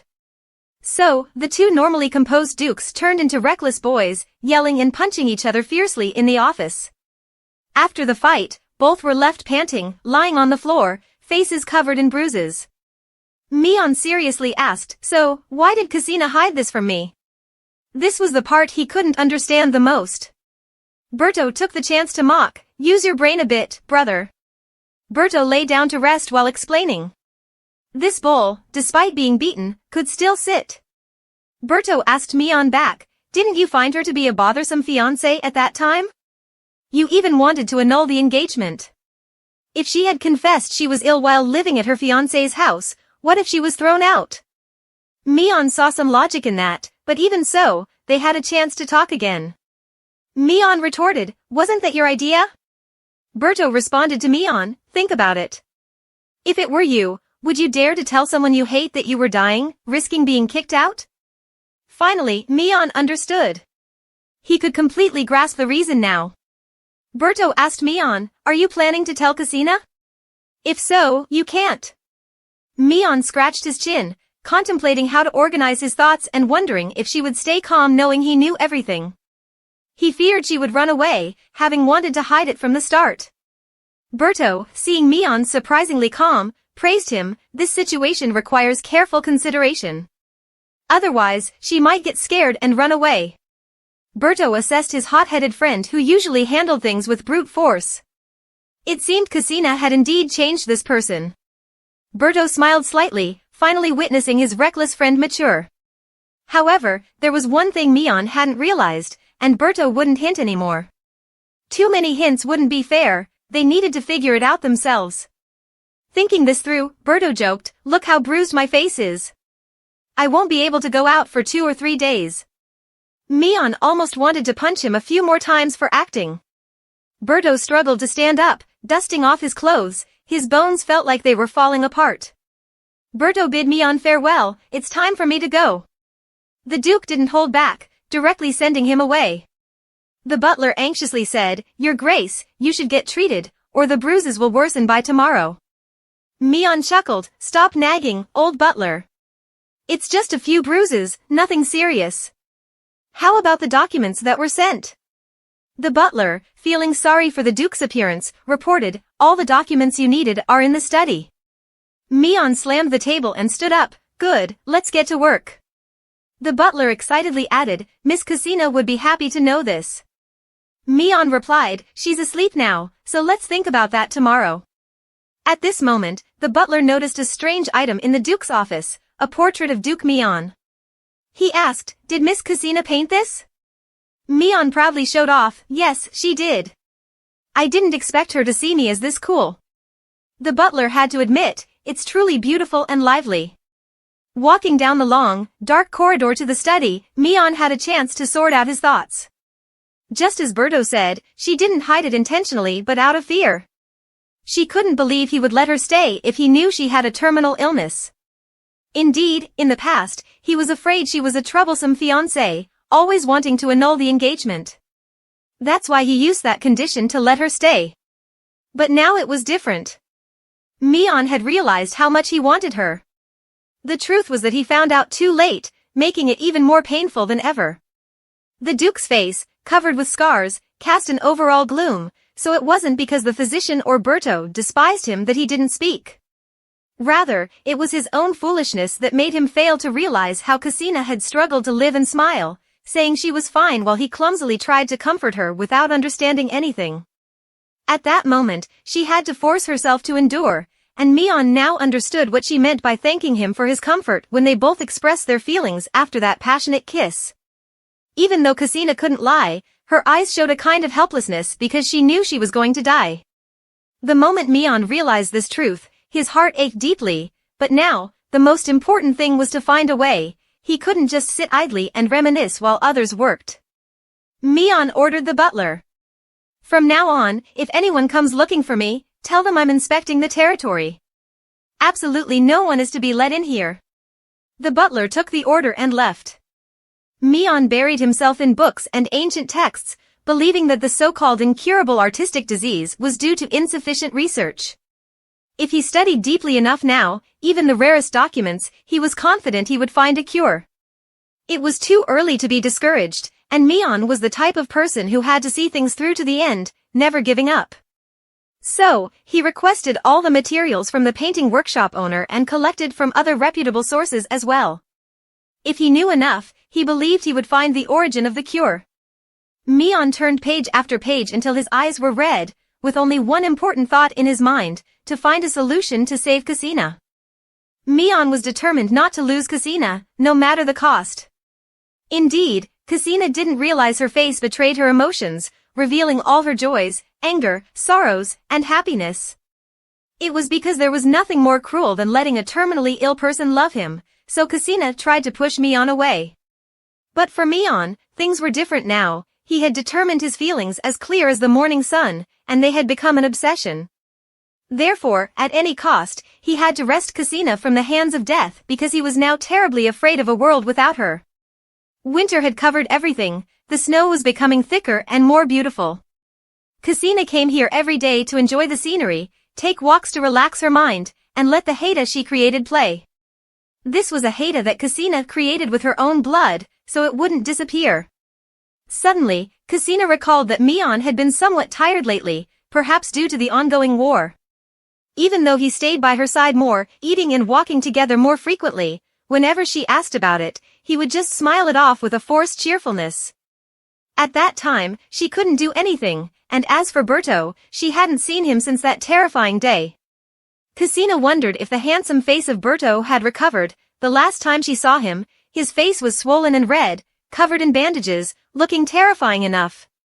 Berto greeted Cassina naturally as if his injuries didn't exist. Cassina found it hard to believe. Staring at him, she felt pain on his behalf, let alone the one who suffered. Cassina boldly asked, "Did you get beaten up? Your face is all swollen." Berto scratched his face, admitting, "Yeah, I didn't dare say anything, let alone that I got beaten." Cassina was shocked. "Was it Duke Mion who beat you like this?" Berto laughed, waving his hand dismissively. "It's nothing. We often had conflicts like this at the academy, so it's no big deal. Don't worry too much." Cassina fell silent, wondering if it was truly nothing. His face looked like a pig's head now.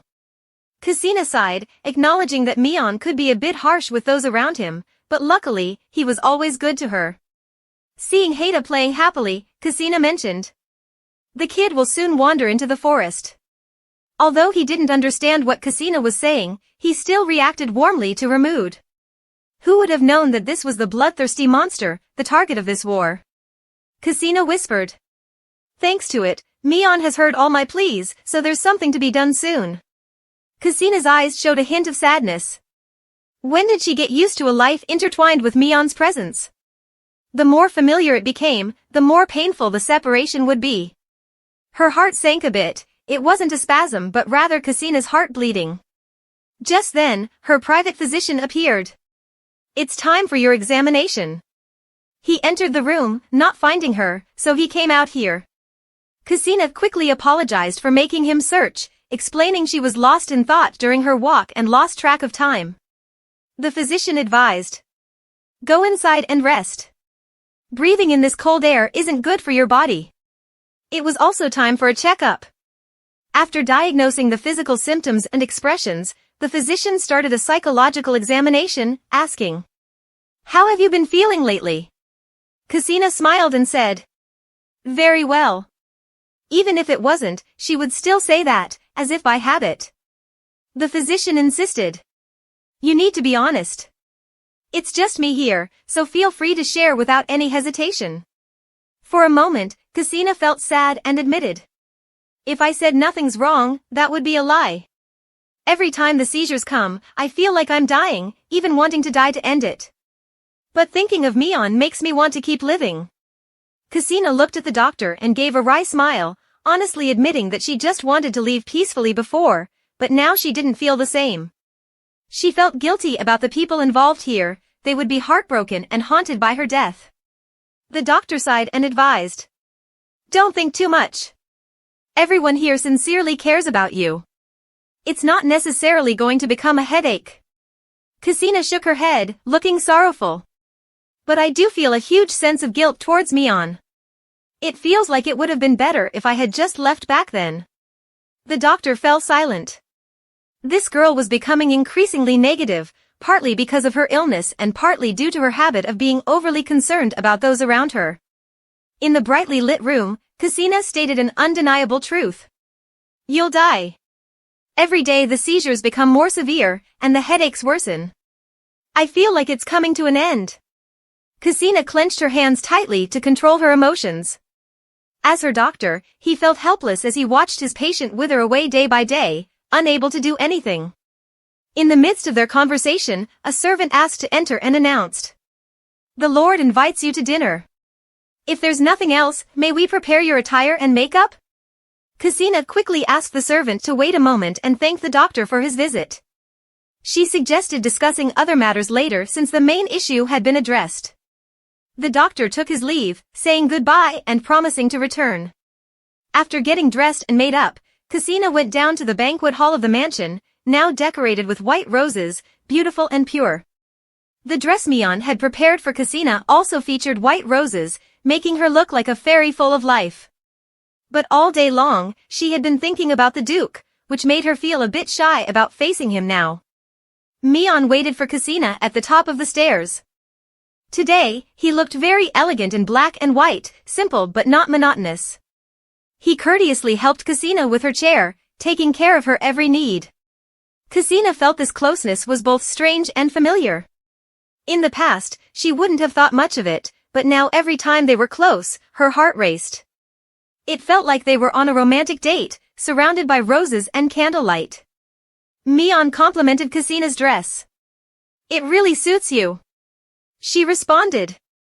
"But I truly think it's very splendid and beautiful." Mion coughed and changed the subject. "In 2 days, we're going out. Are you ready? I'll have the servants prepare everything for you, so don't worry." Cassina gently replied, slightly off topic, saying she felt that having meals together had been difficult for a long time. Mion teased. "Do you feel lonely when I don't eat with you?" Cassina blushed and hurriedly reacted, giving the Duke a chance to laugh and tease her more. "Why does your face show that you're eagerly waiting for me?" Cassina denied it. "Not at all." She suddenly realized he was teasing her, and Mion denied it, saying he wasn't teasing. Cassina became serious again and whispered, "Mion, you're always so busy, yet you find time to have meals with me every day. It's quite miraculous." The Duke affirmed. "Spending time with you isn't a hardship for me, but is that all you wanted to say?" Cassina was a bit confused, not understanding what else the Duke wanted to convey. Mion stood up and said, "For you, telling the truth is very difficult, so maybe it's more reasonable for me to speak first." Cassina watched him approach her, gentle and respectful, his hands always reaching out to protect, care for, and comfort her. Mion caressed her cheek and softly said, "I've been very lonely without you." Cassina's feelings became complex, with confusion, a fluttering heart, and disbelief. She didn't understand what he was doing. Mion continued as if reading her thoughts. "Is it strange for you to hear that I feel lonely?" Cassina looked down, her cheeks burning. "Not strange, just a bit surprising." Looking at his delicate girl who always seemed to need protection but pretended everything was fine, Mion suggested, "Let's eat. I don't intend to interrupt dinner just because I'm happy to see you." Cassina softly admitted, "Actually, I've been very lonely too." But Mion didn't hear it as she spoke too softly, and when asked again, Cassina refused to admit it. They started their dinner, with Cassina only eating a few bland dishes as her stomach had almost stopped functioning. Mion asked about her health. "How are the seizures lately? Are you feeling better?" Cassina cheerfully replied, "Everything is getting better." But Mion knew she was lying. If she didn't want to tell the truth, he wouldn't press her. He reminded her, "If you feel unwell, even just a little, you must let me know immediately." He always reminded her of this, but Cassina just smiled to reassure him. How could she hide it? Mion looked at Cassina with a regretful, sorrowful expression. This girl always smiled despite her suffering. Cassina noticed Mion's strange demeanor, though he pretended nothing was wrong, asking, "Is the food to your taste?" But there was a hint of sadness. Cassina boldly asked Mion, "Is there something on your mind?" For the first time, the usually free-spirited Mion avoided eye contact. Should he tell her or not? But if he did, she might leave. He toyed with his glass of bitter wine and admitted, "Yes, there's something very sad." Mion confided in Cassina. "There's a flower I've been caring for and loving deeply, but recently I found out it's withering away. It hasn't been long, and there's nothing to keep it alive. It's my favorite flower.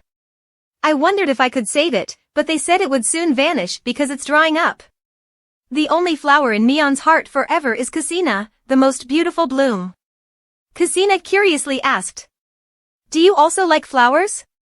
Mion calmly replied, "That is the rare flower I first saw since I was born." Cassina felt this story was very familiar, but it seemed that Mion was genuinely sad about that flower. Mion only hoped that she could understand, even just a little. He couldn't speak directly, but also couldn't leave things ambiguous. The sad silhouette of the Duke was deeply imprinted in Cassina's eyes. She didn't want it to be like that, she didn't know why, but she wanted Mion to always smile as usual. If there was something, he could say it, if he was angry, he could scold.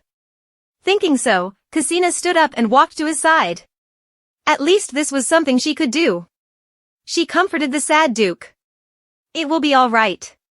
That flower will grow elsewhere, so you just need to find it and plant it again. Mion wanted to reply. But if it's truly like that, can I find you again, or will you disappear forever? You offer me comfort without knowing that you are that very flower, the only one in the world. Mion looked at Cassina for a long time, not saying anything, not knowing how to respond. Cassina kept trying to comfort him, even though it hurt, not knowing how long she would have to wait. If it wasn't dead, how could it be revived? Mion tightly held the hand on his shoulder that was comforting him. This girl always smiled and knew how to console others, but was not perceptive at all. Cassina even suggested, "If you don't want the flower to die, I can make a medicine for you." Mion asked back, "Will the medicine you make be effective?" Cassina stammered. "Although it hasn't been tested on plants, it might work." In the vast, spacious banquet hall, two people were speaking different languages but ultimately shared the same goal of saving a life with all their hearts. Mion sorrowfully asked, "If the medicine is effective, why don't you take it? If it's like a cure-all, won't your seizures be cured?" Cassina dejectedly confessed, "The medicine I create doesn't work on me." Indeed, he didn't expect much of an answer. Mion had thought and hoped too much, resulting in only a series of endless sighs. Having researched so much, yet still no cure, it seemed he could only rely on Han Lu, the only medicine that made Cassina feel better until now. Cassina concluded to cheer up the Duke. "Next time, please try using that medicine for the flower, okay?" Mion sighed. "Thank you for helping, but I have a gift for you." He took out a simple dark red gift box from his inner pocket. Cassina curiously asked, "What is it?" Mion mysteriously said, "Want to know? Open it and see." As soon as she opened the box, Cassina was extremely surprised. Inside was a meticulously crafted necklace with Han stone, along with a cute bracelet. Mion explained that it was a necklace and bracelet made from Han stone. He had requested they be made as small as possible, so they weren't heavy. Although it took some time, he hoped she wouldn't mind. Cassina beamed and hugged the gift box, whispering, "Thank you, Mion." Feeling it was still not enough, Cassina excitedly said, "Really, thank you." She wanted to try it on immediately. Her radiant smile was so rare and beautiful that it made Mion dazed, only able to subconsciously agree. Cassina put the bracelet on her slender wrist, which matched perfectly with her outfit that evening, as if Mion had prepared everything in advance. Seeing her smile, Mion was satisfied, not expecting she would like it so much. He made a request. "Can I put the necklace on you?" Cassina was a bit surprised but didn't refuse.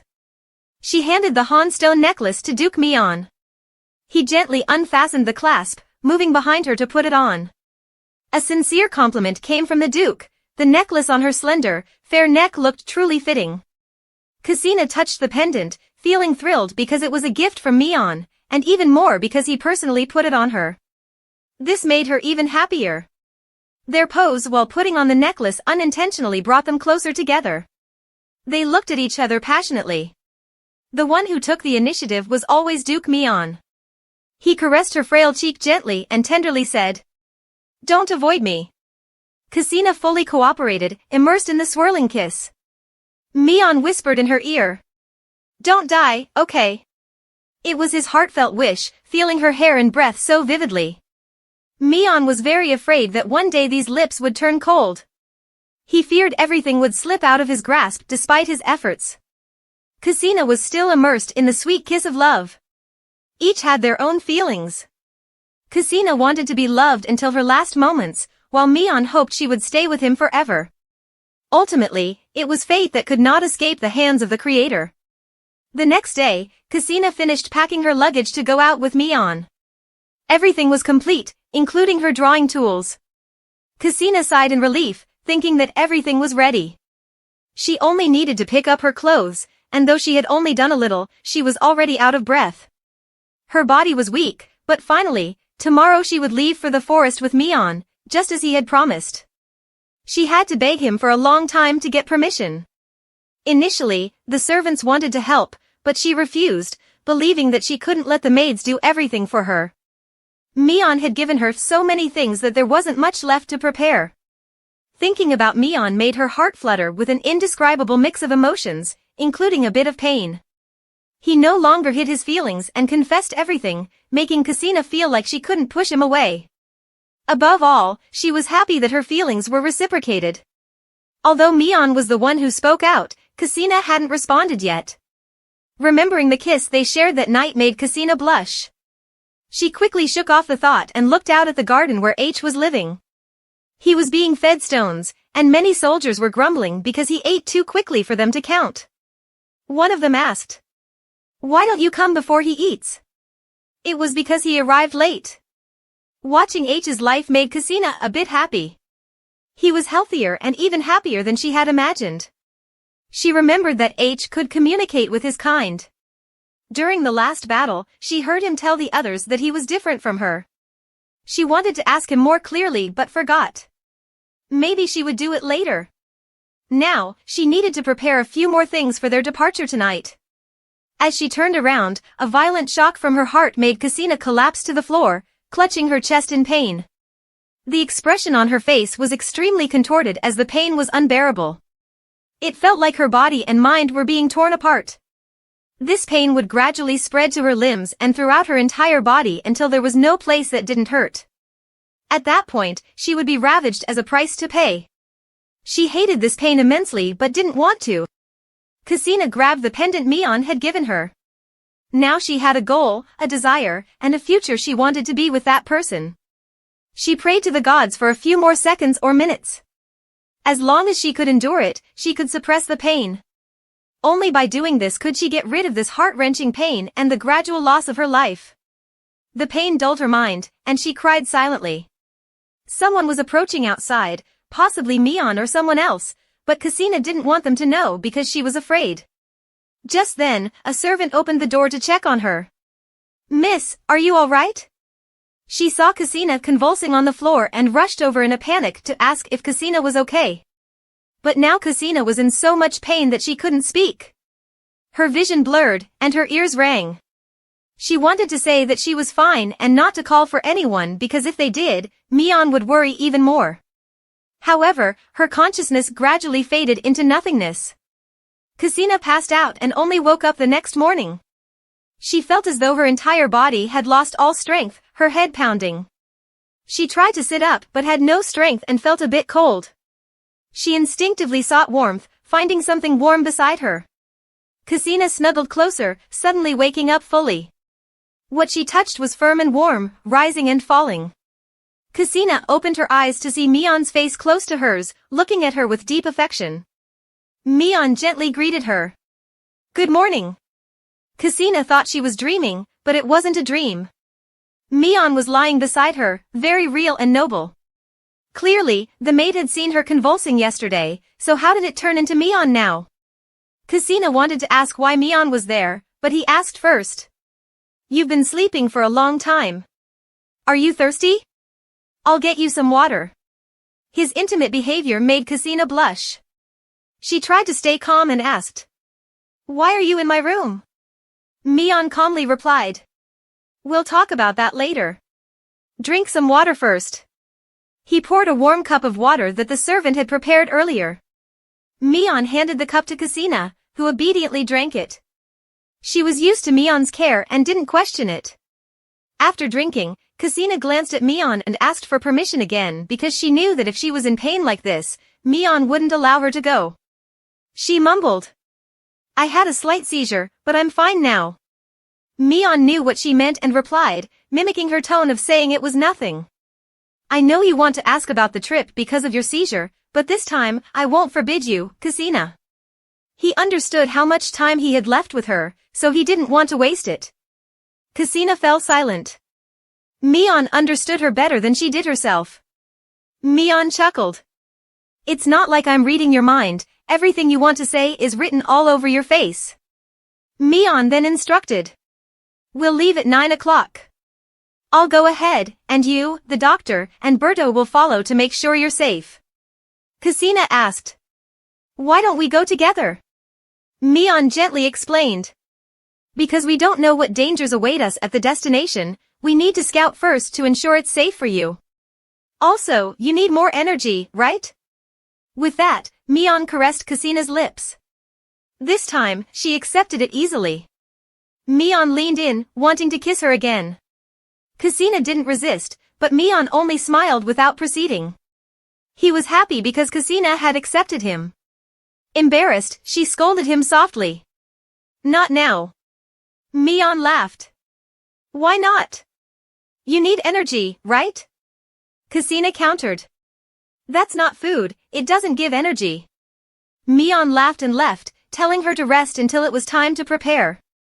Before leaving, he ruffled her hair like a child, making her hair a mess. Watching him leave, Kusina felt a bit excited. She didn't understand their relationship. They weren't lovers, but not just friends either. That night, she had heard his confession and accepted his kiss, but she hadn't responded, and he hadn't asked again. So, was their relationship now defined by kissing? Realizing she had slept for a whole day, she knew there wasn't much time left. Kusina wrote down the things she had done, so now she just has to finish the rest. Kusina is determined to make sure this trip is meaningful. She wants to hold on to this happiness with Mion, even if just a little.